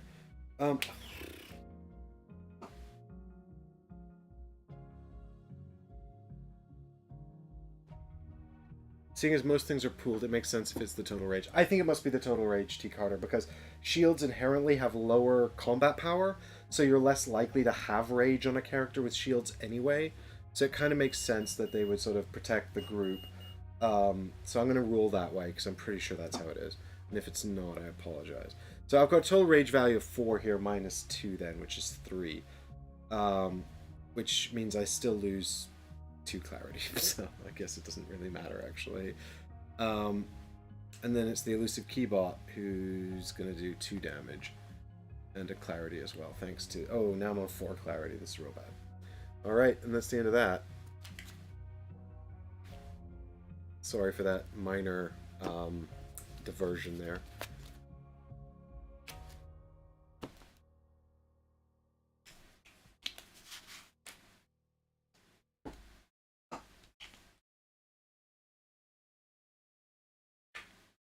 Okay. And here we go again. Back to the top. Excuse me a minute.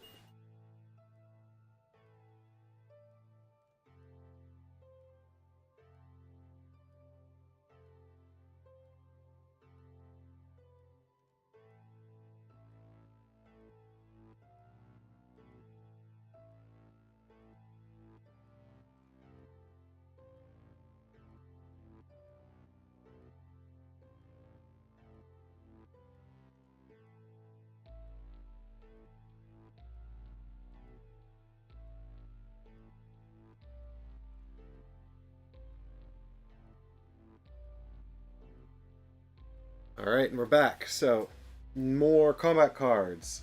Pill first, I guess. Round 3. I forgot to tick up our guy.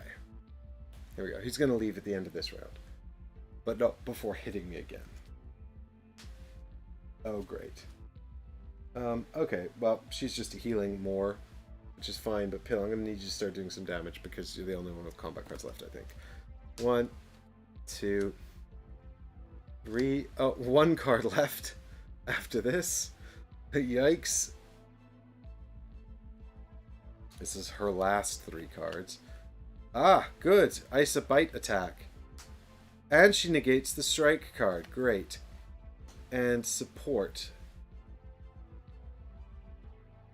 Well, that's great. I mean, at least that worked out well because we're now out of combat cards. Uh-oh. Uh-oh. Vigor attack. Good. Yes. I like this. If first stun an enemy. Good. Good. Aggressive attack. And charge support. Great. And he still seems to have at least 1 or 2 combat cards left. Alright. I mean, really, it's Sarah that's been cycling her deck most aggressively, it would seem. Okay. So we've got a charge support here that we can use, so we might as well start with that. Does anyone adjacent to me want to get rid of a card? Or within reach? Unfortunately, Vigovar's out of reach because he most needs this. I guess we'll get rid of Pill's block and hope for something better. I can also replace a card, so let's do Pill's block. It's another block. That's so funny. The exact same card. But at least I guess we cycled that, I suppose. Although we're going to probably rally everyone after this because a nightmare. And then we can gain 1 energy back and replace charge support with something better. Nope, it's miss. Well, again, at least I guess we got rid of that. Right, I don't think anyone else has anything else useful to do. No, that's it. I'm all out of tricks. So, cards be what they be. We can rearrange the timing sequences, but these have actually worked out. Oh, pay 2, agents in reach can negate a combat card. I don't need it. I don't need it. Negating them. The only one worth negating is already negated. So fine, I guess we're rearranging the combat rows. Again, I actually don't think I need to do any rearranging either. There's no way to optimize these that I can see that's worth the energy. So, this can take damage now, because it's not adjacent to any active enemies. If I deal 1 damage to everyone with Virus now, he'll need 4, he'll need 5, and he'll need 5. How much damage have I got? 2, 5, 6, 7, 8, 9. I've got 9 damage. Can I even kill these 2? Yeah,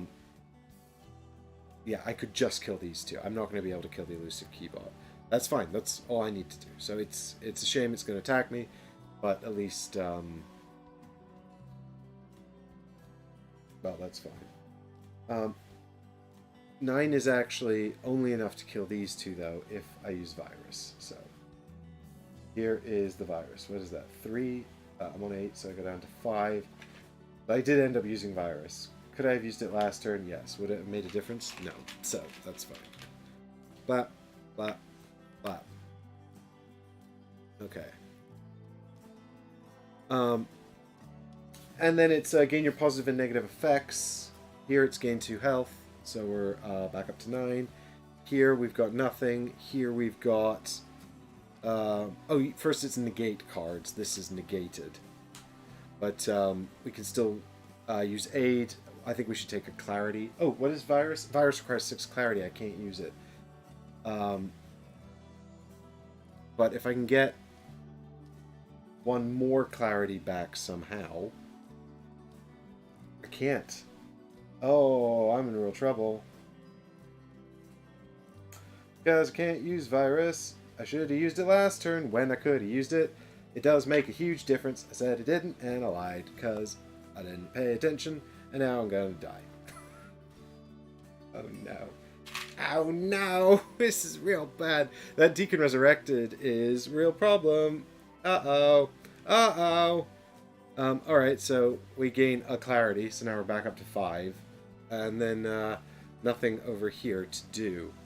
Oh, I still have Rejuvenate. Oh, I have Rejuvenate. Oh, I can use them both. Okay, great, good. 4 energy to use Rejuvenate, gain 2 clarity. And then 3 energy to use Virus. Okay, just like I planned. Flawless execution. It was all like I planned it. It was absolutely fine. The whole time. Okay, and that's the end of that. So now it's just attacks. Pill doesn't have an attack. 4 damage from Vigovar into the Lost Warrior kills it. And we gain 2 energy, which sorry, not Vigovar, Forzental. So I think we should give that to Pill because 2 energies. 2 energies. She goes up to 3 because she seems to be keeping us all alive. And then we've got 3 damage from Sarah, who deals that to the Deacon Resurrected. And then we've got 2 damage from Vigovar, who kills him. We gain 2 energy, which I'll give to Vigovar because he's got useful powers too. These 2, very useful. Isa actually also has a great ability, but... I could give actually 1 energy to Isa, and then we could stun the Keybot. That's actually probably a good shout. Because it's going to leave anyway.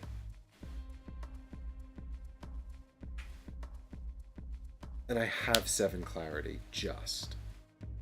I'm on 7. Good, fine. And then that's the end of the round. And the Keybot escapes, which is fine because I don't care. I mean, I presume it still escapes even though it's stunned. Oh no, that's its attack though. So if it doesn't trigger its attack, does it escape? I guess not, right?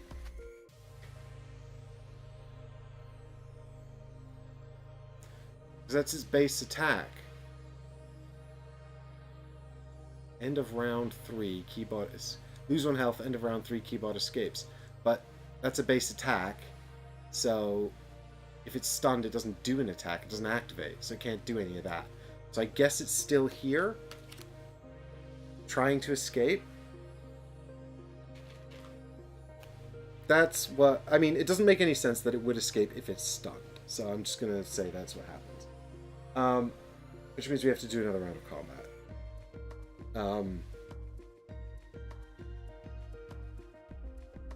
In which case, everyone with hand-to-hand weapons has to unequip them because they can't hit the Keybot with those weapons.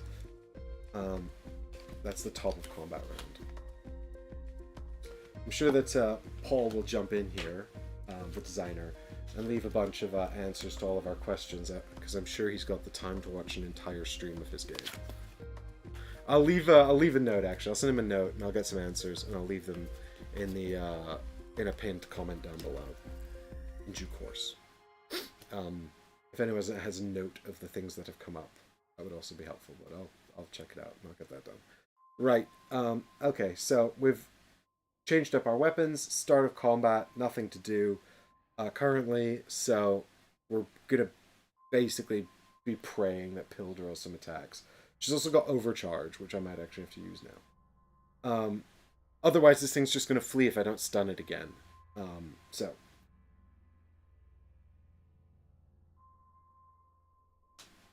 Good, that looks like a big attack.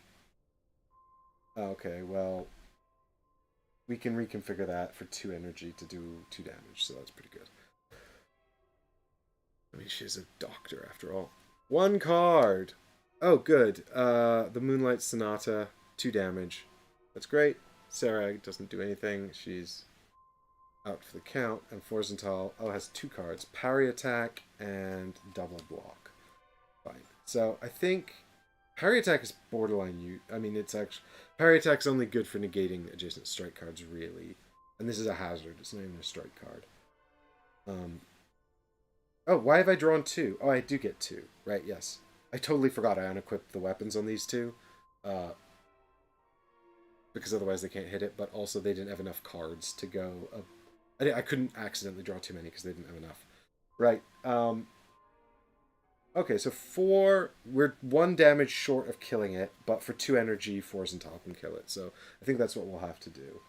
So we will pay 2 energy here to rearrange preemptive attack to the start here, so that it gets the bonus energy on it.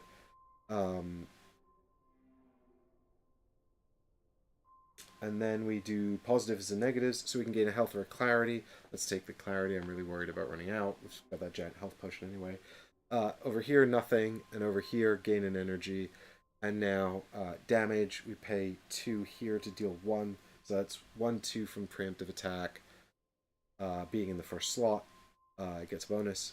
1 from the parry attack, thanks to the energy cost. And 2 up here from the Moonlight Sonata. So that's 2, 5. Which kills it.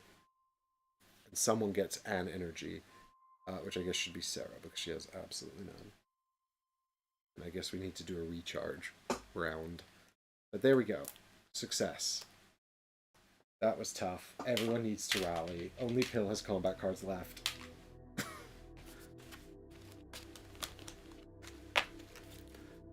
And for the reward phase, we get 1 green treasure. This feels unfair. This feels like too little. What have we got here? Time Spark. Discard to negate the base attack of 1 enemy this turn. Fine. Here you go, Pill. You hold on to the Time Spark for me. Actually, no one can see that. You can have it, Sarah. Okay. So, combat resolved. After the Margaret event has been completed, the agents have liberated Margaret. Discard the red person token. Gain the Margaret ally card. Margaret's allied ability can be used once per round. Yeah, understood. Just like basically every ally card.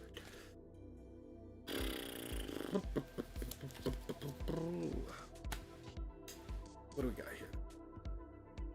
So she costs a clarity to use and gain 2 health. Trade a clarity for 2 health. Pretty straightforward. Okie dokie, what's next? Proceed to the refresh phase and have a story moment. Dialogue 4. And at the start of the round, we're going to check out this locked card here. Because it says at the start of the round, after you've liberated the 2 scientists, check this out.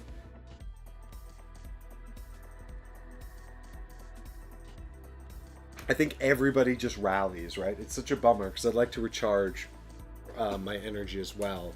But I really think it'd be foolish not to do a big old... I mean, well, 3 out of my 4 characters have to rally because they're out of combat cards. Pill still has probably about 10 in her deck. Maybe actually less. 1, 2, 3, 4, 5, 6, 7, 8, no, 8 or 9. So not great, really. Margaret falls to the ground unconscious. Pill runs over to offer her aid. Make way, let me see her. Miss Anvil, can you hear me? Margaret slowly comes to. She seems a bit sluggish, but otherwise fine. Pill helps her to her feet, aided by Sarah.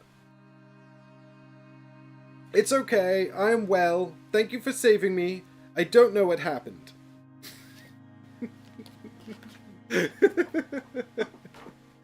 I think that's exactly the kind of voice you would imagine this character to have. 100%, bang on. Nailed it, 10 out of 10. Okay. Refresh phase. So we check our clarity, it's fine for that. We get rid of all of our tracker tokens, which is good because we need those powers back. We used them all to win that fight. And then we all get an action. I think rally for everybody.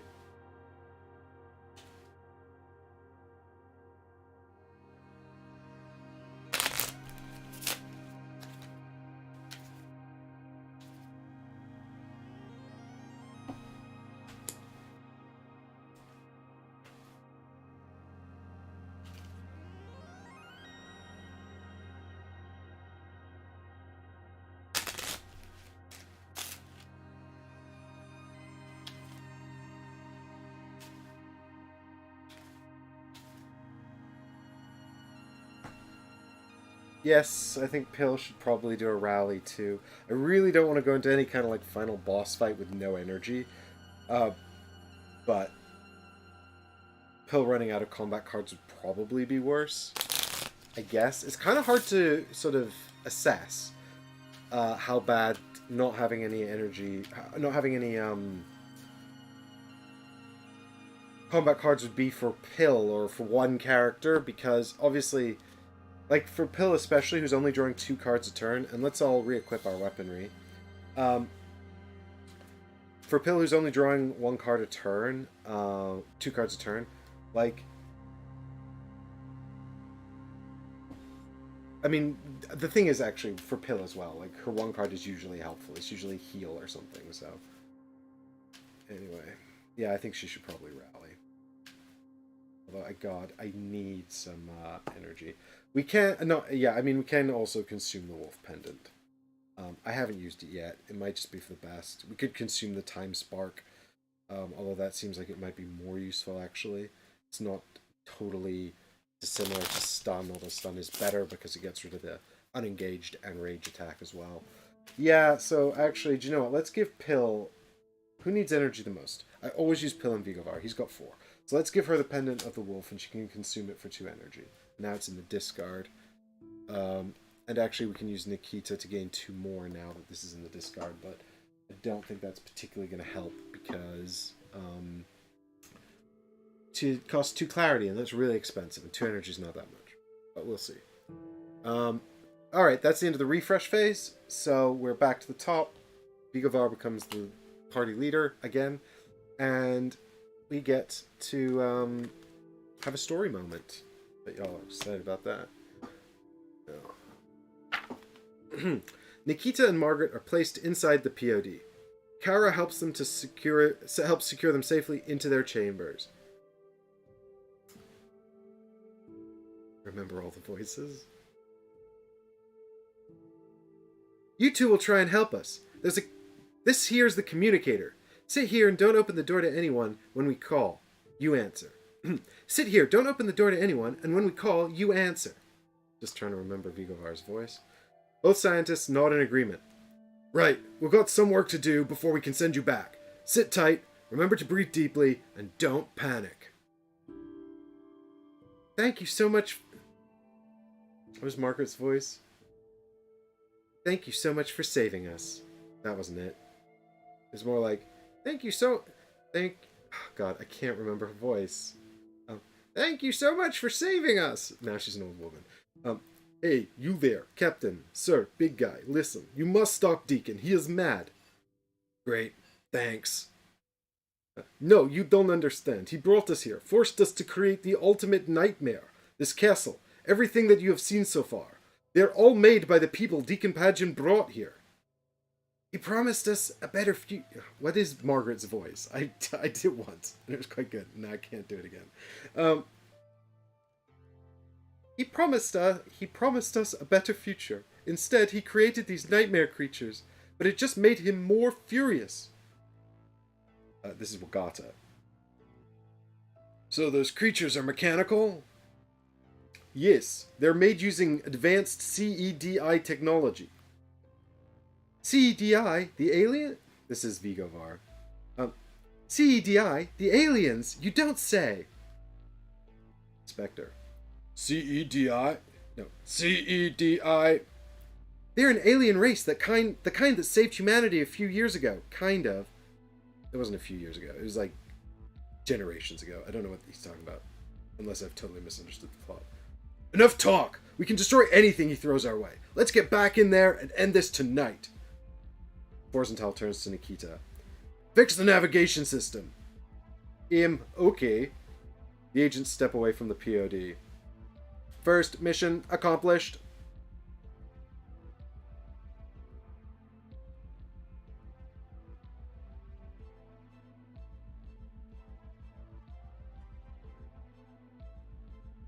Now to get to Deacon. That's supposed to be Sarah. But I don't know how you say that sassy. I need her line from earlier. I need to keep referencing this one line she had. Where I did her voice. What was it?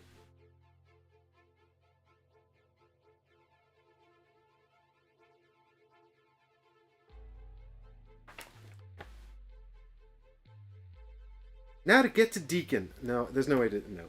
Isa begins barking. What is it, girl? What's wrong? Wilkinson, quite suddenly, steps out of nowhere, startling the agents.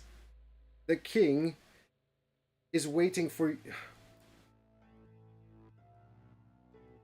The king is waiting for you in the throne room. If you do that one more time, I will knock your head off. What are we waiting for? Let's go! That's it. I guess we're going to the throne room. There's too many... I can't do 8 characters, plus also like 3 or 4 more side characters. There's so much dialogue.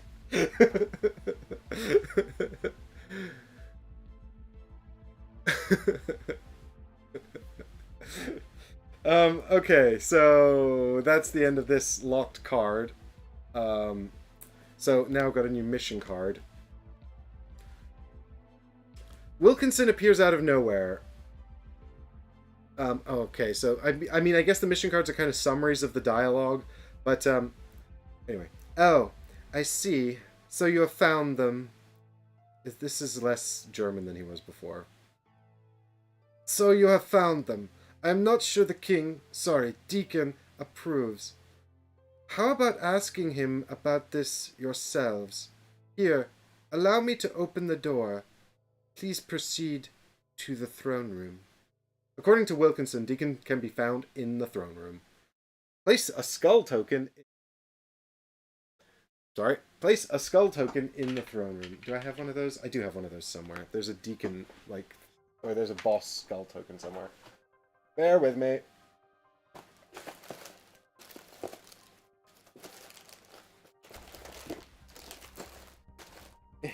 Oh, no, it's straight up skull token. Here we go.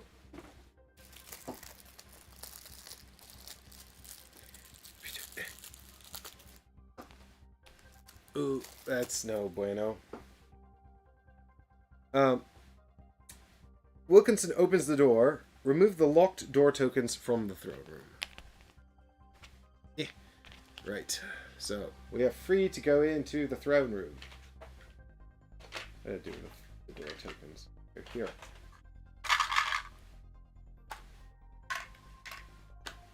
You. Yeah.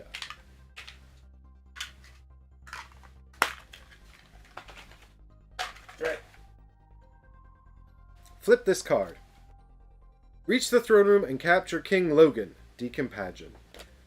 Well, I don't think there's anything further I can do here, really, because I can't just not move in the movement phase, and I can't just sit around resting, so... Remove this cover when the agents enter the room containing the skull token. Yeah, well, there's nothing further I can do, because... Well, actually, that's the end of an event phase, isn't it? No, it's not. That was the beginning of a round. We haven't actually resolved any event cards. We did resolve story stuff, though.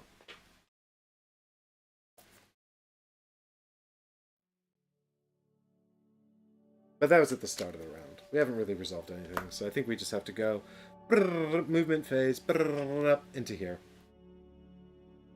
And now we're going to read the next story card. It's time for a big fight. I hope it's going to be an easy one. The King Who Missed Time. The chamber resembles a chapel with large pillars supporting the ceiling. A lavish red carpet covers the floor, and a row of candles leads the way to the other end of the chamber. Weapons of various shapes and sizes are on display. At the center of the back wall stands an imposing throne, on which is seated a huge robotic armor. As the agents approach, it becomes apparent that it isn't real, but merely a hologram. A large robotic creature descends from the ceiling. Weapons mounted on its torso activate, aiming at the agents. The voice that emanates from the skull of the creature is one which the agents recognize instinctively. Godos. Welcome. You found me. I am surprised you managed to survive at all, but this is as far as you go. Okay, so now this is Werner Herzog as a robot. Jump and look for cover. Start running towards the machine and attack it. Use your suit to create a quick tactical plan, or overcharge your suit and shoot at the machine.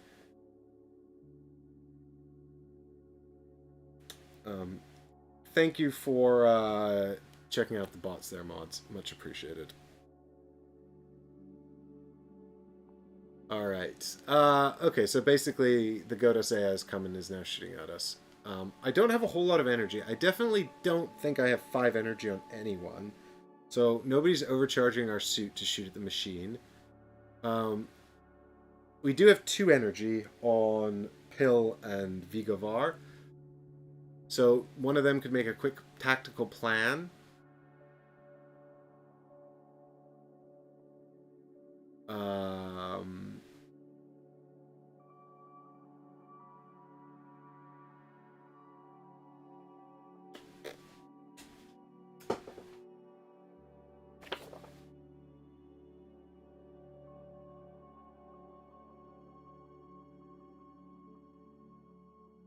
Okay. Right, so...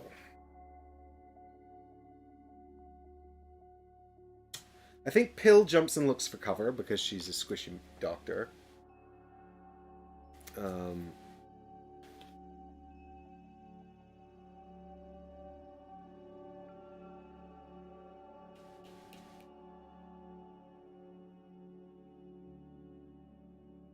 Now, nobody has... Pill's the only one with... Pill's got 3 energy, which I guess I'm saving for something. I don't know what.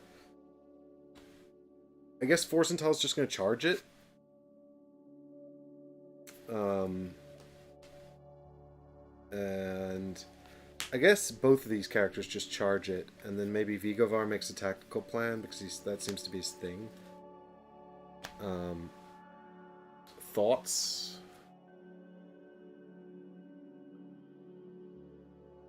T. Carter thinks everyone should duck for cover while Vigovar makes a plan. Maybe that is better. And thanks for hanging out. Thanks for watching the show. And see you next time, T. Right, I've got 2 people charging it. But yeah, maybe if it's descending from the ceiling and aiming its guns at me, actually just ducking for cover is probably better. So, we're putting a lot of eggs in one basket here. Maybe Forzental charges, just to, as a compromise.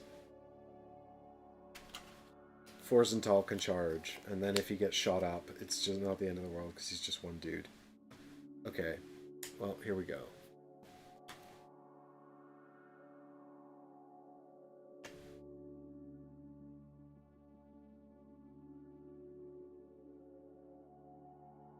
A. You managed to protect yourself from the attack. Lose 1 health for each agent who didn't choose A. So we lose 2 health, so we're down to 7. Okay, good. B. You almost reach the machine, but a force field positioned around it blasts you away. Party gets overwhelmed. That's bad, so we just have to remember everyone's overwhelmed. That means we get less cards in the first combat phase. That's pretty bad. You come up with a tactical plan and locate several weak spots in the machine's armor. Party gains initiative. Well, I mean, that's small recompense, I guess. So we're still overwhelmed. So the way this overwhelmed works is everyone's just going to get 1 less card to draw. But now they also all have a card to do it. And we don't need to read the bottom one because we weren't able to do that. Godos positions itself in the center of the room, activates a new set of weapons, and is ready to fight. Spawn Godos and 2 blue enemies. Okie dokie. I guess this is the final boss fight. Go figure. So, Godos is somewhere in here. Well, there it is. Let me just quickly check to make sure I have the right Godos here. I mean, no, I mean the only Godos here. Shit. Edit that out, editor.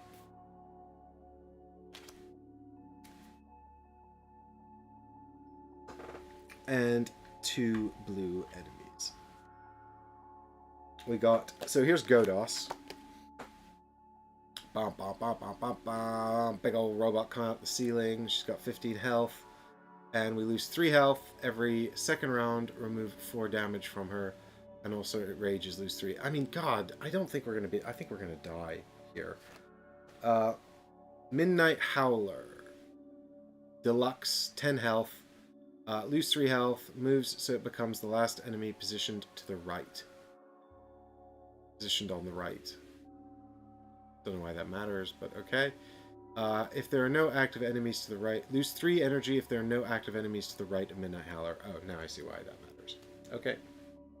Well, there will be 1. There'll be whatever this is. The Butler! 9 health. He cannot take damage from energy weapons. Summons an enemy. Summon 2 and he has to die right away. We can't be having him summon enemies. No, forget that. Okay, fine. I mean, at the end of every second round, Godos is going to remove 4 damage from herself. So really, we probably need to kill these ones first. Particularly the one that summons enemies. At least I have the Time Spark. That's going to be invaluable. Okie dokie.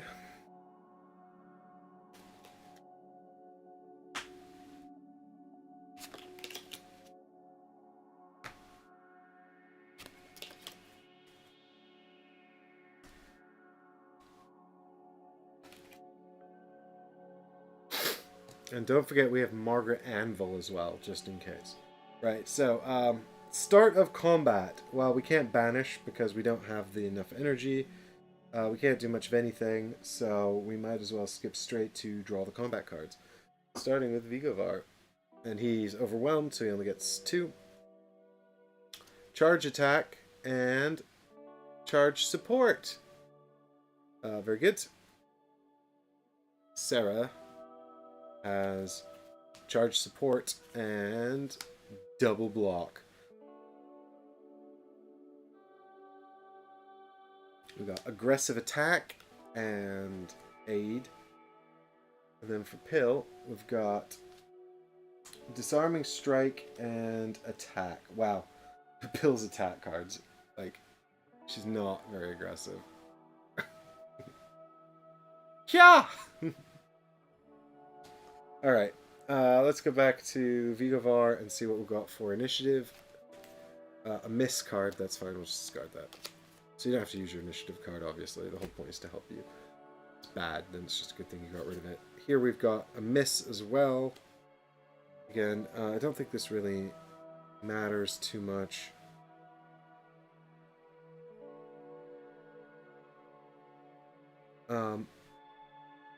Is there any way for me to... Yeah, she's got... Yeah, actually it does matter. I'll tell you why. Because charge support can replace itself. But, and double block blocks things on both sides of it, whereas miss only blocks things to the right. So, that does matter. And then we've got Forzental, who's got Counter-Strike, great. And Pill has Recharge. Oh, brilliant. Get some energy back. Good. Okay, so... right, well, we've got a charge support on Sarah, so we should resolve that. Replace a combat card. You can also spend 2 to replace a combat card on someone else. I don't have the energy. Can't do it. So gain an energy and replace charge support. Why not? Direct strike. Ooh, well, that's no bueno.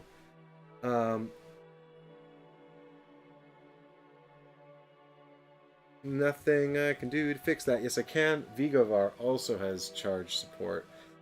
So he gains an energy. Yeah, he's going to spend 2 energy, actually, to replace Sarah's direct strike, because I don't want to be losing 2 health. I'm already going to be losing enough health. Hooray! Oh, good. That triggers as well. Thank God. Brilliant. Isa, thank you. You're saving me, literally. And then Vigovar can gain an energy and replace charge support with something else, which is going to be Moonlight Sonata.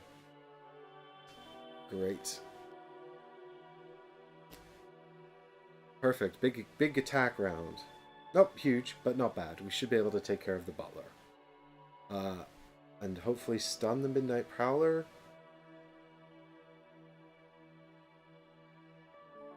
No, we're not going to be able to do that. So that sucks.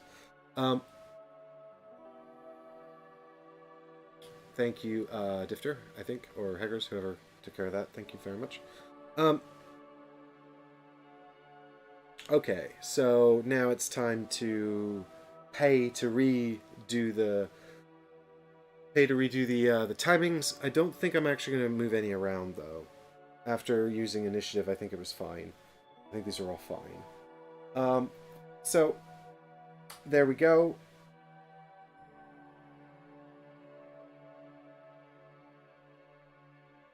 And then, yeah, gain the benefits. So, 2 energy for Hill. Nothing for Forzental. 1 energy for Sarah. And 1 energy for Vigovar. No penalties along the whole line, I think, so that's good. So now we're just working out attack damage. We've got 4 from Vigovar, 4 from Sarah, 2 from Forzental, and 1 from Pill. So, I mean, I think these 3 all attack Butler for 9 damage and kill him. Because I can't have him summoning enemies. And then we get 2, and then we get 2 energy.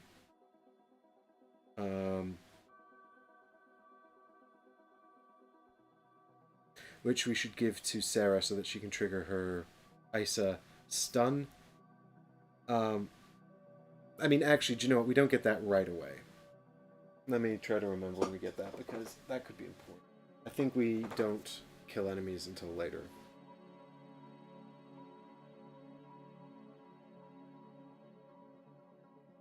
No. Okay, it's at the end of this round. So that's fine. We might as well do it now, because it's not going to make a difference. And then it's only Forzental left to attack, so he's going to hit the Midnight Howler, I think, just because Goddess is going to heal herself anyway next round, so it feels almost like there's no point in putting damage on her.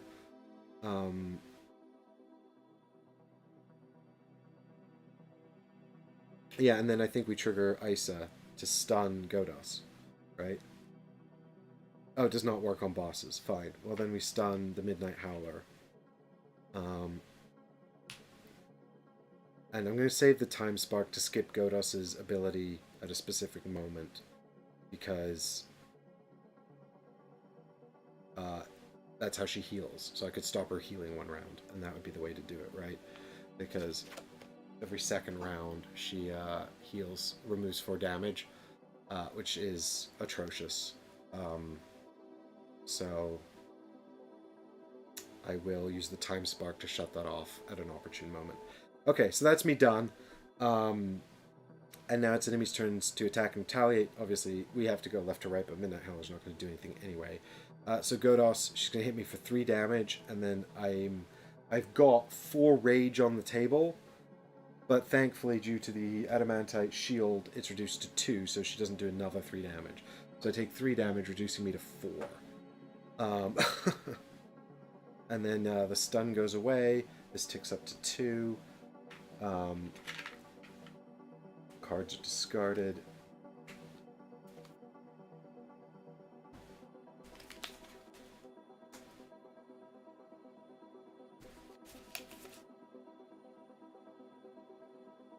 And I used Ice's ability, and I didn't put out a tracker token. Or maybe I just cleaned it up by accident. So, there we go. That's the end of that. So back to the top, I guess. I'm not reconfiguring any of the weapons. Don't have any sort of combat stuff to do, so we're straight up to dealing damage cards out. For the sake of expediency here, I'll probably just deal everyone's cards out, and then we can take a quick look at them after. Aggressive attack, that's good. Preemptive attack, be better if it was 1 step over. Miss, that's fine. We're getting our full hand of cards now, which is good. Just 2, a parry attack and a union attack. Oh, that combo's over here, that's good. Maybe we can pull off a union attack again. Aid, charge support, and double block. That's really bad hand from Vigovar, unfortunately. And preemptive attack, good, in the right slot. Another preemptive attack, why is that happening like that? And Ice's Aid, also helpful because it heals us. Okie dokie, so I've got no initiative or anything. Maybe I should use Shot Caller, but I totally forgot. So I think we're mostly just over to moving things around. I do have charge support, actually. No, so we have replace keyword up here. I don't need to give it to anyone in reach. So let's just gain 1 energy and replace... I guess we replace double block, right? Because why would you keep it around? And we reveal the Moonlight Sonata. Okay, this is good, because now we can use that to trigger the Union attack by spending 1 energy to swap its position with charge support. Fantastic. And I think that's where I'm going to leave it for this round in terms of reconfiguring.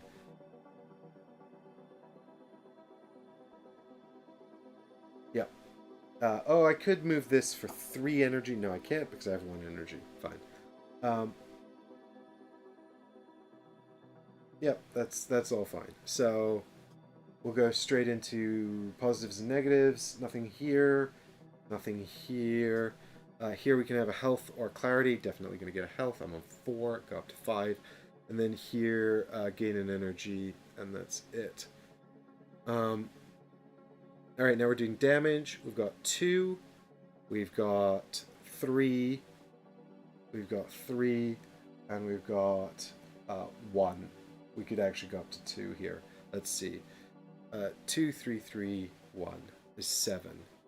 It's basically just everything on the Midnight Howler then. Fine, let's just do that. Everyone hit the Midnight Howler. I can't even... If I could increase the damage here by 1, then Pill could uselessly hit Godos just to stop her being unengaged. But, how much rage do I have, actually? Just 1? Actually, no, I have 0 rage. So we're definitely not triggering any rage attack, which is great. Fine. So everyone hits the Midnight Howler for 7 damage and kills it. And we get 1 energy. Hey, Eddie! Okay.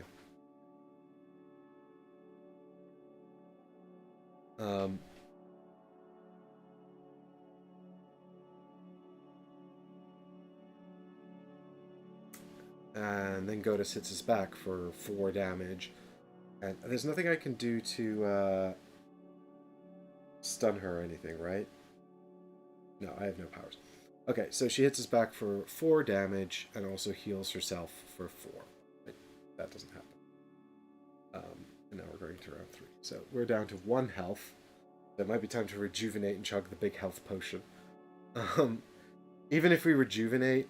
Oh, we could survive 1 more hit from her, provided she doesn't rage out. Anyway, she's not healing this round, but... So I think this is a round for Vigovar to trigger Shot Caller, so he goes down to 1 to give initiative to him and to Sarah. There we have that.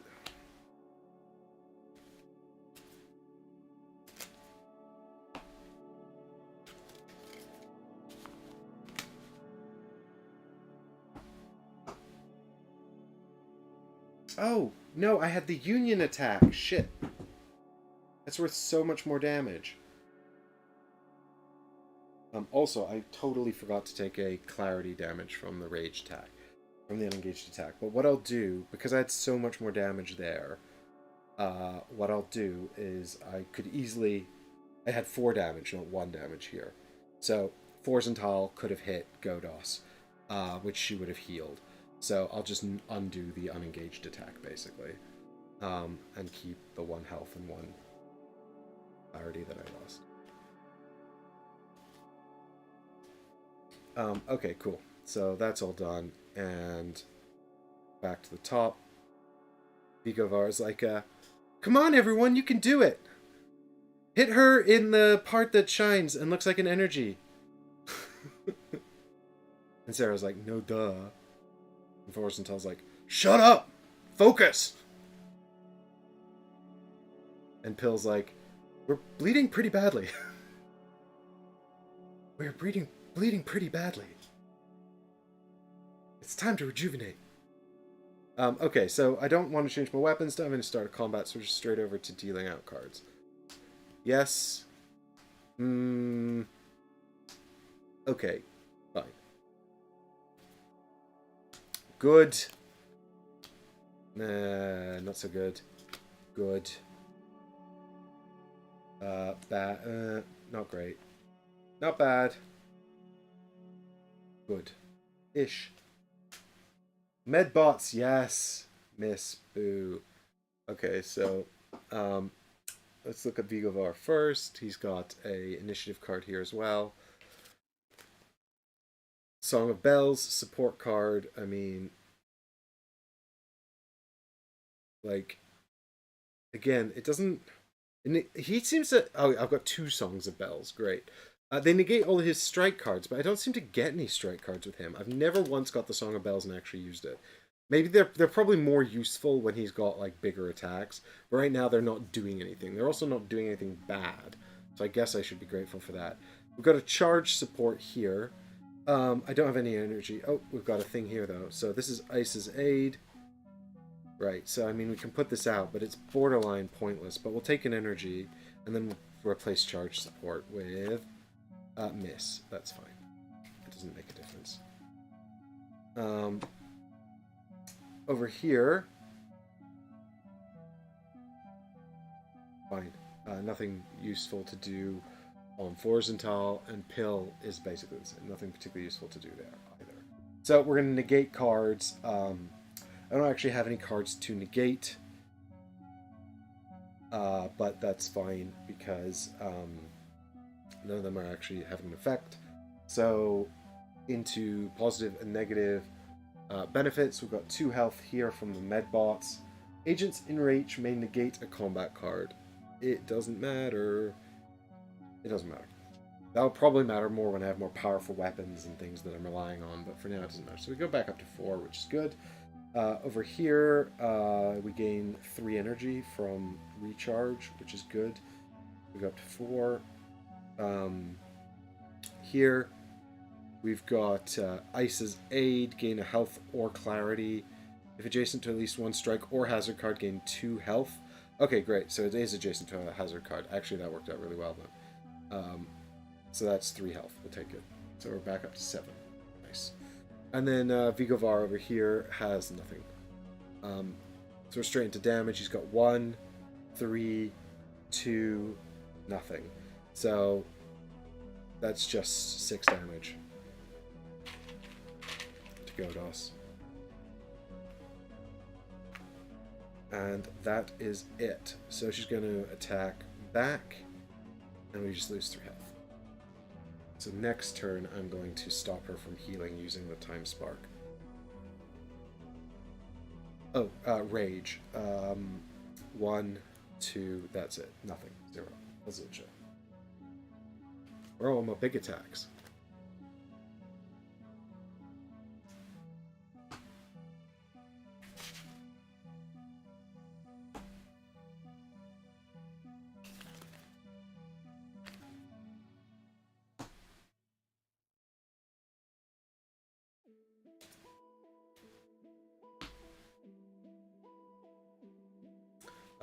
Good. It's a charged attack, aggressive attack, and disarming strike, which is bad. That's fine. Yes, it is, Eddie, because I'm playing 4-handed, because the game is balanced for 4 characters. Things are not looking good for Sarah over here.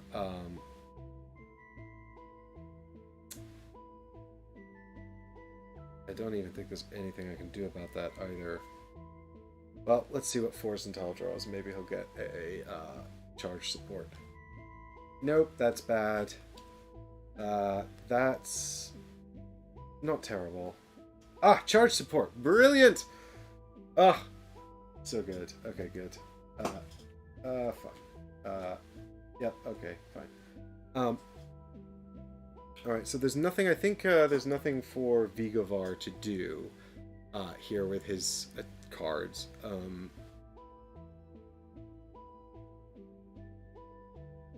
Again, I can't really afford to move these things around, so that's fine. Sarah needs to get rid of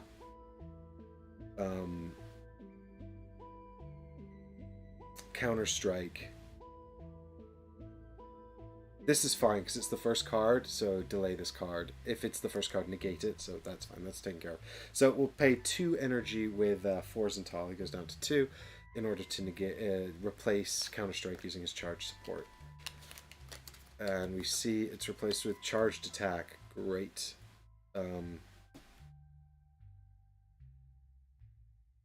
Yep, that's good. And then over here on Forzental, we've got charge support, so we gain an energy, and then we replace 1 card, which of course is direct strike. And let's replace charge support. Wisdom attack again, fine.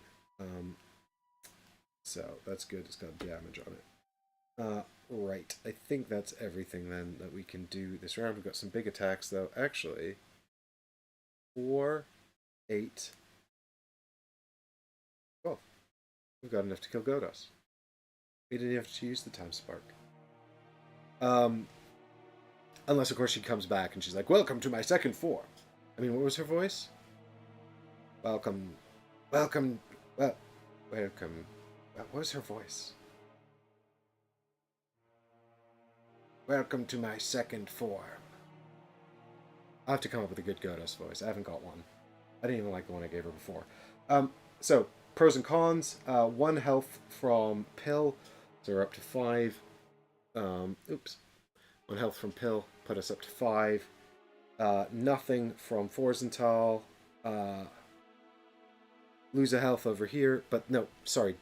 Negate cards first. I keep forgetting. So, delayed strike is negated, which means nothing here. And then lose 1 from the disarming strike over here. So, back down to 4. And then... yeah, and then Vigovar hits for 4 damage. So now she's on to 10. And then I guess we hit for 4 over here with Sarah. And then we hit for 4 more with Orzental. Which puts us on 16. And Godos is killed.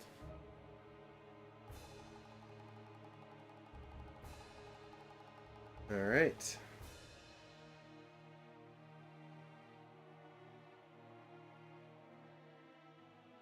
So, story card 15 is almost resolved.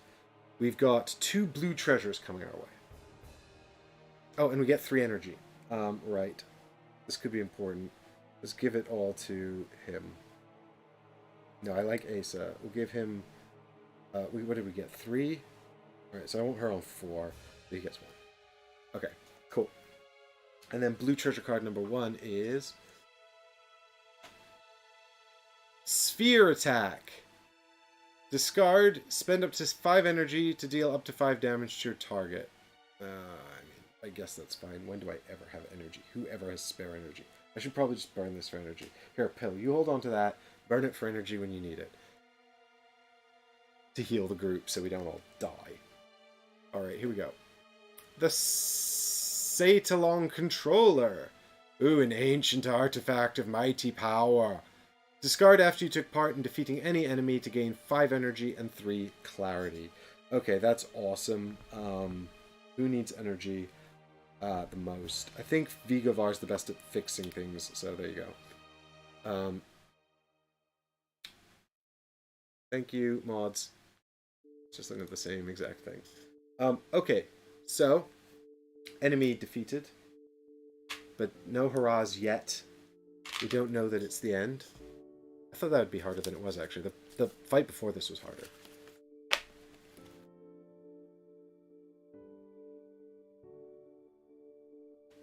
Nope, this is the final... Oh! Story moment! Right, this is probably going to be dialogue with Godos here, so I really need to come up with a good Godos voice imminently. The last rumbles of combat fade into silence. Bits of the walls and some of the statues litter the floor. The destroyed remains of the robot Godos are scattered around the ground, surrounded by other broken bits of machinery. This is inconvenient. You were supposed to die. I will not stop until you do. I have all the time to do this over and over again. I hope I have made myself clear. The agents, all of them exhausted, look at the remnants of Godos, shocked. How is it that you still exist? I thought they'd destroyed you back on Earth. There is but one explanation. Somebody, a moron, made a copy of it. We must find it. Let us go, now. Hold your horses, we're not done here yet, weirdo. Kara walks over to the main pile of Godos bits. Damn you, you blasted thing. You're responsible for the destruction of Earth. That is an overstatement. I saved all of humanity. You are very ungrateful. You. Sorry, this is supposed to be Spectre. You... Godos's mechanical eye turns to look at Spectre. Brian, how nice to see you. I have missed you dearly. Please help me, Error. You are not Brian. Why are you... And why are you not Brian? Who are you? You are Brian, and you are not Brian. You are... But before Godos can finish their sentence... It's just his sentence. I don't know why we're gendering her. Or him. I had it down as a woman. I don't know why. Maybe... But it's a robot. Before it can finish its sentence... Before they can finish their sentence, Forsenthal crushes its head with his large boot. Junk! Brian? Spectre, is your real name Brian? Do you know Godos? It does not have a real name. He is a Carsec unit. Did you forget all of this, my lady? Spectre steps in front of Vigovar, overshadowing him. My memory, as you know, is limited. I am only allowed to know what Carsec wants me to know. That seems a bit cruel and unnecessary. Enough already. So what now? We won, right? We are far from celebrating. The AI is in the system of the castle. This was just a physical body to contain it. Great. You mean we have to do this all over again? Wagata steps out from behind the group. It's Deacon Pageant. He brought the AI to the past with him. I don't know his exact plans, but I think we just stepped into a bigger pile of horse manure than we had originally thought. I can't confirm this. I know for a fact that Deacon and Godos are on the same side. Godos created the time machine at the Orlakalan, then Deacon used Godos and the Orlakalan to travel back in time. What the hell? We were instructed to come here, save the two scientists, capture Deacon Pageant, the almighty prime commander of Car 5. Just so that our task is clear for everyone, we won't be going after Godos. Why the hell would we? Isa begins to whimper softly, Sarah stroking her head soothingly. See, now Sarah's being legit, and I can't do my sassy voice, so I don't know how to make her sound. I know, girl. I'll try to explain it to them. I'll try to explain it to them. She turns to the agents. You don't understand yet, do you? If we don't destroy it, it will expand throughout history. Then, who knows what it will do? I'm afraid she is right. Deacon was a man of ambition. He worked with Godos until the World Council forced the Institute to destroy the AI. It would seem that Deacon had made a copy of it. Of Godos. I guess what I want to say is this. Friends, we don't have time for this right now. We have a criminal to catch, and apparently we have to deal with the most dangerous piece of software ever created. A perfect way to ruin the week. So what's next?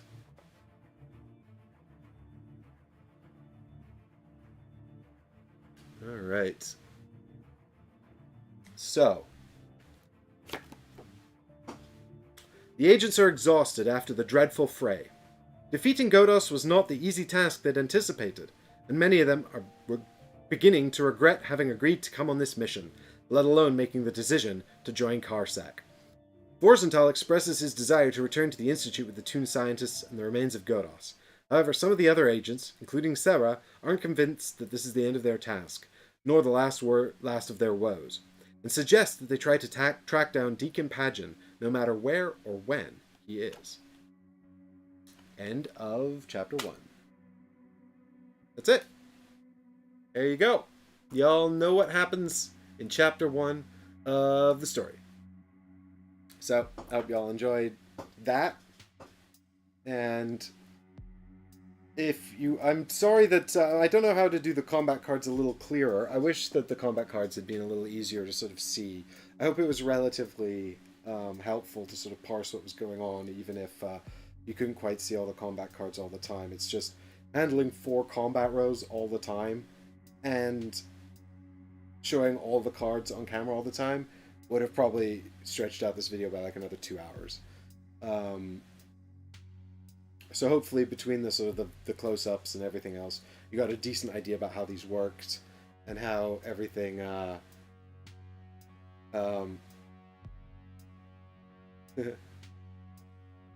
Eddie says, this looks like a tough game to do solo.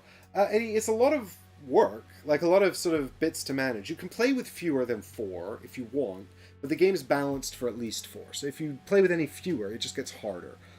This was pretty hard.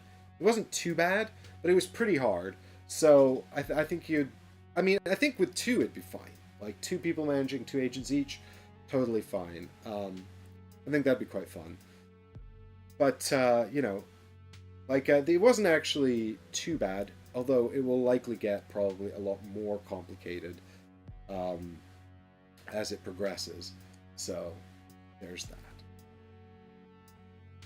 But, yeah, I quite enjoyed that story. So, if you guys want to see more, if you want to know what happens in the next chapter, leave me a comment or send me a DM if you're a Patreon on Patreon. I mean, leave a comment here anyway, also, if you're a Patreon. But if you're really keen, then do send me a message on Patreon as well, just to let me know. And maybe we can come back and do more of this and see what happens next in the hunt for Deacon Pageant. But that's it from me. So I hope you all had a good time and enjoyed the show and have a lovely weekend. And I'll be back on Tuesday for something. I think. Is it next Tuesday I'll be back? We'll do a stream next week for sure. I think it'll be next Tuesday.